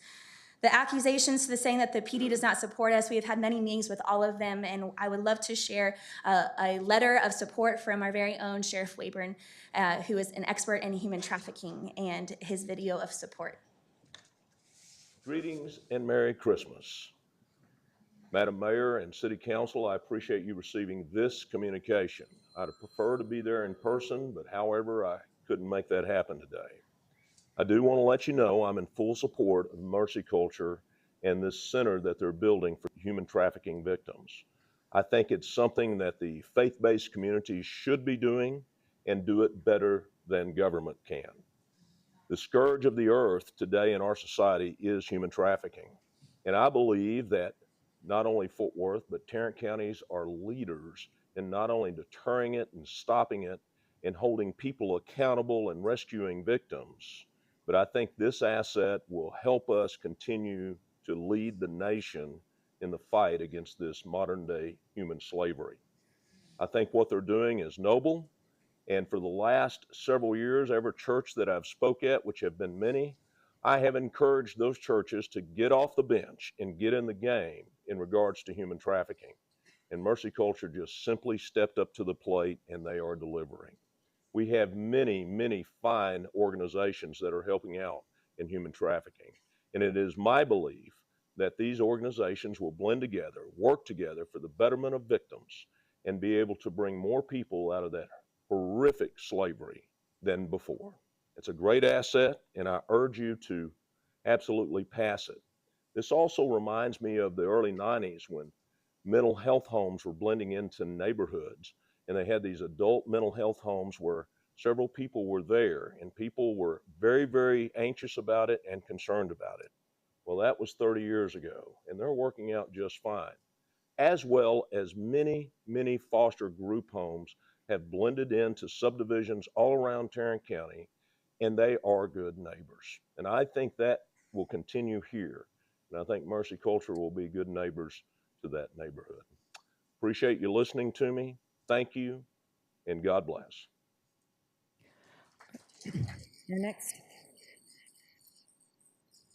Our next group is Les Cody.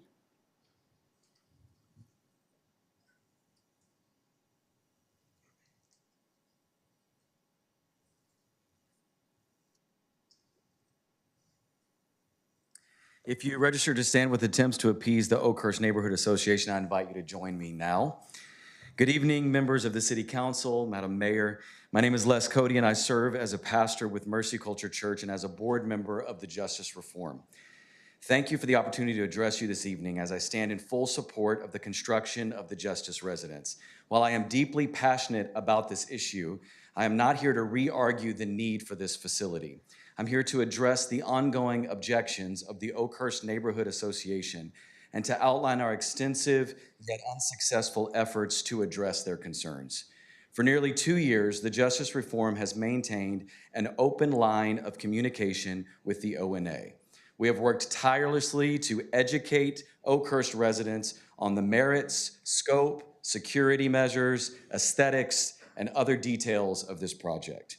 We've employed every available means of outreach, including social media, traditional media outlets, emails, mailers, door hangers, in-person presentations, Q&A sessions, and attendance at various neighborhood meetings. Despite these efforts, our attempts to address their concerns and provide answers to their questions have been met with consistent opposition. Our most recent effort occurred this past Tuesday, December 3rd, in a meeting with City Council member Jeanette Martinez and representatives from city staff, the president of the ONA, their legal counsel, myself, and other representatives from the Justice Reform. During this hour-long meeting, we answered their questions in great detail. As I did in our meeting, allow me to summarize their objections into 3 primary concerns. Number 1, parking and traffic. As has been noted, the women residing at the Justice Residence will not be allowed to have cars on the property. Additionally, on-site staff at any given moment will be minimal, and this is not a come-and-go facility. The project will not cause additional traffic or parking issues. In fact, it will add 18 additional parking spaces to the property. Number 2 was light pollution. We provided a detailed lighting plan demonstrating an anticipation of an increase in light pollution. Parking lot lighting will match the current church lighting, while building lighting will feature a soft residential design. The aesthetic integrity of the property is critical to us, reflecting both our commitment to excellence and our respect for the dignity of the women who will call the Justice Residence home.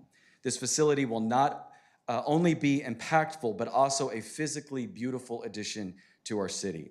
When asked if we had sufficiently addressed their concerns on these 2 topics, ONA representatives confirmed that we had. And that brings us to their 3rd major concern and the biggest of all, and that is of security. We have presented expert testimony, letters, and video of support from high-ranking law enforcement officials and comprehensive security plans. This plan includes significant financial investment in physical security measures, professionally designed and monitored systems, coordination with the Fort Worth Police Department, as well as 24-hour on-site security. Despite addressing these concerns, the ONA representatives could not articulate any unresolved security issues, stating only that they believe the project is inherently unsafe. As an example of the alleged unsafe nature of the project, they have consistently pointed to the number of beds. At one point in our meeting, I asked them if there was a number of beds at which they would support the project, and they had no answer. It is clear that no level of compromise would resolve the ONA's objections. Their opposition is not rooted in specific concerns, but rather in the project itself. This is consistent with their long-standing resistance to any further development of this property. You will undoubtedly hear many particular points of opposition from various members of the community tonight. Council members, please know that if we were to acquiesce to every single one of their demands, it would change nothing. If it has 100 beds or 5, if we had 18 parking spaces or 118, if we flood the facility with lighting or have none at all, the opposition would remain unchanged. The facts are This is a neighborhood association that has opposed any further development of this property and attempted to dictate how it is to be used for decades. Prior to Mercy Culture's purchase of the property, the previous church, Calvary, also faced relentless opposition from the ONA over every proposed development, ranging from building expansions to additional signage to minor changes to parking lights. This is an incredible project. As has been mentioned by our attorney, it falls well within the scope of church-related activities for which the property is zoned. It is well-funded, meticulously planned, beautifully designed, and fulfills a critical need in our community. It will be a beacon of hope, serve as a source of love, and be something the citizens of Fort Worth can be proud is representing our great city. Thank you.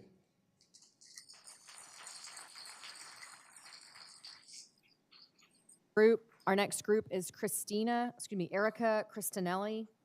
If I probably butchered her name, I apologize. You please correct me. Okay, Mayor. I have these that they told me that I could hand out to. If you just hand them to the City Secretary's office, we can take them. Thank you.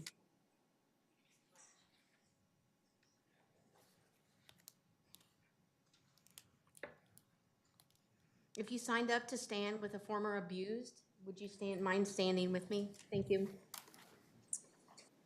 Good evening, Mayor and City Council members. My name is Erica, and it is an honor to share my testimony and story. 4.5 years ago today, I was homeless and living in a women's shelter a few blocks from the church. I was slapped. I had chunks of my hair ripped out. I had black eyes. I had bruises on my neck in shape of handprints from being strangled. I was forced to do things that I didn't want to do, but I didn't want to die or be beat. On May 21st of 2020, the Arlington Police Department rescued me from a hotel where I was being abused. Then I was taken to a safe house. I was hospitalized for many days. Several weeks later, and after a lot of no's, we don't accept women that are in her condition, the safe house finally found a place for me. I was taken to a women's shelter in Fort Worth, Texas, where I lived for 6 months. During this time, I was asked to go to church. It was Mercy Culture Church. My life completely changed. I began serving first as an usher, then as a greeter, and then many other places. I was accepted for who I was, given a chance at a new start, a new life. Being with the community at Mercy Culture helped me to heal. I stayed in this abuse because I thought there was nowhere to go. The Justice residents will give given through exactly that I went through, exactly what I went through. A place to live, not just a few days, for 1 to 3 years.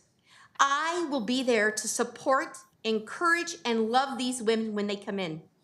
After training with the Justice Reform for a year, I graduated in November of 2022 as a Justice Reform advocate. I am 4.5 years clean. I am allowed to make my own decisions. I have a job. I have my own car. And just to say, just so you know, I didn't have a car for 10 years. Somebody that is being abused, they don't have cars. We can barely afford to eat. So that's just something that I did want to add in there. I have a job, I have my own car, I have a beautiful home. I pay all my bills on my own. And I am surrounded by people that truly love me and encourage me. I want to thank Pastor Landon and Pastor Heather. From the bottom of my heart, they have spiritually been my mother and father from the very moment I walked into Mercy Culture. I lost my parents many years ago. So having both of them in my life, loving and encouraging me, has changed my life. I love you both so much. Thank you for everything you have done for me. I wouldn't be where I was if it weren't for you, Mercy Culture, and of course, Jesus. He gets all the glory.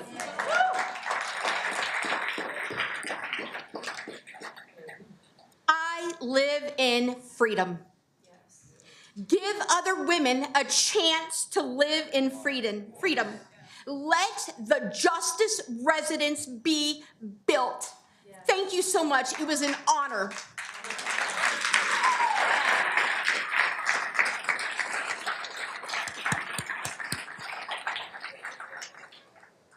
It's an honor to see her come to life like that. It's been a beautiful Just for clarity, I think there were 2 minutes and 40 seconds left on that. May I ask your name, please, for the record? My name is Evelyn Luciano. Thank you. Continue. Yes, and I'm from the city of Philadelphia and moved to the great city of Fort Worth 6 years ago. It is such an honor to be in this city. I personally have my own story, but today I'm focusing on my experience as working as a professional in this field of social work and criminal justice for 18 years of my life. I've worked with children, teens, and adults who were all victims of some form of violence, sexual abuse, and drug addictions. I've also worked with their abusers. I've heard a lot of concerns that have been shared from years ago with the Oakhurst neighborhood, and I want to speak to some of those concerns. I've worked in several inpatient residences, care facilities. Within these 18 years of working with them, I have been in many different facilities, and I want to say out of the 6,570 days I worked with them, only one crime has been committed in the neighborhood around, and it was not located in the homes around. It was located at a store down the street. I want to say that that fear that has been placed into the community is not accurate, and there is no evidence around it. I want you to know as well that the traffickers will not come to this location, as have stated before, because they have an assignment and they're not coming to harass the neighbors. They have an agenda and it is not them. I want you to know that I also personally understand the need for safe housing for these victims. I've had to stand in front of many women that have needed help and look them in the face and say, we do not have a place for you. That is the worst thing I've had to do in 18 years of when someone wants help and you have not a location to send them because there is not enough housing. I know for a fact that these women, when they're told this, end up going back into the cycle of abuse. This actually is a need that we needed years ago. And so I stand before you today and I'm pleading with you as a council team to say yes to this residence and also the need for it to be on a church property. Just as Erica, there are many individuals that have testimonies of coming out of the system that needed a church body and a community to help them walk through, and they are living in freedom. We need this justice residence, and we need it on the Mercy Culture property. Thank you so much.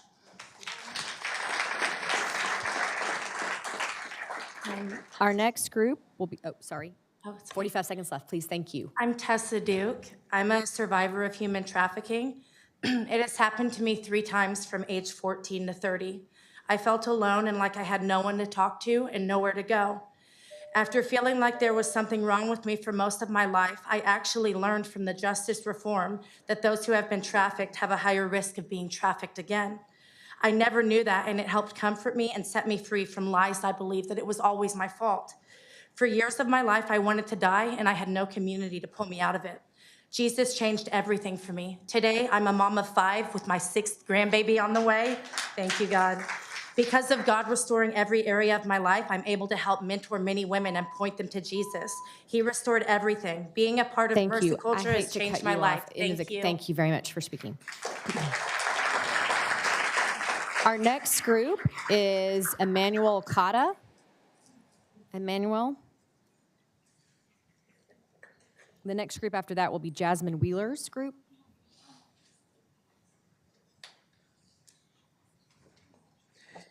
If you registered to stand with Oakhurst residents in support of the Justice Residences, please join me now.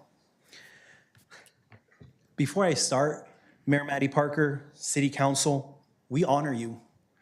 Honor is assigning heaven's value. Your seat, your voice, your vote is weighty and it's felt. I wholeheartedly believe that the Lord has placed you in this seat for such a time as this. My name is Emmanuel Cota Flores. I am a first-generation Hispanic. My parents migrated from Mexico to the U.S. years ago. Living on a border town for most of my life, I have seen the negative effects of what happens when a city does not stand against human trafficking.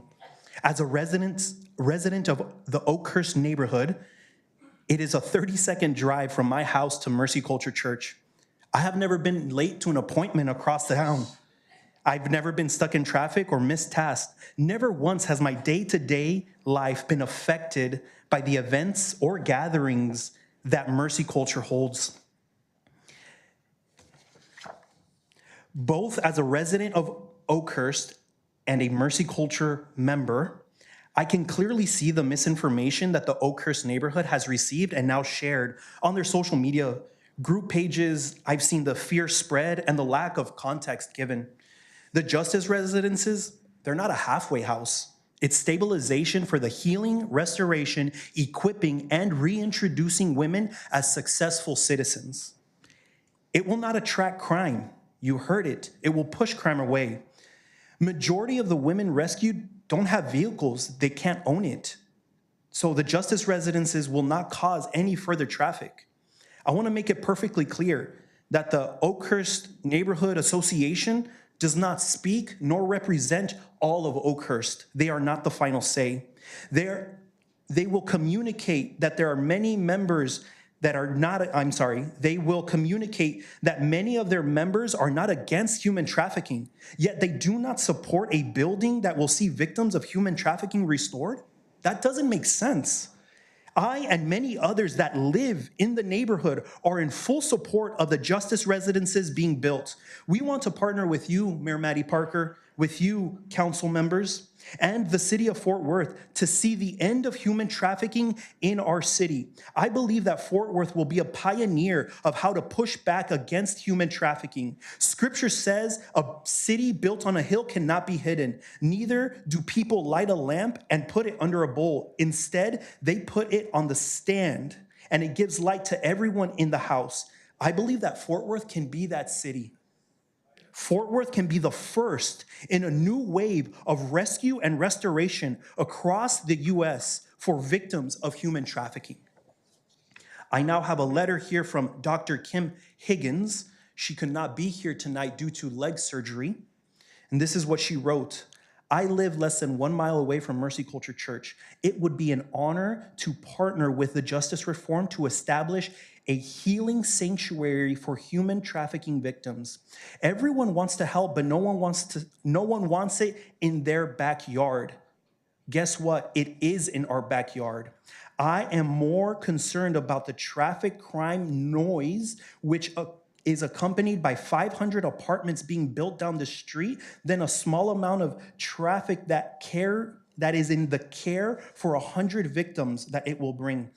I imagine property value would be more affected by high-density housing than a beautiful state-of-the-art facility tucked away in the church's property at the end of the street. Thank you.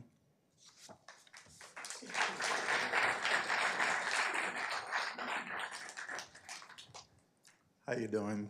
Thank you for having us today. Thank you for stewarding the job the Lord has bestowed on you guys. I am a resident of Oakhurst. I also work and attend Mercy Culture. For 20 years, I was a New York City police officer. The only help I could provide was sending them to city shelters. 3 weeks later, you see them back out. We started calling it the bologna sandwich and coffee, because it appeared that's what New York City did for these ladies. The first time I heard about this building, it brought me back to my days in New York City. And I was like, wow, why didn't they think about this before? You can't help them with a minute. You gotta have them for a while to work on them, because although they're being hurt, that's their family. If they have nothing else to lean on, that's what they go back to. I really thank you for your time. Thank you.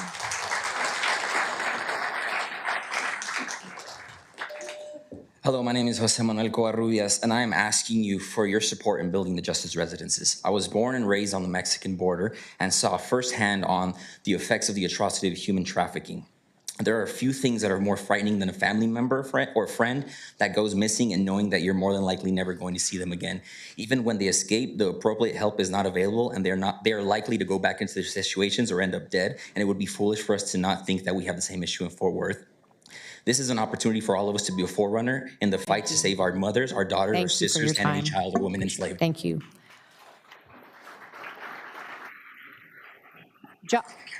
Our next group is Jasmine Wheeler, followed by Jocko Buens, and I apologize if I butchered that also.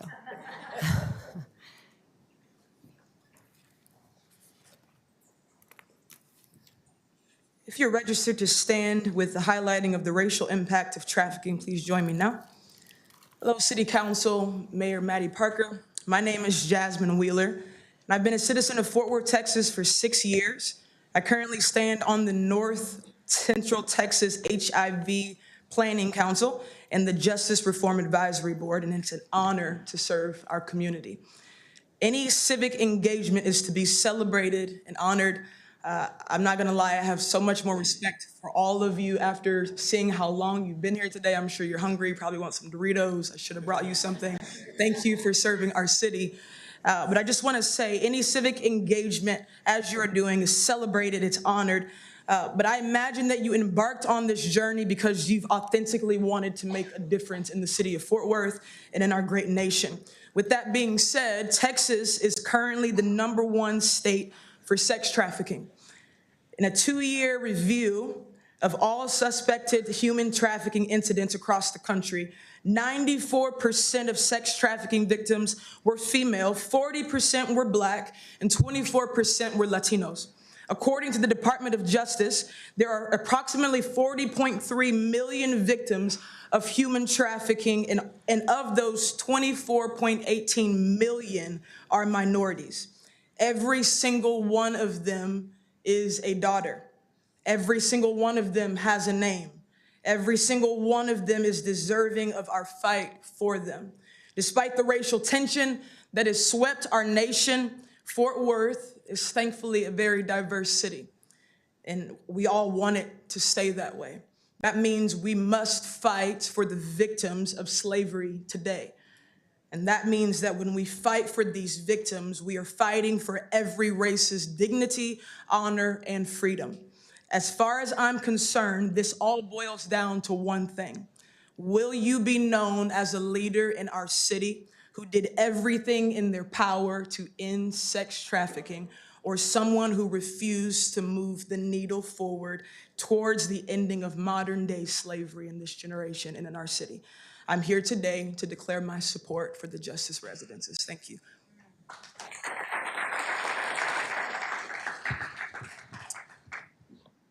Mayor Parker, City Council. My name is Will Ford III. I'm pastor at Mercy Culture East Fort Worth, and I'm a proud Fort Worth native. And like y'all, I love our city. That's why we've all been here so long, right? I grew up here. My family has a rich history connected to American slavery.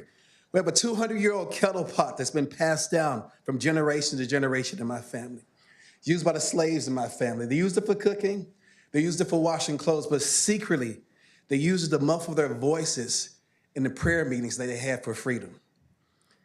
That kettle pot has been passed down to me and often reminds me of the courage and commitment, not only my forefathers, but also everyone who answered cries for freedom that we enjoy today. Yet while we celebrate legalized slavery ending in America in 1865, today's sex trafficking dilemma begs the question, how could those prayers be considered fully answered when global slave trade is so large and bigger than ever before? Unfortunately, there are prayers today that need to be answered from those trapped in modern-day slavery in our city.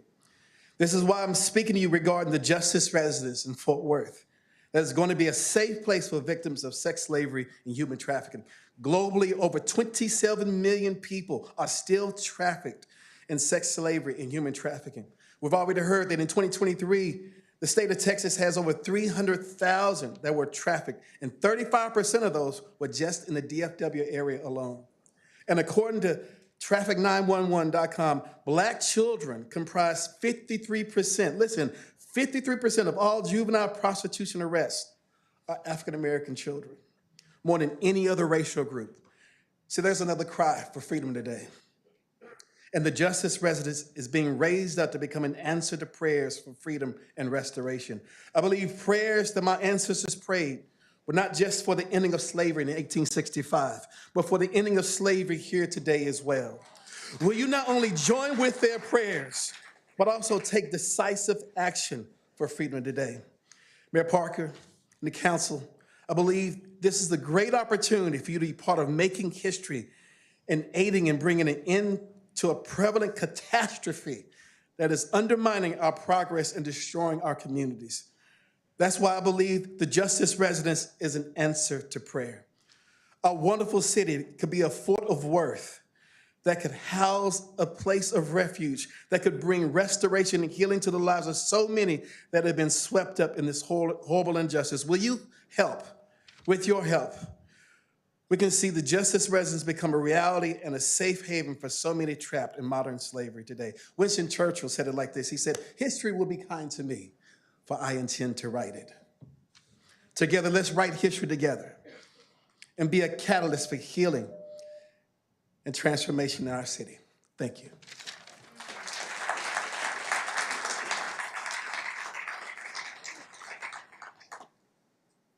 I just want to add one thing really quick. Another argument that's going to come up is that why don't we just put this someplace else? That's a fear-based argument because these girls need proximity to schools, they need proximity to grocery stores, they need proximity to the places that they're going to get care and they're going to receive the help they need as well as to be reintegrated into society. I just want to make that point. Thank you. Our next group will be Jocko Buyens. He's going to help me out with that one. For those who registered to stand with me, please do stand now. Honorable council members and Mayor Parker, thank you for your time. Please pronounce your last name for me. Boyens. Boyens, thank you. I'm here tonight to serve one purpose, to draw lines and delineate between what the Justice Residence is and what it is not. What qualifies me to speak on this matter is 30 years in combating child sexual exploitation. When I was 18 years old in 1994, as a citizen then of South Africa, my sister was trafficked. She was 12 years old. It took us 6 years to rescue Ilanka. I know firsthand that it took 18 years to see that life restored. 3 suicide attempts after rescue. And the predominant factor was no place to go. We immigrate to the United States, the land of the free, the home of the brave. 3 weeks after 9/11, I show up where a country is united. A country looks at an enemy and says, not here, not now. But we have forgotten. We have forgotten that there is an enemy. His name is Satan. There is an enemy with friends who walk among us.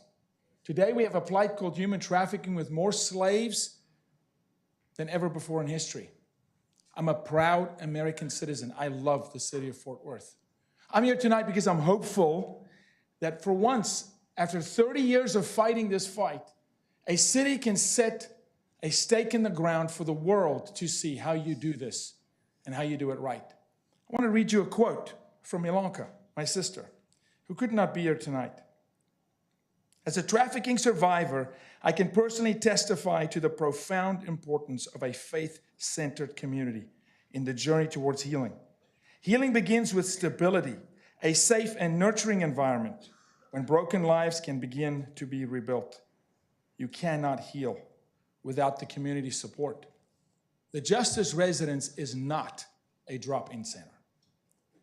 The Justice Residence is not a respite. The Justice Residence is not an emergency shelter. What is an emergency shelter? When we rescue victims, and we rescued a victim 2 days ago from your city, where do we take her immediately? Normally it's the hospital. Most of those victims have some sort of a substance abuse problem. They go to facilities. This is not the Justice Residence. The Justice Residence is a place of stability. It's a home. I'm proud to serve on the Justice Residence Board, and I also serve on the National Institute for Shelter Care's advisory board. And we did a study of 2,000 cases. And in 2,000 cases of human trafficking, here's the number: 22 to 47% of all trafficking cases in America, with Texas being 30%, is familial trafficking. It's the family trafficking the child who then grows up to become an adult traffic victim, which means that victim has never had a home. That victim has never known stability. That victim has never had resources. To build a residence that is a home, not a shelter, that has resources across the parking lot, with a church that is on fire, pouring into its community, a church that loves this city, a church that loves this state. I do not know of another residence on earth, and we have sowed into 172 of these shelters around the world.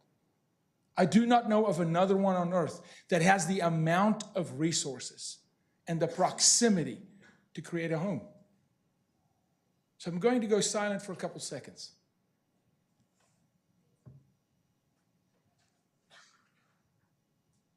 That's the sound of peace. That's the sound a survivor does not hear. They live in fight or flight. They're re-traumatized. They don't need a place, they need a home. The Justice Residence is going to be a home. When you connect a church to a shelter, the success rate rises by 60%. 87% of all success stories in trafficking come from faith-based organizations. This one will set a precedent. Alicia Bush is here tonight from Treasured Vessels. Alicia has taken in survivors that we helped rescue with your own PD, with your sheriff. I know that Alicia would love more resources. I know that Alicia would love a 2,000, 3,000 member church to say, can we do art therapy? Can we speak into the lives of these women? Can we prophesy over them? Can we teach them skills? Can we help them with a GED? You've got an army saying, we want to help you, Fort Worth. I'm asking you, let them. Those who oppose this have to ask a serious question. What will you say when you stand in front of Jesus? And he asks you, what did you do with what I gave you? Because that day's coming. Thank you very much.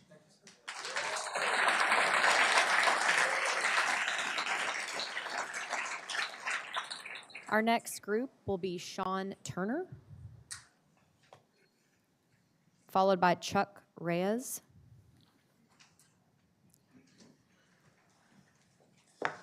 Jaco Williams is incredibly succinct and powerful with his words.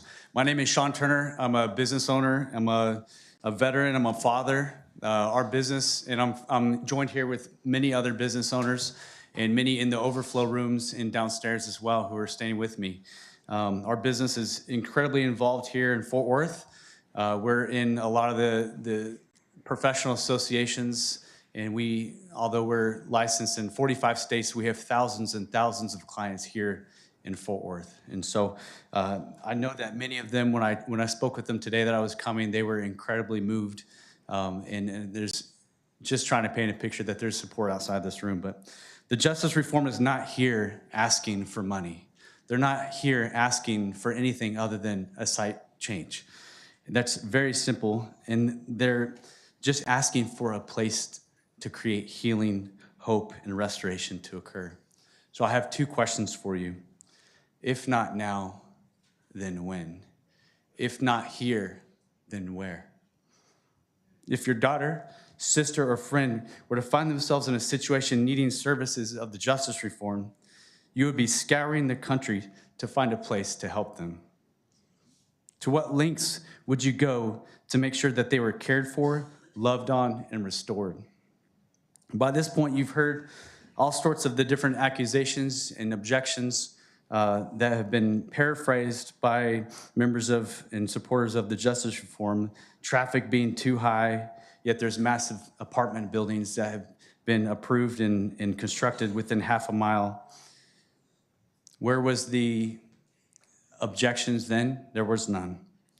Increased crime, yet the church that's sponsoring this project, Mercy Culture, has 24/7 trained security.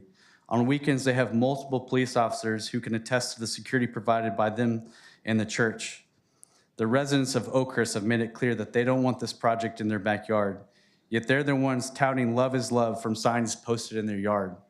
Throughout our city, we often hear these messages of inclusivity, compassion, and the idea that love is love.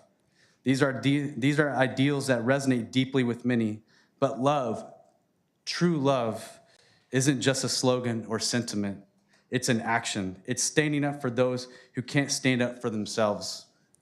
Mercy Culture Church has proven their ability to steward well by revitalizing a deteriorating building, pouring millions of dollars in their building and the adjacent school, providing millions of meals to hungry residents of Fort Worth, and caring for residents in need by providing clothes, gift cards to single moms during Christmas, and many other unnoticed acts of service. This restoration home is an opportunity for Fort Worth to lead by example, a tangible way to demonstrate that this city values justice, compassion, and restoration. Not only does this initiative offer a chance for healing and hope, but it also provides a pathway to empowerment through employment. I, along with many other business leaders in this room, are committed to extending career opportunities to these survivors in our businesses. These women will not graduate to be left on the streets. They will graduate from a program to be strong, smart, and productive citizens. You hold the power to make that possible. I urge you to think about the legacy you want to leave as leaders of this city. Tonight, you have a chance to do something extraordinary, to take a stand against human trafficking and the restoration of lives. This is not just about a building, it's about hope and transformation. So I ask again, if not now, then when? If not here, then where? Thank you.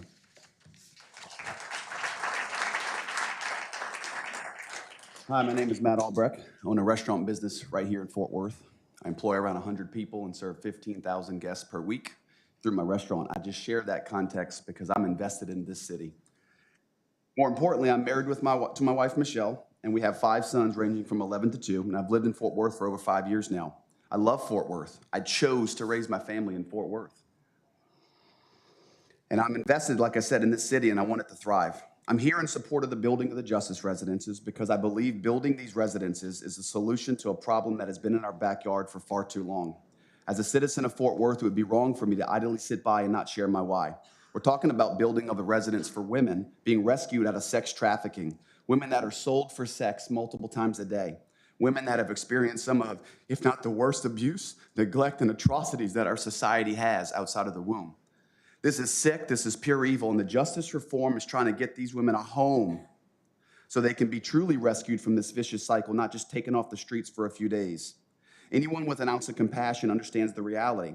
When I shared with my 11-year-old son that I was going to be briefly speaking in front of the city council, he quipped back without any other context, just tell them to put themselves in the woman's shoes. If you found out there was a restoration home coming and then you found out that the government wouldn't allow it, it would be devastating.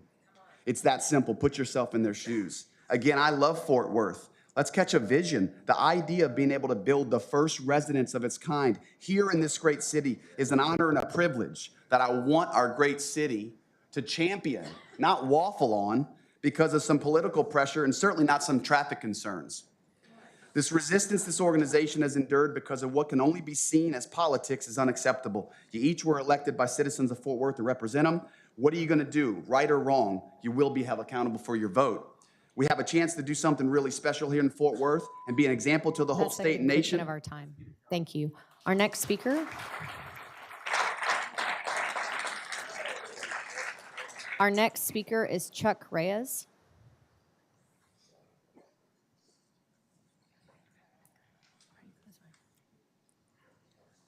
If you're registered to stand with parents fighting human trafficking, please join me and come up.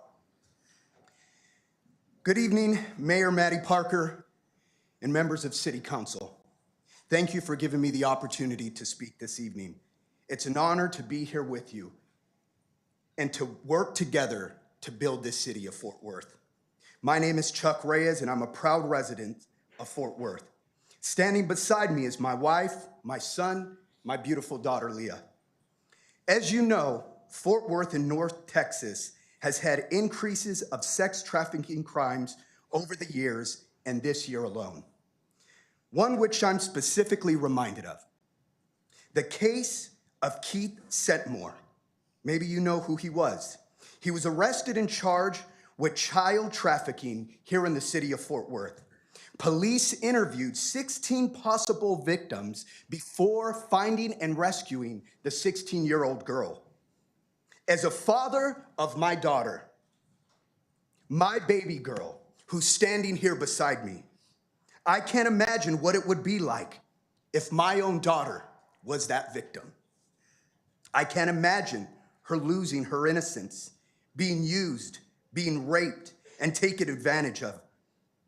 I can't imagine looking into her eyes, knowing that I couldn't save her, that I couldn't protect her, that dad couldn't be the one to stand in the gap. City Council, I want you to imagine that. What if this were our children? Maybe you're a father, maybe you're a mother, maybe you're a grandparent.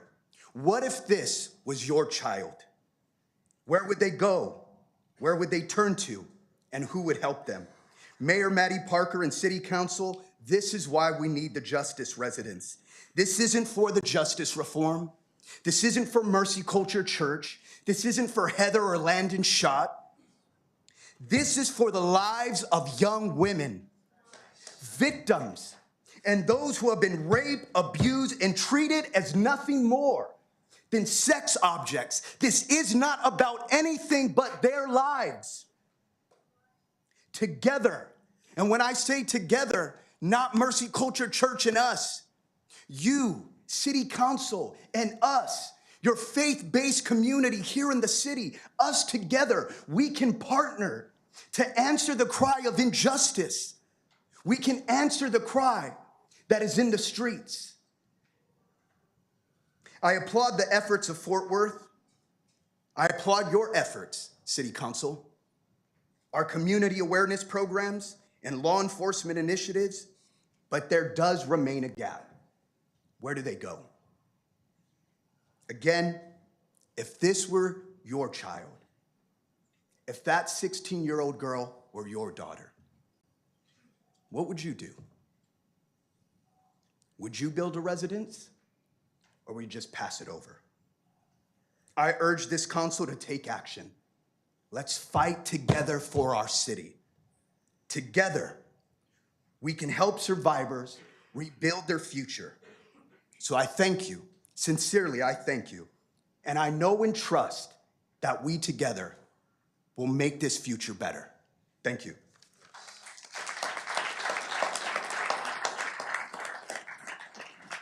Good evening, City Council. My name is Katie. I've been in education for 15 years, 11 of those in a high school in Fort Worth ISD. I'm coming today, one, to say, Mayor Parker, I want to celebrate you because I saw you stand in front of the school board and advocate for the students in Fort Worth ISD to increase their test scores and get rid of the deficit in their reading literacy. I appreciate you for doing that. I stood with you in that and agree with you in that. As an educator in Fort Worth ISD, I remember having conversations where we talked about if only the parents would partner with us, we think we could solve this. If only the parents would do their part, then maybe we could really solve the issue that we're having. And I believe that as well, because partnership with families is excellent. But in my experience in Fort Worth ISD, with the students that I served and the families that I served, there were lots of walls that would block that from happening. How can a mom partner with the school to help her kiddo when her kiddo comes home and has to sit in the breezeway of their apartment complex to wait for their mom to finish working while they were inside turning tricks for money? How can a family partner with their kiddo when the kiddo comes home and sees a neighbor's child, toddler, on the balcony and says, I know I have to go help them? Why do you have to help them? Because when their mom's working, I watch them. When their mom's being prostituted day in and day out, my students told me it was normal for them to go to strip clubs on the weekend, right in the place where pimps are ready to groom them. How can they do their homework when they spend all of their time creating pornographic content to post online? How? I understand completely that Oakhurst has an issue with the traffic. I get it. Thank you for However, your time. I'm sorry it's expired. Thank you for speaking. Thank you.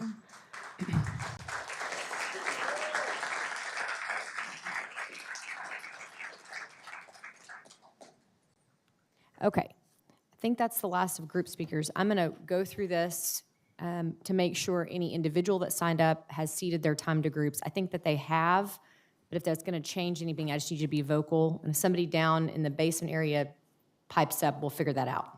Juan Martinez, Veronica McCree, Carrie Monroe, Alan Armendariz, Brittany Toomer, Eric Christian, Gabrielle Robertson, Eric Richardson, Dakota Lopez, Mark Fulmer, Humberto de la Rocha, Rebecca Williams, Serena Cotton, Bosa Adesi, Rashawn Richards, Capri Sherman, William Ford III, Destiny Aguila, Lindsay Rivero, Jed Carlson, Maria Bennett, Amanda Azuna, Bonifacio Riddle, Destiny Alvarez, Grayson Wheeler, Leanna Onstadt, Haley Gilbert, Melinda Akwaski, Infinity Wallace,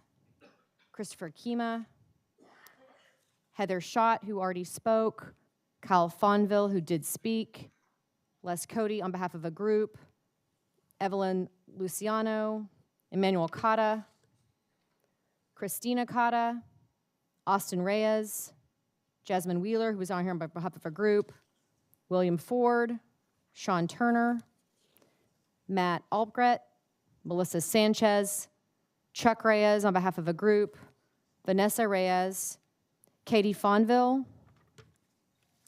Tia Gonzalez. Is that Tia Gonzalez? Is there an issue? No. Okay. Tia Gonzalez, Alicia Bush, Carla Shellis, Kaylee Monroe, Tessa Duke, Jordan Postelli, Erica Cristinelli, who did speak. And I think that's all I missed. Did anybody want to speak that did not? Yes, sir. I'm going to yield my time to Pastor Landon. And can you give your name for the record, please? Eric Richardson. Okay. Mr. Richardson is leading his time. That's fine. 3 minutes, please. Thank you. And then we'll move in. Before Mr. Schott speaks, we're going to move into the next set of speakers. And I believe I'm correct in telling you, next up, in case anybody's outside.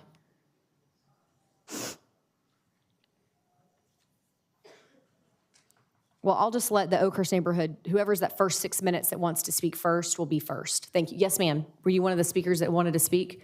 Okay. Okay. I'm going to invite everybody that wanted to speak, that didn't get a chance to, and then everybody that is in support of the Justice residents, just go ahead and stand with me as I close this out. And I'm going to ask you to stand. Thank you for a moment. And then I'm going to have you sit back down so the fire marshal doesn't get nervous. Thank you so much. Appreciate that. We want to keep the meeting going. Thank you, Mayor Maddie, and the councilmen for being here today. We appreciate you. All of the police officer, the fire marshal, everybody that's been serving, we appreciate you as well. As you saw all these people standing here and hundreds out there, it's a bunch of good Samaritans that are standing. We get that phrase Good Samaritan from Jesus in Luke chapter 10 when a lawyer tried to ask him and trick him into a question was, what was the greatest commandment? He told that lawyer to love God with everything you have and to love your neighbor as yourself. He then said, who is my neighbor? So Jesus gives a parable of a man that was beaten an inch from his life. A priest walks by, didn't help him. Then a Levite or a political leader walked by and didn't help him. And then a Samaritan walked by. A Samaritan was the enemy of the Jews. So a man's enemy walks by and he helped him. Then Jesus said this, he said, the man that helped him, out of all these, he said, the priest, the political leader, or the Samaritan, who was the neighbor? And the lawyer said, well, it was the Samaritan. And here's what Jesus said. He said, go and do likewise. And that's what I am challenging you today to do, is like Jesus, go and show mercy where mercy is required. I ask you, city leaders, will you act like a priest, a politician, or a good Samaritan? Tonight, I ask the city council, Mayor Parker, and everyone sitting in this room, can we focus on the one thing that this is really about, the victims of human trafficking? I ask we put aside our religious differences, put aside our political differences, our offenses towards one another, and come into unity to make history and fight modern day slavery. These are the moments that history is made. Like our heroes, Abraham Lincoln, Dietrich Bonhoeffer, Harriet Tubman, Martin Luther King Jr., and others that faced injustices. It took many compassionate, strong people to stand up and make history. December 10, 2024, in the year of Reformation, is a day to say yes, to be on the right side of history. Today is a day to take a stand against human trafficking and sex trafficking. Today, you hold the power in your hand to vote to set them free. I ask you, would you use your power wisely, compassionately, and responsibly, and with the fear of the Lord? Earlier tonight, Councilman Nettles said earlier that right is right and wrong is wrong, and I agree with the councilman, and I'm asking you to do the right thing. Tonight, we ask you for your vote for our legal right to build the justice residence to set the captives free. Thank you.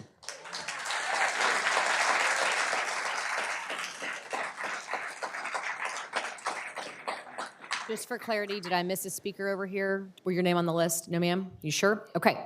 Our next group speaker will be Ashley Ashmore. Allison. I'm sorry, Allison. I was reading the wrong list here. Allison will have 6 minutes.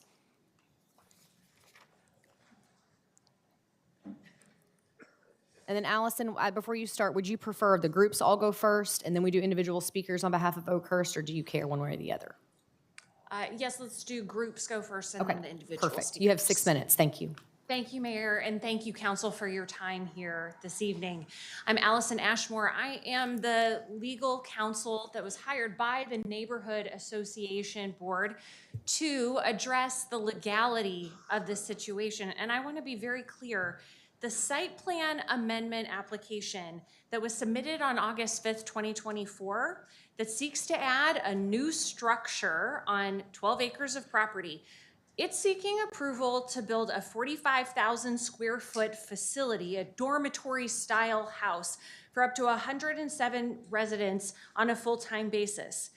The Zoning Commission recommended denial of that.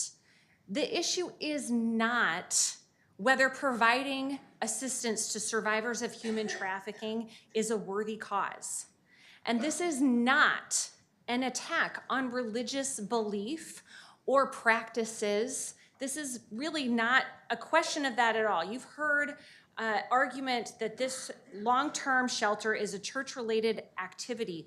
Now, we disagree that this structure, as it is truly intended to be used, actually falls under the intended purpose that's permitted for this planned development for PD 586.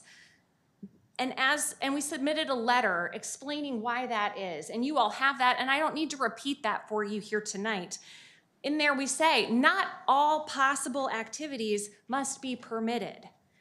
We submitted a letter, and I'll leave it on that, but the most important question before the council isn't even whether this is a church-related activity. The issue before the council is whether to approve construction of a 45,000 square foot residential type building on a 12-acre lot on which there is already existing a church and a school and limited parking area. And that structure is not compatible with the existing area and the surrounding use of the property. Now, we do believe that Texas Local Government Code Chapter 211 does apply to this. This is a site plan amendment, which is a type of zoning. A planned development is a type of zoning. The applicable site plan is essentially the zoning regulation that applies to this property. And calling it either a site plan or a zoning regulation amendment is a distinction without a difference. It's important to have neighborhood support, and this lacks neighborhood support. Section 211.006D applies to this vote because there is a written protest. There are hundreds of signatures submitted by the neighborhood association opposed to this application, but there's a written protest that's signed by the owners of at least 20% of the area land that's immediately adjoining the property. And that's why we believe that section applies. Now, I'm not here as a lawyer to threaten you all with legal action as a city or in your individual capacities. You received a letter that did that. There was reference made to the letter from Liberty Institute, and I know that letter threatened you all. But I urge you not to be intimidated by those arguments and not to be manipulated by emotional arguments. The letter did not reference the governmental immunity that you all are entitled to. You all were elected by the residents, the citizens of Fort Worth, to do your job the best you can for the citizens of Fort Worth. And there is no place here for threats. And I know that you will do your jobs and not be intimidated by them. Now, there are 6 criteria that must be considered for the approval process. And section 4.304 of the code sets those out. The neighbors are going to address those 6 criteria. They've also been addressed in a letter to you, and I won't repeat them for the sake of time. But those are the factors that you need to consider, and I urge you to listen to the Oakhurst Neighborhood Association, who are here to speak about that in opposition to the application. Now, the applicant says in their written communications to you that you have to approve this plan amendment or you're violating 2 laws, RLUIPA, the Religious Land Use and Institutionalized Persons Act, and Texas RFRA, the Religious Freedom Restoration Act. I want you to know that that is 100% not true. Those 2 laws prohibit imposing a substantial burden on religious exercise except where justified by a compelling governmental interest using the least restrictive means. RLUIPA prohibits zoning and landmarking laws that treat churches on less than equal terms with non-religious assemblies. That doesn't apply here. Mercy Culture Church is not being treated any differently, any less better than any non-religious institution. RLUIPA prohibits discrimination on the basis of religion or denomination, prohibits laws that totally exclude religious assemblies from a jurisdiction. Neither of those apply.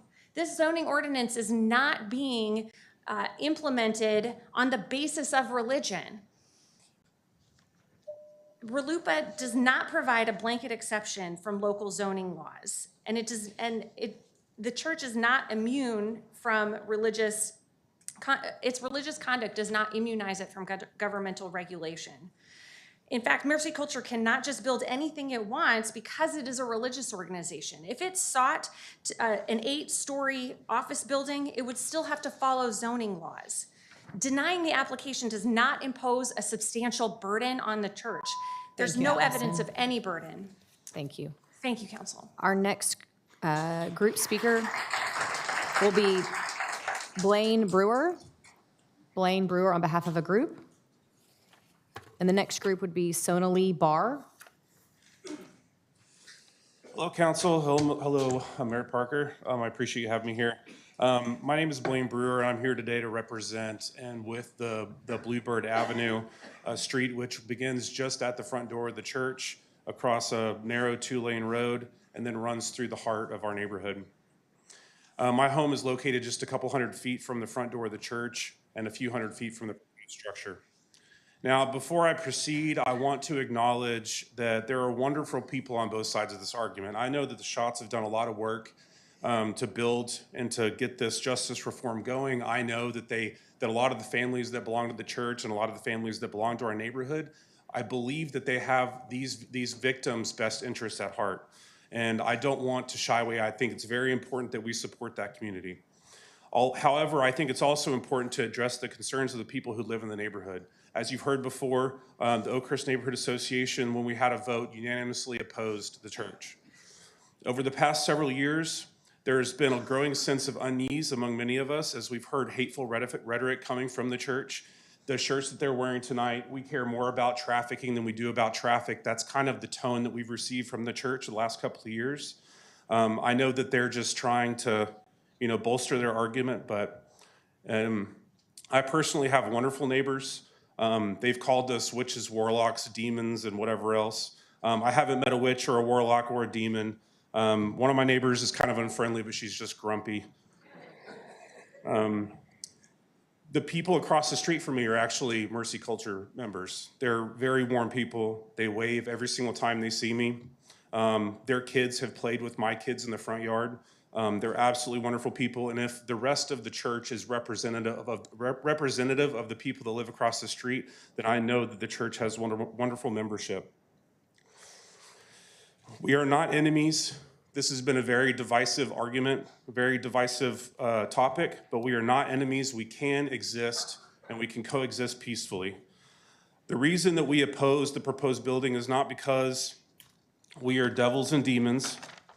We are simply families that care about the safety of our families, of our children, of our neighbors. We feared that this project and the church's apparent lack of consideration for potential consequences will put all of that at risk. Over the last couple of years, as zoning commissioner for our neighborhood, I've had conversations with many neighbors about their concerns. The church has alluded to issues about traffic, issues about property values, and I can confirm that those are some of the issues that our neighbors have. And I think that it's significant. Some of my neighbors, they're living off Social Security.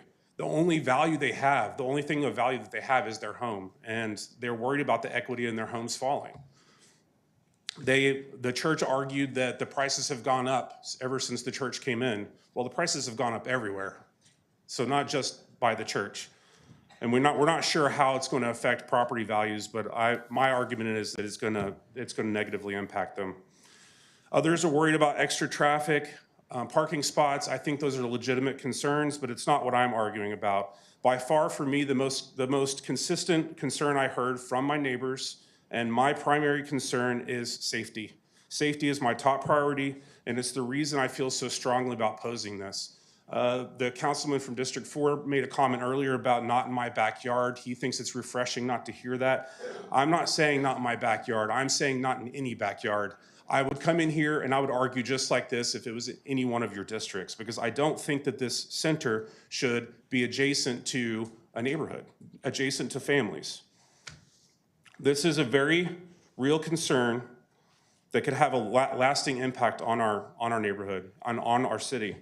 By far, the most consistent concern I've heard, like I said, has been about safety. There are state programs and agencies and laws in the state of Texas that protect the locations of these centers to keep them secret.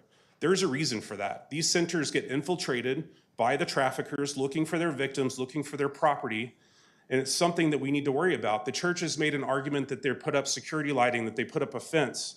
Those are all great things, but that keeps the traffickers out of that church area and in our neighborhood, in our front yards. And this is something that we need to be concerned about.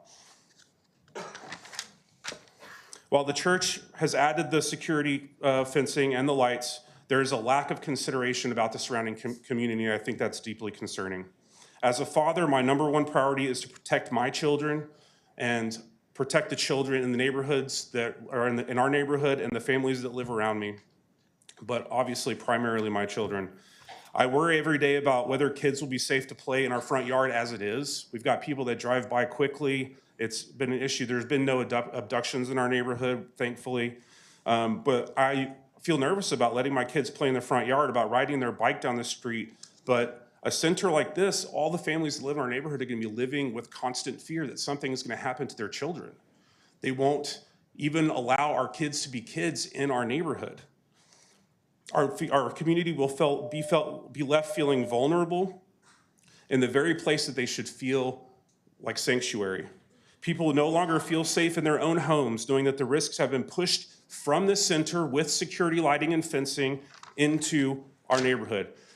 There is one concession that the church can make in order for the neighborhood to support them, and that is location. They argue that they need that location to support the women, but I disagree. They can do this somewhere else. Thank you, Mr. Brewer. Our next group will be Sonali Barr, followed by Libby Willis, which is also a group.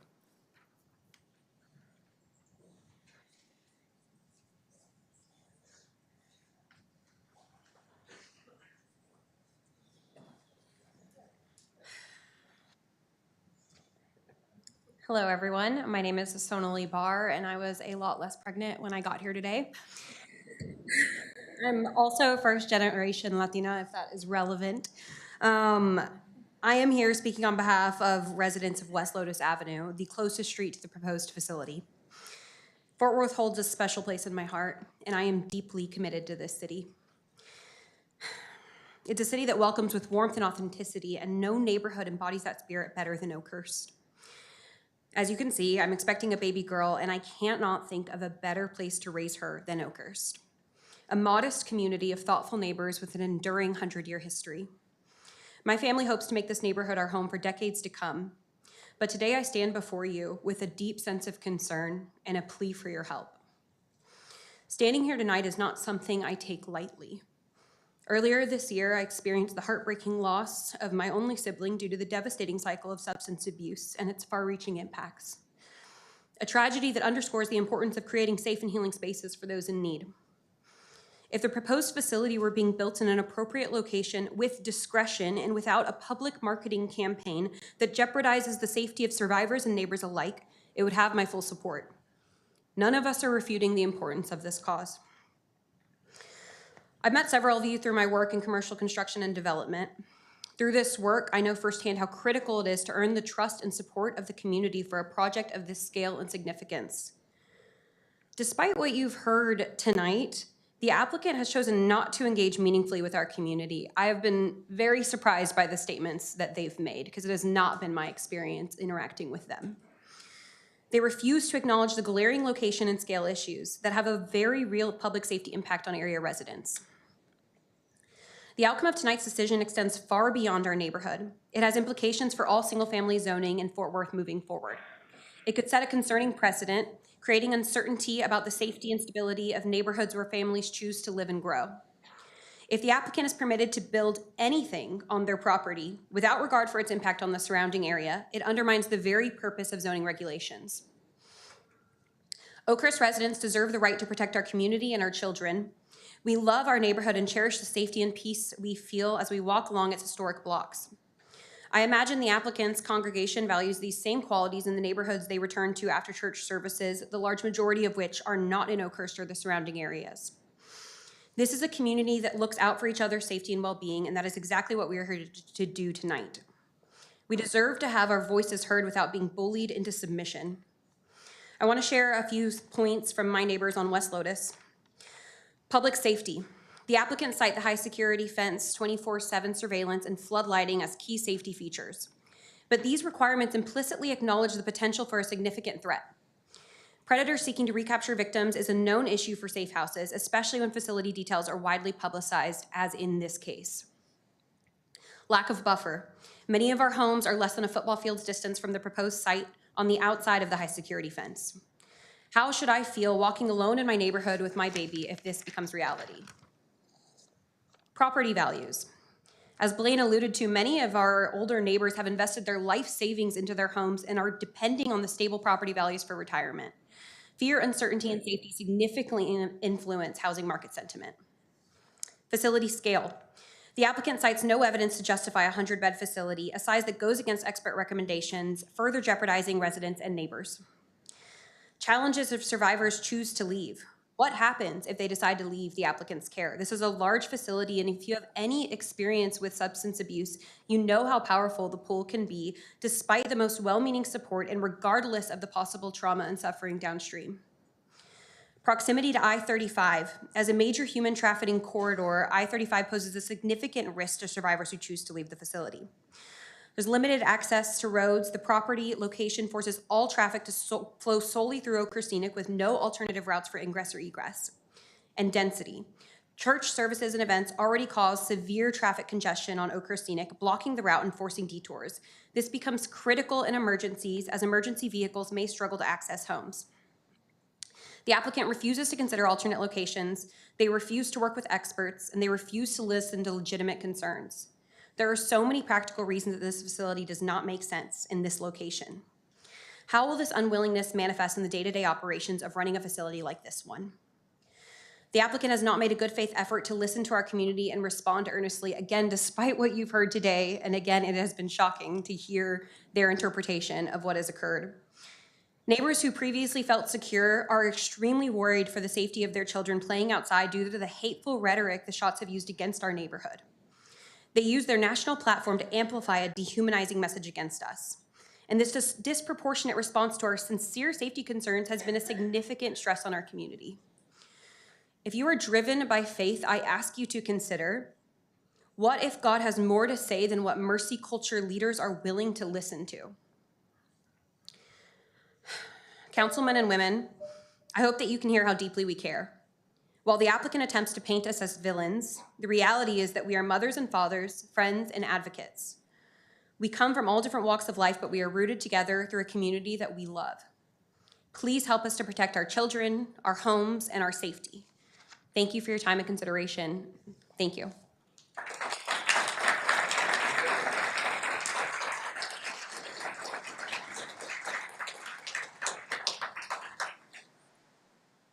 Our next group is Libby Willis. And then the next group would be Maggie Maxton. Good evening, Mayor Parker and council members. As property owners in Oakhurst since 1987, this is for my husband and me, and as a former president of the Oakhurst Neighborhood Association, we oppose SB 24013. We remain in favor of providing professional care for formerly sex-trafficked women. We don't know anyone, particularly our neighbors in Oakhurst, who are not in favor of that. However, for a variety of reasons, the Mercy Culture Church site immediately adjacent to the Oakhurst neighborhood is not the right location for the project they propose. It is not the right location for the victims to be helped by the project, and it is not the right location for residents of the Oakhurst neighborhood. The long and short of it is that it is a worthy project, but it is proposed for the wrong location. The organization called Refuge for Women is the nation's largest recovery program for victims of human trafficking and sexual exploitation, and its headquarters are right here in North Texas. Their leaders say this about safety, quote, "Safety is our #1 priority. Safety means keeping the location of the program homes confidential," unquote. Interstate 35 is adjacent to the proposed church project site, and according to the Texas Department of Transportation counts of 2020, and you know that these numbers are greater today, at least 115,000 people travel on I-35 right by the church location in our neighborhood every day. That means the site that is proposed for this project is hardly a confidential location. That makes me worry for the women because we know their traffickers want them back and will seek to get them back, especially if they know where they are. The church has said that the women will not leave the facility for 1 to 3 years. There is a difference, however, between 24-hour security cited by the church and detention. The proposed facility is not a place of mandatory supervision. Only the court system can impose literal restraint of individuals. The church cannot keep the women there against their will. If they want to leave, they can. You can be sure that their former traffickers would be only too glad to entice the women and pick them up in the Oakhurst neighborhood. These are public safety concerns. We also have many concerns about overflow church parking in our neighborhood, which we already have, even without this project, as well as increased traffic on Oakhurst Scenic Drive, the western border of our neighborhood. These concerns are important to our 100-year-old neighborhood, listed as the Oakhurst Historic District in 2010 on the National Register of Historic Places. This is a federal designation for places worthy of preservation in the nation. Any project with federal money and that might have an adverse impact on the Oakhurst Historic District is subject to the National Historic Preservation Act of 1966, Section 106, which provides that the adverse impact must be mitigated. The neighborhood had a seat at the table when TxDOT widened Interstate 35 10 years ago right next to Oakhurst, and that's because of the National Historic Preservation Act, Section 106. TxDOT made adjustments in that project because Oakhurst is on the National Register. To my knowledge, the proposed project has no federal funds, so now the Zoning Commission and the City Council could act as federal officials would in this case if it did have federal funds in it. The job is to consider the impact of the project on the neighborhood, one of the foundational neighborhoods in the city and one of only 5 in the city listed on the National Register. The National Historic Preservation Act was established to designate and protect historic neighborhoods and other historic places in our nation. Oakhurst Scenic Drive was built in 1937, and it is the westernmost boundary of the historic district, the Oakhurst Historic District. It was built by the Works Progress Administration. Federal funds were given as a park drive, which was what Oakhurst Scenic Drive was designed to be, and it was built by the county and the City of Fort Worth Park Department and maintained as a park road by the city. It is now an official City of Fort Worth scenic corridor in the Fort Worth Zoning Ordinance, Chapter 6, Section 6.402, entitled Scenic Preservation Areas and Corridors under Arterial Scenic Corridors. Oakhurst Scenic Drive deserves protection as well as from adverse impacts of the project, like traffic and the parking that we continue to see up into the neighborhood. If you think about it, both the victims to be helped in this project and the neighborhood need protection. The women so they can heal and be restored to new, healthy lives. The neighborhood so it can continue to be stable and continue to thrive for the next 100 years. These are both worthy goals. The church's project is worthy. It simply needs a location different than it has been proposed to be on. And also, we need the neighborhood to be able to continue its life as we have known it for these 100 years. Please deny SB 24013. Thank you very much.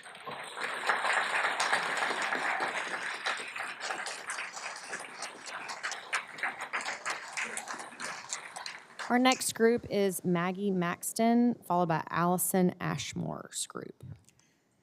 No, Allison already spoke. I'm sorry. Go with Maggie here. Hi, y'all. My name is Maggie Maxton, and I'm here to speak on behalf of myself and my neighbors on Primrose, Marigold, and Smilex in opposition to the Mercy Culture Church's site plan amendment to build a large housing unit for survivors of sex trafficking. As someone who has lived in Oakhurst my entire life, we moved there in elementary school, and now my husband and I own a house there. We love this neighborhood. We have a deep appreciation for the sense of community and safety that we have worked so hard to build and maintain over the years. Let me be clear, we fully support helping survivors of sex trafficking. However, this project, and specifically its location, raises significant concerns. The proposed site is on the edge of Oakhurst, as you've heard, our historic and family-friendly neighborhood that is surrounded by schools, including one on the premises. This proximity raises significant safety concerns. Mercy Culture has heavily advertised the location, which is contrary to how this important work is usually done. Reputable organizations understand that discretion is essential to protect these vulnerable populations from further exploitation. Publicizing the location may increase the likelihood of loitering by individuals involved in their exploitation. While the church has plans to provide security on its own property to mitigate this concern, they cannot ensure the safety of the surrounding streets. This undermines the sense of safety in our neighborhood. A major part of our incredibly friendly neighborhood is that we feel safe enough to hang out outdoors with each other. We go walking, we garden, we chat on the streets, we go play at the park. If the shelter is built and unsafe people start loitering around our neighborhood, it will reduce our feelings of safety and likely harm this community that we have built. Infrastructure concerns. The area's infrastructure is ill-equipped to handle the additional demands this development would create. Mercy Culture already struggles with parking issues. Their congregation frequently exceeds their allotted parking spaces, resulting in illegal parking along Oakhurst Scenic and onto our streets. This creates hazardous conditions, particularly on Sunday mornings, by impeding visibility. It also creates challenges for emergency vehicle access to the church or neighborhood. While the church has claimed to add 18 or 20 spots for this housing program, this number is clearly inadequate given the existing lack of adequate parking. Further expansion will only exacerbate these problems, making our roads even less safe and less accessible. Oakhurst Scenic is not intended to be a major thoroughfare for the city. Rather, it is a small, park-adjacent and residential-adjacent street. Increasing traffic and potentially illegal parking is not in the best interests of our community. Additionally, the proposal could negatively impact adjacent property values. The potential for unsafe individuals loitering in the area may undermine the stability and desirability of our family-friendly neighborhood. The potential for increased traffic and safety concerns further compound this risk. In addition to infrastructure concerns, Mercy Culture has a history of being an uncooperative and unfriendly neighbor. Beyond parking concerns, they have repeatedly disrespected our community by labeling us with derogatory terms such as witches, demons, and agents of Satan. Such inflammatory rhetoric is divisive and undermines the trust necessary for productive community relations. Their actions show a pattern of disregard for the well-being of our neighborhood, which raises serious doubts about their ability to manage a program of this magnitude responsibly. Finally, as a registered nurse, I am deeply concerned about the absence of ethical safeguards and transparency. Mercy Culture has not secured public support from existing nonprofits in the area that have decades of experience in this field. They have not shared plans for oversight and collaboration from reputable organizations. They have not shared any plan to ensure qualified individuals will be providing trauma-informed care. The medically proven purpose of which is to provide holistic care to mitigate harm to the participants and is of the utmost importance. From the information available, the program lacks evidence-based practices, which will further prevent exploitation of these women in this emotionally vulnerable state. In conclusion, while the mission to support survivors is commendable, the building of this shelter on the edge of a neighborhood near multiple schools is fundamentally flawed. We urge the council to uphold the Zoning Commission's decision and reject this proposal. Instead, Mercy Culture could collaborate with existing reputable organizations in the city which have a proven track record of doing this important work. Together, they could develop a program that benefits and houses these vulnerable individuals utilizing trauma-informed care and following best practices, and not placed in close proximity to any neighborhood without compromising the safety and well-being of our community. Thank you for your time and consideration.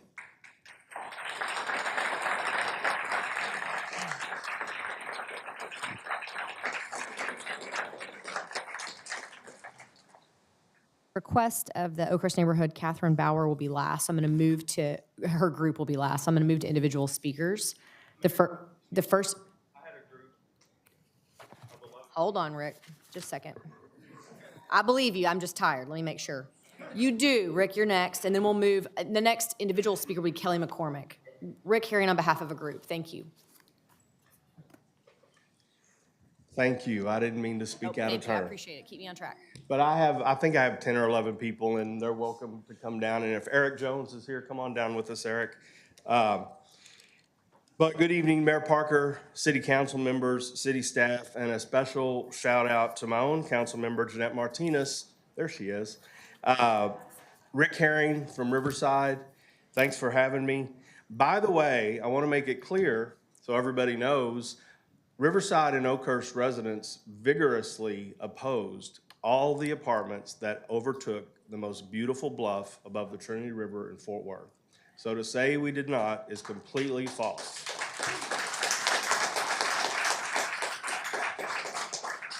And I am here to respectfully request that you deny this site plan amendment request. I won't be repeating what others have said, and so maybe that'll be a relief to you to hear some new information. But I do have two main points I'd like to cover. At its core, this is a land use issue. And I know that you all know that and realize that. Although there are other very legitimate and alarming concerns with this application, I'm speaking only to the land use issue and locating a 107-unit multifamily building, dormitory, shelter, discipleship center, or whatever you want to call it, immediately across the street from a single-family neighborhood with no intervening buffer zone of transitional zoning, as is usually the case, which you also know, of course. The site under consideration is located immediately adjacent to the beautiful Oakhurst neighborhood that's flourished for the past 100 years. In zoning issues, we always hear buffers, buffers, buffers, transitional zoning from city staff. And it was the same when I served on the zoning commission for a number of years, several years ago. And there is almost always a transitional zoning between single-family neighborhoods, such as Oakhurst, and more intensive uses, such as what is being proposed here. Something such as duplexes, triplexes, townhomes, whatever it may be. And in fact, as you also know, the city of Fort Worth created the urban residential UR zoning district just for this purpose, i.e. to provide a transition from highly dense housing to single-family housing.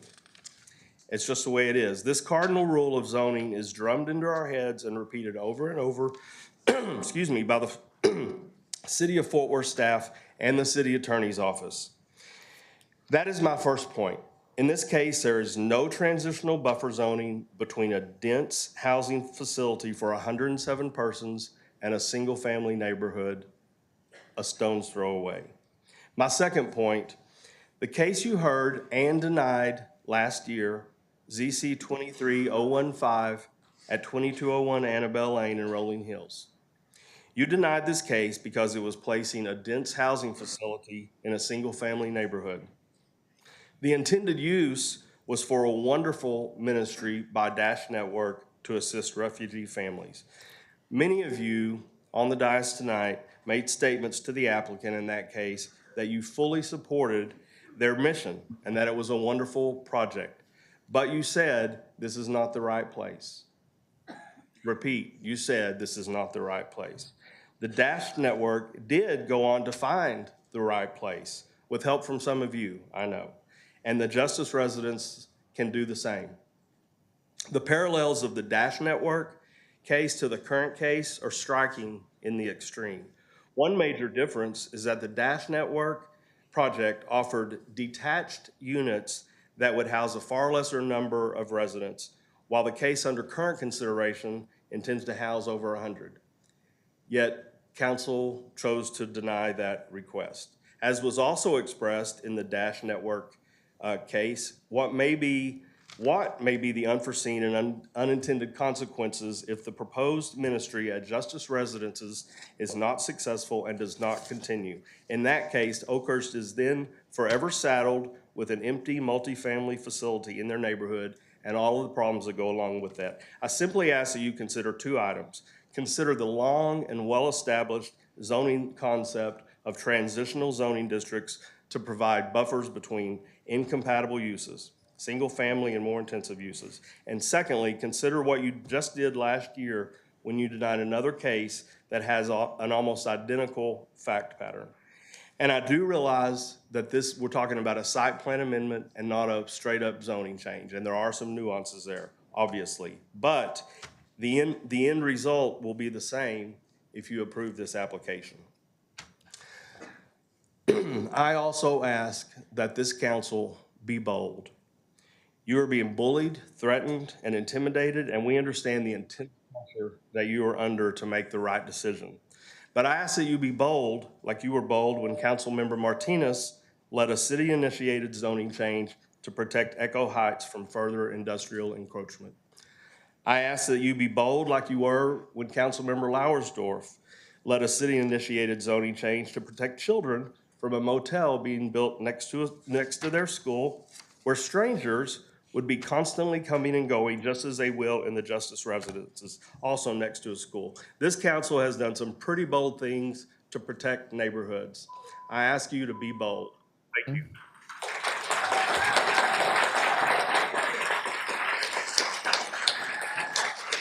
Our next speaker is Kelly McCormick, followed by Mike Richardson, followed by Shannon Scanlon. If we could just make sure they're in the room if they didn't have a seat already. Thank you. Ms. McCormick. Thank you. And also, my husband, Byron Kopsa, defers his time. He had to put our toddler to sleep, so only one of us could stay. So I believe that the ONA's zoning argument against the site plan amendment is clear and powerful. Here I want to emphasize a joint concern about parking and how it relates to the safety of women and girls at the Justice residences if this facility is built. In July 2022, the Fort Worth Weekly interviewed 2 survivors of sex trafficking and 1 local professional who worked with them. These women voiced serious concerns about exploitation and isolation at Mercy Culture. Pam, the local professional, stated that the victims she worked with began displaying unsettling changes just months after attending Mercy Culture. And this is a direct quote from Pam. There was a shift where they withdrew from their former support group. We encouraged survivors to have outside support. The church leaders isolated them. They were cutting everyone off who wasn't part of Mercy Culture. That's a red flag. The Mercy Culture Site Plan Amendment shows that these concerns about safety and isolation from 2022 remain in 2024. 18 parking spaces is in no way sufficient for the support and staff needed to adequately care for 100 victims of sex trafficking. We're talking about healthcare, mental health professionals, trauma-based care, job training, the list goes on and on. Mercy Culture claims that the facility will not exacerbate parking and traffic concerns, but they cannot have it both ways. They cannot provide adequate care for 100 victims, access to crucial resources and outside support without far more than 18 parking spaces. So again, this location is not suitable for the church's goals. I wish them well in finding one where women and girls can in fact be safely housed and properly supported. Thank you for your time.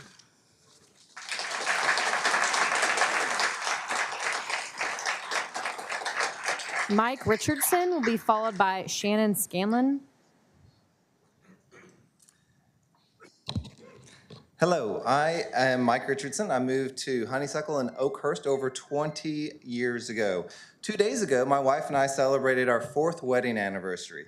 After we got married, we knew we needed a bigger home and we knew we wanted to stay in Oakhurst. We finally found our, quote, perfect home this past summer, over 3 years later, and literally just up the hill and with 100 yards from Mercy Culture Church. We can easily see the church from our front porch. I'm a physical therapist and have been for 25 years. I care about and I help people. That's where my heart is. I share that I'm a PT because human trafficking prevention training is required for my license renewal as well as all healthcare providers in Texas. Millions upon millions of people, with over 70% being women and girls, are victimized every year by greedy, amoral human traffickers. This zoning issue has caused me to do a lot of self-reflection.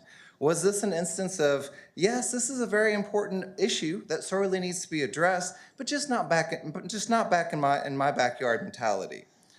Basically, this is Mercy Culture Church trying to fit a square peg in a round hole. Specifically, a 3-story, nearly 45,000 square foot, 107-bed square peg.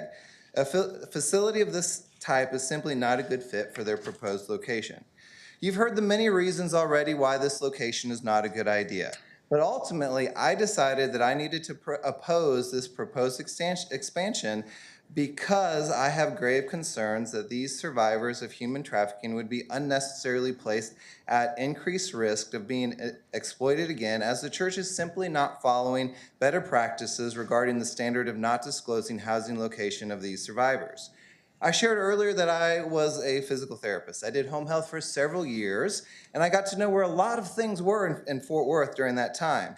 However, one type of facility that I never knew the location of were safe houses, as this anonymity was best practices to keep these survivors safe. Sadly, Mercy Culture Church is showing no such discretion with the location of their human trafficking residence, which simply puts these very vulnerable people and way too many other people unnecessarily in danger and at risk for being further exploited. In closing, just like my new neighbors across the street who are also within 100 yards of this church, our neighborhood association, and the many neighbors that I've spoken to over the past month, and the Fort Worth Zoning Commission, I oppose these proposed changes and humbly ask that you guys all do the same. I appreciate you listening.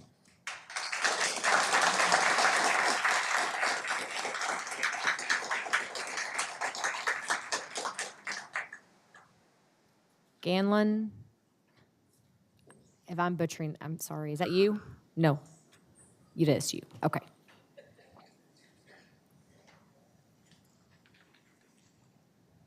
Next up would be Jan Buck, and then Sarah Murphy.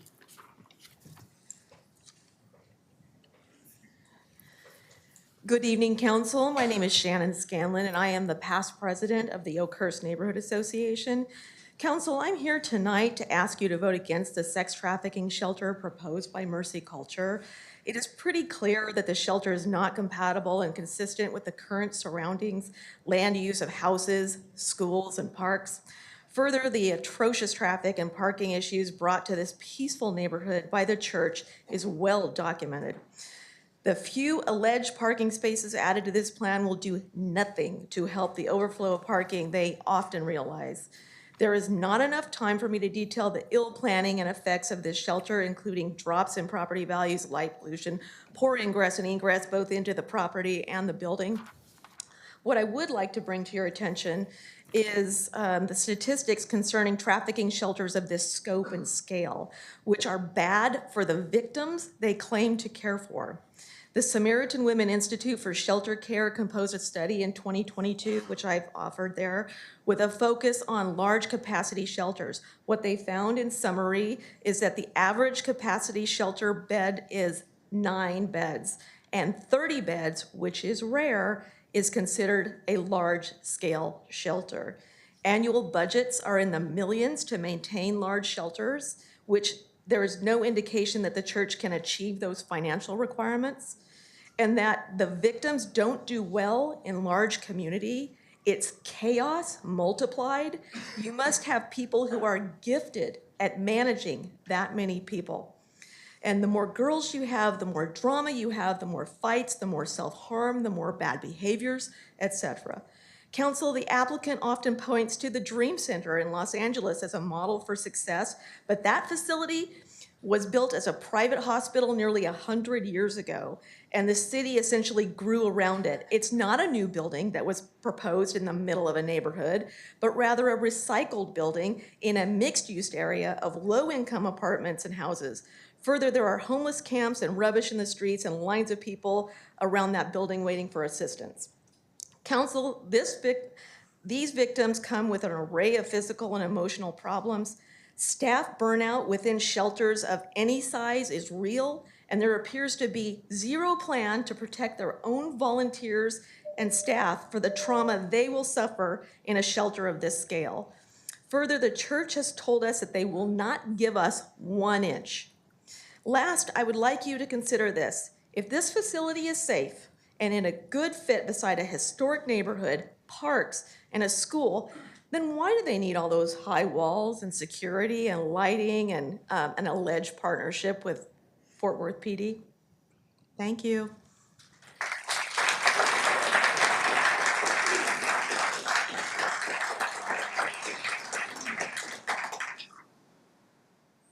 Jan will be followed by Sarah Murphy. Good evening. My name is Jan Buck, and I am the moderator of the Riverside Alliance. We are the organization of the 9 neighborhoods in the Riverside area that meet together and work collaboratively in our area. And the membership voted unanimously to oppose the approval of the site plan 24013. Our primary concern is just the potential interpretation of church-related activity to include a residential component of any kind, much less a facility that is essentially a mental health and substance abuse treatment center. Trying to manage 100 relatively functional people living in close quarters would be challenging enough, but a population that will have a myriad of mental health, substance abuse, and medical issues will be overwhelming for a church to take on and will likely end up drawing on, city resources. But for us, it was, even if the facility was going to be a hotel or a dorm or apartment complex, we don't think that housing people is a function of the church. Now, certainly there are a lot of faith-based ministries on a much smaller scale who are having a huge impact, and I'm a believer and I'm a supporter of those ministries. But in terms of an actual church having residential component on campus, didn't really see that that's a fit for church-related activities. And we just, this liberal interpretation of church-related activity is kind of opening the door for other religious groups to decide they want to start building housing, apartments, whatever. Let's go ahead and start just keeping people on campus. And so we just don't think it's the appropriate use for that zoning, and we are asking City Council to deny the site plan amendment. Thank you.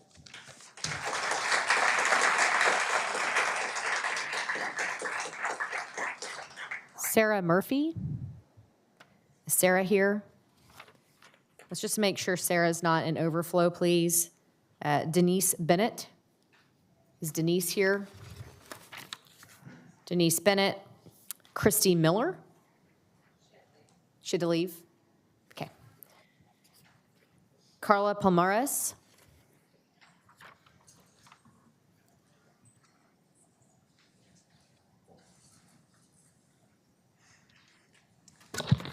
Hey folks, I've been here all day with y'all too. Back again. As a tax-paying, home-owning, community-loving resident of the Oakhurst neighborhood and District 11, I am not a member of Mercy Culture. I'm also not currently a member of our neighborhood association, but I do come before council today to voice my concern and disapproval of the proposed use of land and planning amendment by Mercy Culture Church for the purpose of building and establishing a discipleship center adjacent to I-35 off Oakhurst Scenic Roadway. I know y'all have heard all of the reasons why it's not a great idea. I do want to say that I've reviewed the attached plans that were on today's agenda. Can assure you as a person who lives in the neighborhood and daily uses the roadways that this proposed plan would be negatively impactful to our neighborhood. This zoning request must be denied as per the recommendation of the Zoning Commission.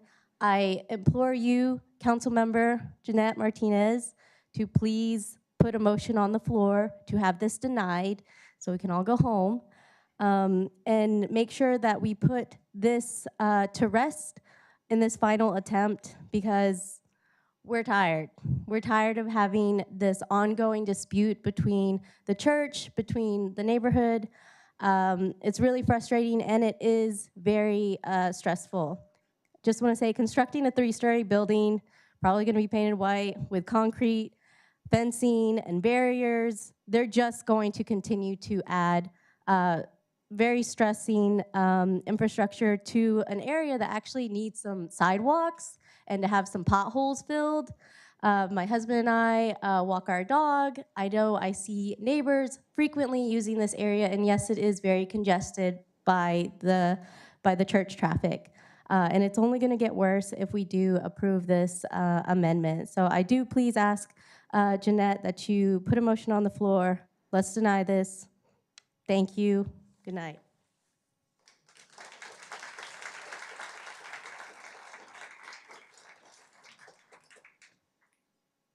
Jennifer Gattaco, followed by Adam Gonzalez. Good evening. My name is Dr. Jennifer Gotwalko, and I live in the Oakhurst neighborhood. I want to first address the comments that were made regarding the crime. Since 2020, I've had 2 cars stolen from my driveway, and I regularly provide videotape of criminal activity in our neighborhood to the Fort Worth Police Department. So the church has not really done anything to stop crime in our neighborhood. I strongly oppose SB 24013.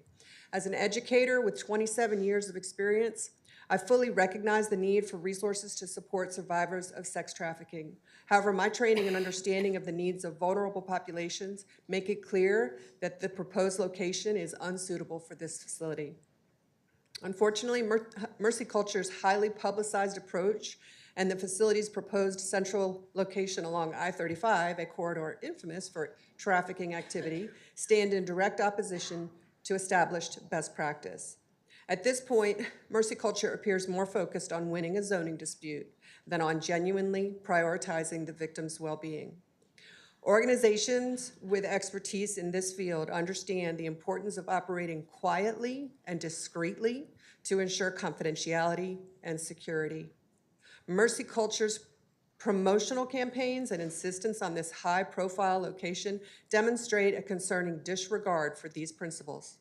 If their goal was to truly help victims, they would reconsider their approach and prioritize a safer, more private site.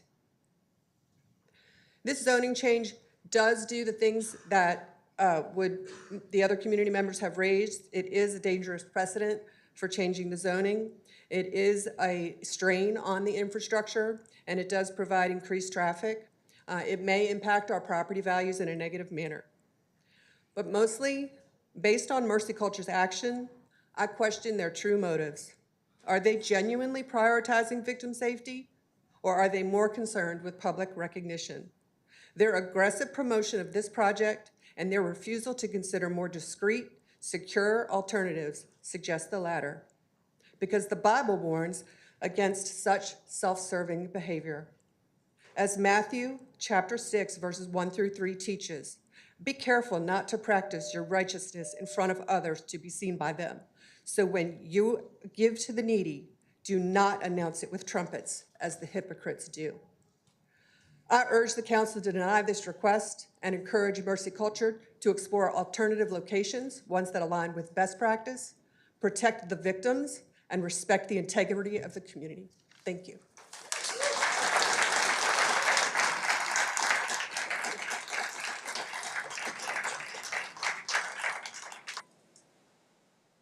Wallace will be followed by Joseph Neville.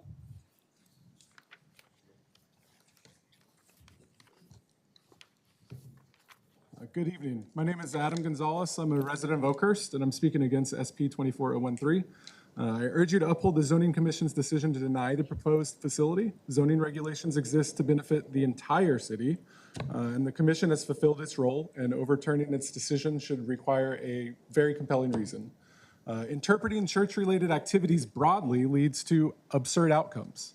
Imagine, if you will, a pastor claiming divine inspiration to open a scrapyard or a game room dedicated to teaching the holiness of combinatrix. I know you guys really miss game rooms and 8-liners, so if it was in a church, I'm sure you guys would love it. Church-related activities, therefore, must be interpreted narrowly. So what would an average person, if asked, what is a church-related activity, respond? I'll posit a few responses for you. Things like attending church services, praying, Bible study, singing hymns, tithing or donating money, volunteering to church events or community service, Sunday school for children, et cetera, et cetera. I think that these are things that if you grabbed an average Fort Worthian off the streets, they would respond. And I think that something like a trafficking facility is counter to all of these very common sense examples. So, building a center for sex trafficking victims is noble but demanding, requiring extensive resources for residents' care, security, and daily operations. Proceeding without community support is irresponsible. A 100-room facility raises safety concerns for residents and neighbors, making open communication essential. Unfortunately, the church's fear-driven tactics have damaged community trust, weakening the ability to serve victims effectively. My fear is that a lack of evidence-based practices is that all sex trafficking victims deserve unconditional care, regardless of sexual orientation, race, religion, or creed. Rehabilitation should focus on individual recovery. Requiring submission to a specific religious belief as a condition for help is inherently coercive, even if unintended. Such a structure risks being predatory and, in my opinion, is unacceptable. While the church has proposed involving police in security efforts, our force is already understaffed. Additionally, such a facility would strain infrastructure, such as water, sewage, and electricity, creating real costs for taxpayers. The church seeks city approval while shifting substantial burdens onto public services and residents, all while claiming that it would be better if the city just stayed out of the way. To the best of my knowledge, an offer to compromise is a new development in a multi-month affair. In the interim, the church has utilized bombastic fear-mongering, otherization, and staunch my way or the highway mentality. A late attempt to compromise is not a characterization of previous months. Thank you.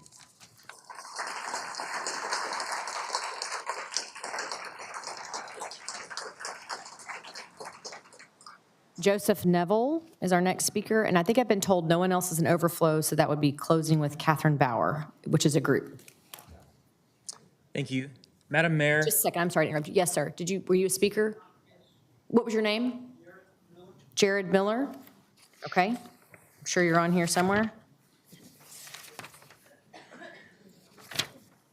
I do have you, Jared. We'll have you go after this next. Thank you. Thank you. Madam Mayor, members of the City Council, my name is Joseph Neville. I'm a current resident in District 7 and a former resident of Oakhurst. I'm a former educator, youth pastor, and former leader within Mercy Culture's creative initiative called Axel.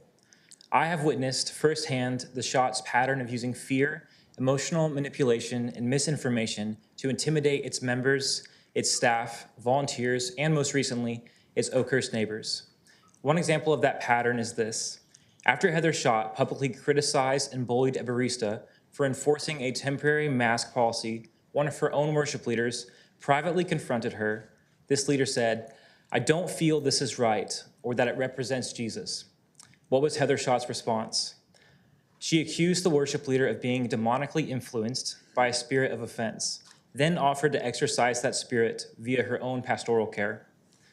This was the final of many manipulations I witnessed that led me to part ways with the church.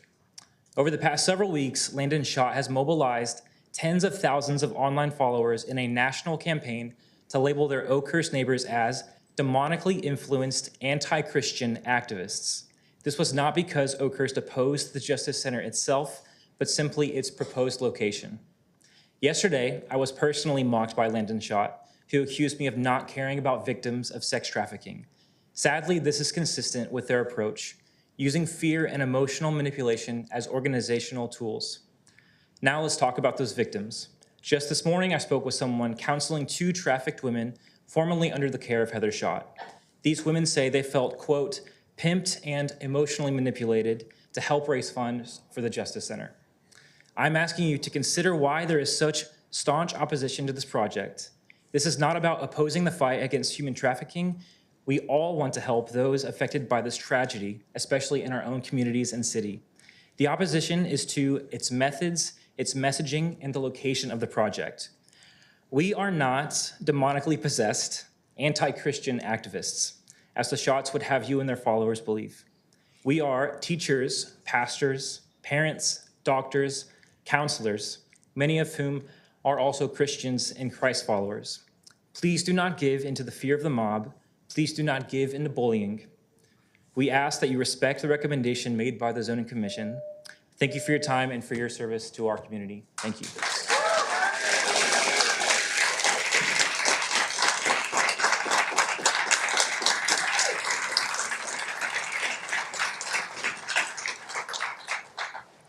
Good evening, esteemed mayor and distinguished members of the Fort Worth City Council.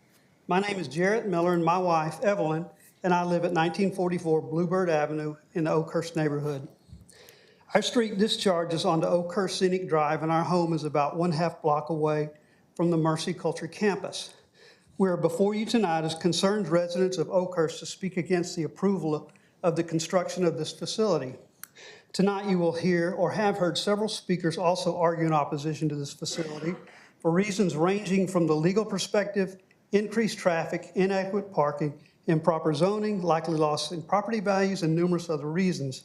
Of course, these are excellent reasons, but tonight I would like to focus on the single issue that should be at the very top of the list for any project that is under consideration by this esteemed body: safety and security. The shelter's location on I-35W poses an immediate safety risk. Highways are busy, transient areas, and traffickers know how to use such routes to locate and re-exploit survivors. A shelter placed in such a visible, accessible area could become a target for traffickers trying to find their victims. It's easy for traffickers to drive past, identify the shelter, and potentially attempt to re-enter the lives of the survivors who are trying to escape. This increases the risk that traffickers could track down these individuals and in a location that should be a place of refuge. The fact that this facility's location has been highly publicized only adds to the danger. With the facility being so well known, there's a higher likelihood of harmful individuals targeting the area, whether traffickers, those with ill intentions, or even people looking to disrupt the facility. In a report entitled Finding a Path to Recovery, Residential Facilities for Minor Victims of Domestic Sex Trafficking, published on the U.S. government's HHS website. Under the heading Security of Facility, the very first example cited for securing the facility is undisclosed location. Survivors are already vulnerable, and drawing this kind of attention puts them at an even greater risk. The shelter's location on the same grounds as a grade school is extremely concerning. Human traffickers are likely to target this facility, putting children attending the school, along with their families, at risk simply by being in the vicinity of the facility. With the grade school so close, this creates a higher likelihood of traffickers using the school grounds to locate survivors, therefore putting both children and survivors in danger. We strongly agree that facilities such as this are badly needed in our society, but this is not an appropriate location. We are relying on you as leaders of our great city to make a common sense choice that does not put citizens at unnecessary risk. For the residents of Oakhurst, this is not a hypothetical situation, as it is for most of you. I'll end with this. Put yourself in our position. If this was your neighborhood and your home, how would you vote? Thank you. I think the answer is obvious. Thank you.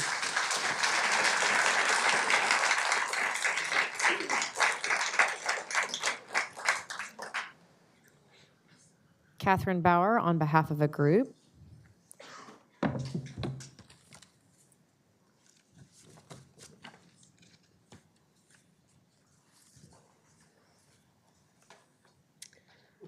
Mayor Parker, council members, good evening.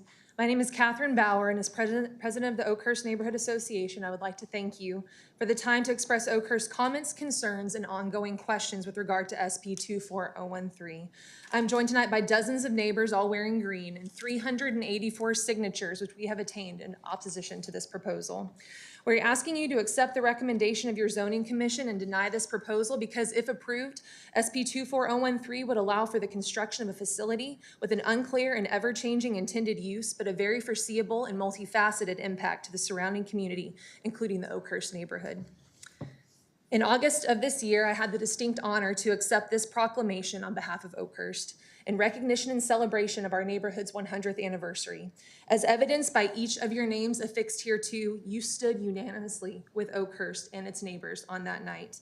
I take us back to this night not only for the unanimous stand this council took on Oakhurst's behalf, but because of the time of acceptance, I ask this of each of you, to continue to stand with Oakhurst and ensure that it is protected for the next 100 years and beyond.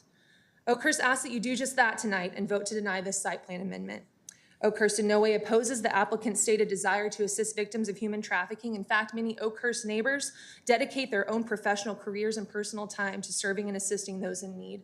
Oakhurst neighbors are doctors, nurses, mental health professionals, prosecutors, peace officers, social workers, civil servants, victim advocates, and regularly volunteer with churches and local nonprofits to help the same or similar populations that the applicant also seeks to assist. But based on zoning best practices, current issues with parking and traffic congestion, and the legitimate safety concerns, Oakhurst has very sincere and objective stance to this, from which it has posed the following question: is the proposed location an appropriate location for this type of facility? This is a question that you as City Council maintain discretion over, in which you can consider in light of 6 objective factors and overall cohesion with the city's comprehensive plan, which should quote unquote facilitate the movement of people and goods and the health and safety and welfare of the citizens of the city. The proposed amendment and corresponding construction does none of these things and will exacerbate or create additional issues. What you can expect from Oakhurst tonight is what you've already heard: objectivity and sincerity. We could have asked Oakhurst's 384 neighbors who voiced their concerns this evening to take a stand and speak, but instead we've taken an organized approach because we value this council's time and because we see the evidence supporting denial as concrete and to the point. The Neighborhood Association has asked, we had these 6 neighbors stand on behalf of larger groups along with some individual speakers. And tonight we heard some troubling things, but one thing I do want to say is to express gratitude for Councilwoman Martinez for the meeting that she brokered between both applicant and Oakhurst last Thursday on the 5th.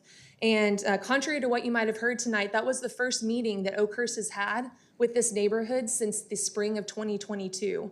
That was the first time that the applicant asked Oakhurst to meet with them about this project, and we have not heard anything from them since that time. We have not been asked to sit at a table with them and talk about our concerns until Councilwoman Martinez brokered that deal, and until they lost at the zoning commission. What we did receive was this on some neighbors' doors. This is an exhibit to our written position statement, and what you'll find on here is that you can scan a code to contact and voice your support, and that's all you can voice is support. You can't ask questions, you can't pose concerns, and you can't ask for engagement with the applicant to perhaps come to a different conclusion. And yes, it's true that when posed the question of how many beds would be sufficient for Oakhurst, I didn't have an answer because that was the first time we were ever asked the question of, would you be willing to come to the table and negotiate? So instead I posed the further question to the applicant, which was this: how many beds would you be willing to concede? And they said none. And I said, okay, what about a different location? They said, we want to have more of these in other locations, and that they don't want to build this in a different location. So I think Oakhurst stands ready and able to, with a desire to want to work with the applicant if that's something they want to do. The 6 factors that you can consider tonight are the adequacy of the buffer between the project and Oakhurst, the adequacy of access roads, parking, nuisance control, directional lighting, impact of the proposal on property values. And as far as the adequacy of the buffer, I think Oakhurst's response to this would be, as you've heard tonight, there is no buffer. Zoning tradition and best practice calls for some kind of transitional zoning between multifamily and single-family residential, and we don't have that here. This creates very real safety and nuisance concerns and issues that's evidenced by the recent nuisance abatement lawsuit filed by the Attorney General of Texas against an Austin church for the increase in crime, drug use, and overall havoc its shelter brought to an Austin neighborhood and neighborhood school. And I would invite you to look into the state of Texas versus Sunshine. There's a reason we have zoning standards, and prevention of these types of issues is that exact reason. Oakhurst's next concern is density. You've heard about the concerns with parking, traffic, and all of that. But the main concern is safety and future use, as that would impact our property values and just our overall ability to utilize our neighborhood fully.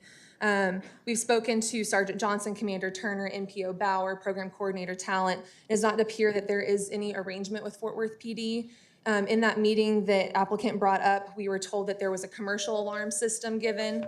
But I think a common theme that you've heard tonight is this from the neighbors, that Oakhurst is not just a neighborhood, it's the definition of living in community. And it's more than community, it's really family. And so we know this council stands with Fort Worth's neighborhood, supports its communities, and loves its families. So why would this vote be any different tonight? We also know this council supports and loves the faith-based organizations, including what applicant does. So please know this: a vote in opposition is not a vote against victims. It's not a vote against churches. It's not even a vote against applicants. It is a yes to finding a place for Fort Worth. Catherine. Thank you. Thank you. Deny.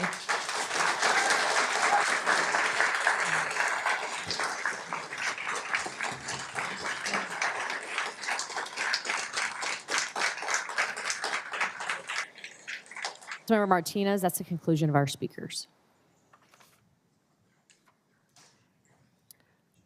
Do any of my colleagues have comments they want to make before I make mine? Sure. Council, anybody want to speak? If you just hit your green light, that helps me immensely. Okay. Well, first, I want to thank all who made time to speak on this very contentious case tonight. I also want it to be known that I have met with both sides on several occasions, and as we've heard, as recently as last week. Regardless of what is said tonight, it is my sense that council votes are influenced by politics, and that is truly sad and disappointing. It is my belief that the site plan concerns of the community are valid, and I therefore move in suit with zoning council to deny with prejudice SP 24013. I've got a motion on the floor. Council? Can you repeat your motion, Jeanette?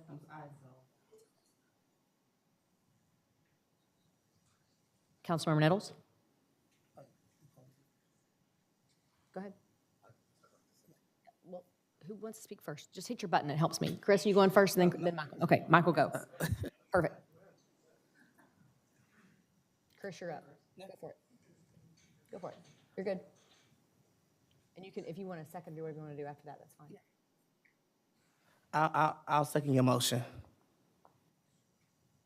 Councilmember Crane? Yeah, thanks, Mayor. I do have a couple of comments I'd like to make here. Some of you know that there's sometimes an unwritten rule that we follow the council members' lead without question. Sometimes these cases rise to a different level, community input and other things make it so, and we've done that a few times over the last 4 years, this council mostly, and I've seen it the 8 years I've been involved with council. I do want to say that that requires to do some more due diligence. I've talked with representatives from the Oakhurst neighborhood. I've talked with representatives from Mercy Culture, and this increased due diligence. Visited the site on multiple occasions just to look at in general. Again, I know that doesn't replace living there and being there, but I wanted to give some info here. Sunday, October 27th, 11:47 a.m. I know parking has been an issue. There were 54 at least empty parking spots, and staff admitted that it was a medium intensity day given who was preaching at that time. Sunday, November 3rd, 11:22 a.m. for the 11:30 a.m. service. Traffic was, these are my notes, traffic was moderate. At the end of the one service was the beginning of another service. We departed about 10 minutes before the end of service and noted 100+ parking spaces out there. No parked cars in the neighborhood streets of Marigold or the private drive that was there. Light amount of cars on scenic Oakhurst. Sunday, November 10th at 6:20 p.m., 50 cars in total on all the lots, none on scenic Oakhurst. I'm giving you a variety of times that we visited I visited so you know. Tuesday, November 12th at 10:58 a.m., I drove scenic Oakhurst, West Lotus, Bluebird. There was little traffic. Parking lot was set up for food distribution, which occurs on Wednesdays from 10 a.m. to 3. I spoke with Austin, who runs the program, and he said you get about 500 or 600 cars through that during that time period. Also, about Raudo, is that how you say her name? Former New York Police Department, who does security. I actually woke up this morning in your former home, and I'm glad to be back in Fort Worth, Texas, to put my head in my own bed tonight. But says things run smoothly, and I believe that's the case, as you're the leadership there. Friday, November 15th, 11:32 a.m., many open parking spaces. Large truck was parked on scenic Oakhurst, doing work for the property right across the street. Wednesday, November 20th, 11:36 a.m., food distribution day, 0 cars on scenic Oakhurst, about 20 cars in the parking lot going through Food Line, very orderly with cones and signage on scenic Oakhurst. November 23rd, 11:28 a.m., 10 cars on scenic Oakhurst, at least 50+ parking spaces in the lot. That was a service. Les Cody, you were leading that day. There were cars parked there. I think they parked there because it's easy and fast to get in and out. But I know I've talked to Aldridge and our police department about what that looks like too. Sunday, December 1st, 11:40 a.m., 13 cars on scenic Oakhurst plus 30 spaces in the parking lot. 4 people were out in vests directing traffic. I went by even today at 2:17 p.m. on my way back from the airport to get to our meeting at 3:30. It was set up for food distribution. There were no parking issues on the street at all. I think that everybody up here, all of my colleagues, 100% want to protect our neighborhoods. And I'll give a special shout out to Councilwoman Martinez. She's absolutely the proper person to be representing Oakhurst, as well as her thoughts and what she does. She's thoughtful, she's measured, and I know her heart's in the right place for her district and for Fort Worth as a whole. I'll say this, I've got to look at this in a little different perspective. I'm the only real estate broker sitting on this dais. Doesn't make me special in any way. What I just say is I have to fully every day balance neighborhoods as well as development. I think my previous years of voting will show that too. And Allison, you said it best. Where are you, Allison? You said you've got to remove the emotions from this. And I heard a lot of emotional arguments. So I have to deal with facts, not feelings. And the facts that I heard were really 2 big buckets: parking and traffic. No doubt, at certain times of the day, the traffic is bad there. But we also have that in other parts of the city, traffic generators that exist. TCU in my district and Councilwoman Beck's district, UNT Health Science Center, Bowie House, Stockyards, Dickey's, Christ Chapel, for an example, is also something that has lots of traffic issues. We do have a residential parking permit program. I think it would be wise to maybe look at that. So the traffic and what the parking that's in the neighborhood, that would help. And I'm committed to help Councilwoman Martinez work with TPW to make sure it doesn't become a bigger issue there. The other thing I'll say, also, and I would ask the church to regularly make sure that you tell people where they can and cannot park. We have to do that with our own elementary school, my daughter's elementary school, with the synagogues that are around it, and people need constant reminding of where they can and can't park. I also heard about safety on the site and the neighborhood. Again, I'll give kudos to our Fort Worth Police Department and the men and women who every day are out there working on our behalf. And what I would ask too is that the church work with the neighborhood, look at safety and security and what that looks like as part of this. Here's the crux of where I stand tonight, and this isn't about religious use, this isn't even about the use of the property, but we have to give some sort of relevancy or consistency to our development community. And what I mean is that we have development standards. We've been briefed about what a site plan, this is not a zoning change, it's a site plan amendment, site plan that's been in place for over 2 decades. We had nothing to do with that up here. It fits within the rules, and what we can have a conversation is if those rules need to be changed or addressed, that's something we should consider too, working with our development community. I'm not sure how this vote's gonna go tonight, but I do hope that the neighborhood and church will work together civilly to make sure that we address the problems, the property owners. And again, I'm happy to work alongside Councilwoman Martinez as you address those needs in the community too, and make sure that they get the resources that they need. Thank you. Councilmember Hill? First of all, I want to compliment Councilwoman Martinez because you have done an excellent job of working with both parties. I'm looking at this case and the legality of it. Mercy Culture does have a legal right under the Religious Land Use and Institutionalized Persons Act to build a shelter for human trafficking survivors on their property. I've done the same due diligence, and after careful consideration with city staff, legal, and among my council colleagues, I do believe the applicant should be allowed to build the shelter since the primary use is church-related and is not subject to zoning and landmarking laws that substantially burden the religious exercise of the churches. While I will vote for it, I'm going to reiterate what my fellow councilman said. You'll have to work together. I want to make sure that we're respectful of each other's property, especially the parking situation. Public safety must remain a top priority. I've heard that several times tonight, but I want to make sure that we all understand that that really is a top priority for every single one of my council members as well.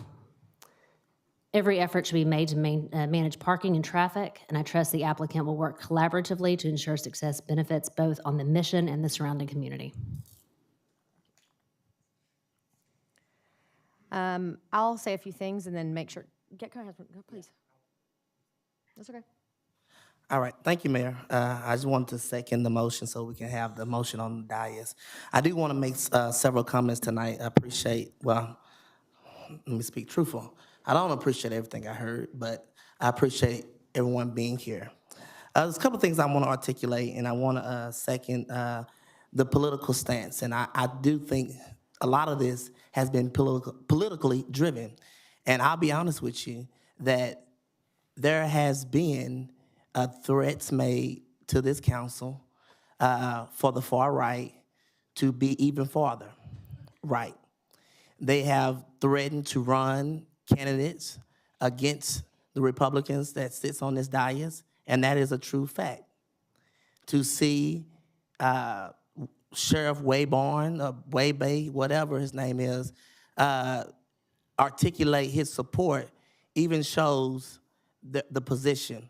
And I will tell you this, and it is very known within Fort Worth, within Texas, and nationally, when you set a line, you get all the way up to the line, and then what they do, they move the line a little bit farther.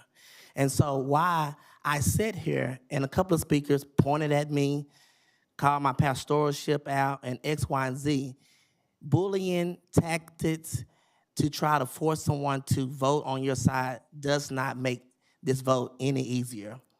And I will tell you that this council should support community. When we got on council, one of the first hardest decisions that we had to make was the redistricting decision. And during the redistricting process, the very first neighborhood that came out was Riverside Alliance, Oakhurst, it was Riverside United, and Carter Riverside. Mayor Parker and others said, we must do what the community have asked us to do and put them together. They were separate from 3 different districts. We did that. because we listened to the community. Earlier today, this meeting was supposed to start at 6, and it started at 7:30 because so many people came out to talk about who should be the next city manager. We had over 184 petitions signed from community experts saying they wanted the process to be delayed. You articulated you had 384 petitions signed today from community leaders. I am convinced tonight, I've been convinced prior to, that this council don't give a damn about the community. They don't care about the people who live, work, and pay the tax dollars. And I cannot stand for that. I care about the community. My support for this vote tonight is going to be simply because of the 6 steps that articulate the site plan. This should have been a zoning change, but the zoning change was changed or allowed to do a site plan because it was directed by this council, because it'll be an easier vote and it wouldn't be political. I call that crap. I'm gonna tell you what it is. I'm not gonna lie to you. That's bull crap. You guys have made a very good point tonight about traffic. You talked about the 6 points. I believe you. I understand you. And if one of you guys tonight that has one of those green signs, bring me that green sign, please. Bring one of those green signs. Because I'm going to let you know that if nobody else on this council is going to stand with Oakhurst, Councilman Chris Nettles Wills.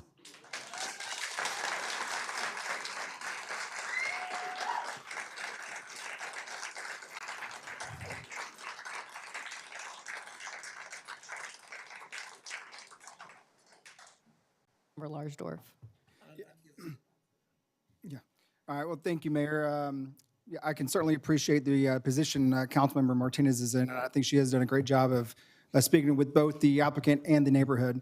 And for once, my colleague, Councilman Nettles, is actually correct, too, in that this has become political, which is sad.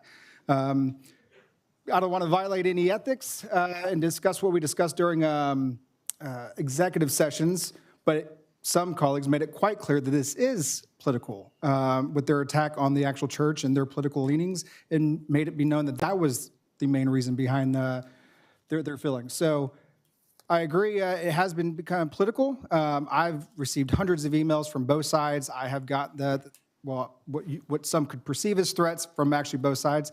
In fact, one side even told me that I was afraid of lawsuits, I was afraid of a church, or I was afraid of something else. Well, if anyone who knows my background knows I've fought in Iraq and fought in Afghanistan, nearly lost my life numerous times, and once was on the wrong end of a grenade. I can tell you I am not afraid of a church. I am not afraid of any individuals of a church. I'm not afraid of a neighborhood, no matter how old they may be, nor am I afraid of any attorneys. The decisions I make at the dais will be for the reasons, either whether it's legality reasons, or it's the right reason, or it's what my constituents elected me to make in good faith. Has nothing to do with threats. So I just want to make sure that's clear and that's out there. So, Mayor, thank you. Well, it's been a long night. Before I give the remarks that I prepared personally, I want to first just take a minute of appreciation. This city is almost 1 million people. We are the fastest growing city. We talk about that a lot. But how fortunate we are to have this many people that are willing to stay at a city council meeting until past 11 o'clock at night because they love their city. And I really do think that there may be a lot of disagreement and hurt hearts tonight in the room, but I believe every single individual that has taken the time to stay here loves this community. And I have to disagree with Councilmember Nettles. I don't agree at all. Everybody on this dais loves their neighborhoods and they love their community members. They would not sacrifice time from their families, time from their other professional endeavors to serve on this dais. It just is not worth it if you didn't love Fort Worth with all your heart. I have also had the opportunity to meet with both the Oakhurst neighborhood. Thank you very much for the time, both to Allison and Catherine on behalf of your neighborhood. I've also had the opportunity to meet with Mercy Culture and their leadership.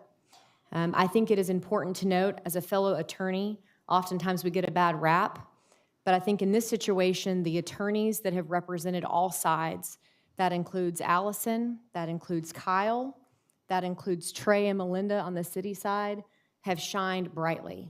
This is a very complicated legal situation that the city finds ourselves in, and I quite frankly think we're going to find ourselves in it more often. We actually did tonight with 2 different zoning cases, both the Alta Mesa Church of Christ and the Buddhist Temple in District 5. Maybe not apples to apples in some eyes, but in my legal mind, they're very similar cases. Mercy Culture has been called to minister and build a place of healing for the victims of human trafficking who have been exploited and terrorized in the most egregious of ways. And to the victims tonight that were willing to speak, all I can say is God bless you. I'm thankful that they have chosen, that Mercy Culture has chosen to work on behalf of these vulnerable victims and encourage the justice reform to work alongside the dozens of other organizations, and there are dozens right here in Tarrant County, the other church communities, nonprofits, some of which have been mentioned, and law enforcement agencies, most notably including our own Fort Worth Police Department, to integrate their services into the fabric of work already occurring in Fort Worth and Tarrant County. Most notably is the Tarrant County Five Stones Task Force, a collaboration that has received national recognition for collaborative efforts to end domestic minor sex trafficking in Tarrant County. I mention these things not because I have any legal authority to implore you to do so, but because I have firsthand gotten to work with them and know their hearts and their discipline, and I do believe they're worth working with. To my Oakhurst neighbors, and quite frankly, my very favorite park to take my children to in the entire city of Fort Worth. You are community members who are understandably concerned with the density, with parking, and overall impact to your beautiful homes and ultimately to your quality of life. I know this neighborhood and the residents there to be excellent neighbors, to be men and women of God, to be community leaders, to be committed volunteers to making Fort Worth a vibrant and loving community. I know in talking with you, I have seen it firsthand. You have been incredibly perplexed and offended, in tears and concern at the use of language and overall treatment you have received over the last few years. Even at times, we've heard extremes being called devils and warlocks. I know you've expressed your concerns simply because you love your homes, you love your neighborhoods, and you ultimately love the city of Fort Worth. As a policy matter, let me be clear. I strongly believe that the religious liberty rights of religious institutions are well established in federal and state law. Government at any level has no place telling any religious institution how they are permitted to live out their beliefs, especially on their own property they own. I might note we mentioned not one question to the temple this evening in District 5 as they built over 100 stupas on their property. Additionally, if this site plan case were to be denied, this is my own personal opinion and I'm not speaking on behalf of the rest of this body, I strongly believe it will result in prolonged litigation, particularly related to RLUIPA, and in the end, legal precedent demonstrates the law is on the side of Mercy Culture, and all religious institutions for that matter. And the city most likely would lose this case and importantly cost taxpayers potentially millions of dollars in unnecessary litigation costs. Mercy Culture has every legal right to build this facility, so I will vote in support of the site plan amendment. Scripture commands us to love our neighbor. You can shake your head, Chris Nettles, but I've given you the time tonight. Don't call me Don't out like interrupt that. me. Don't call my name out In like both that. Mark and 'Cause Leviticus, I didn't see no when you was smirking over there commend when I was Mercy talking. Culture to seeking to live out this command by caring for victims of sex trafficking. Please, I implore you to make amends with Oakhurst. They are wonderful people, and they deserve better than the way things have gone to this date. They truly do. I believe this commandment truly does apply to our neighbors, all of them in the most literal sense. If this measure passes, and like my colleagues, I have no idea where the rest of my colleagues are on this item tonight, Again, I strongly encourage church leaders to love their actual neighbors and take seriously the concerns expressed by Oakhurst, working in good faith to find solutions in these concerns. Each of my 10 other council colleagues has gone through their own decision-making process to determine how they will vote tonight. Please be respectful of their decision. District 11 is led by a woman of incredible integrity, my colleague, Councilwoman Jeanette Martinez. She has been elected to represent all residents of District 11, and I especially respect her decision and her very thoughtful approach she's made in this particular zoning case, and quite frankly, in everything she does on this city council and this dais. That's the conclusion of my remarks, and I'll yield any additional time to Councilmember Martinez before we vote. Thank you. Council, we have a motion and a second to deny SP 24013. Please vote.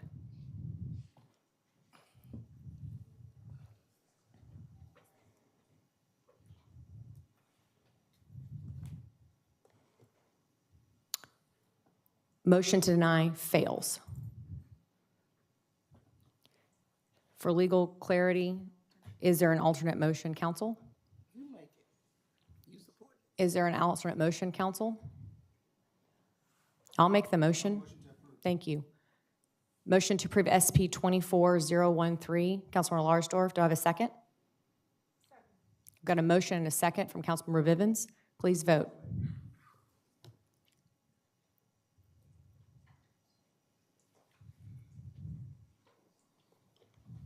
Motion carries. Motion passes.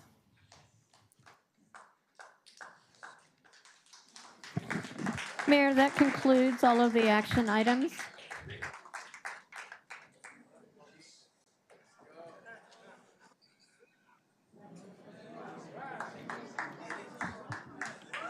We are adjourned at 11:30.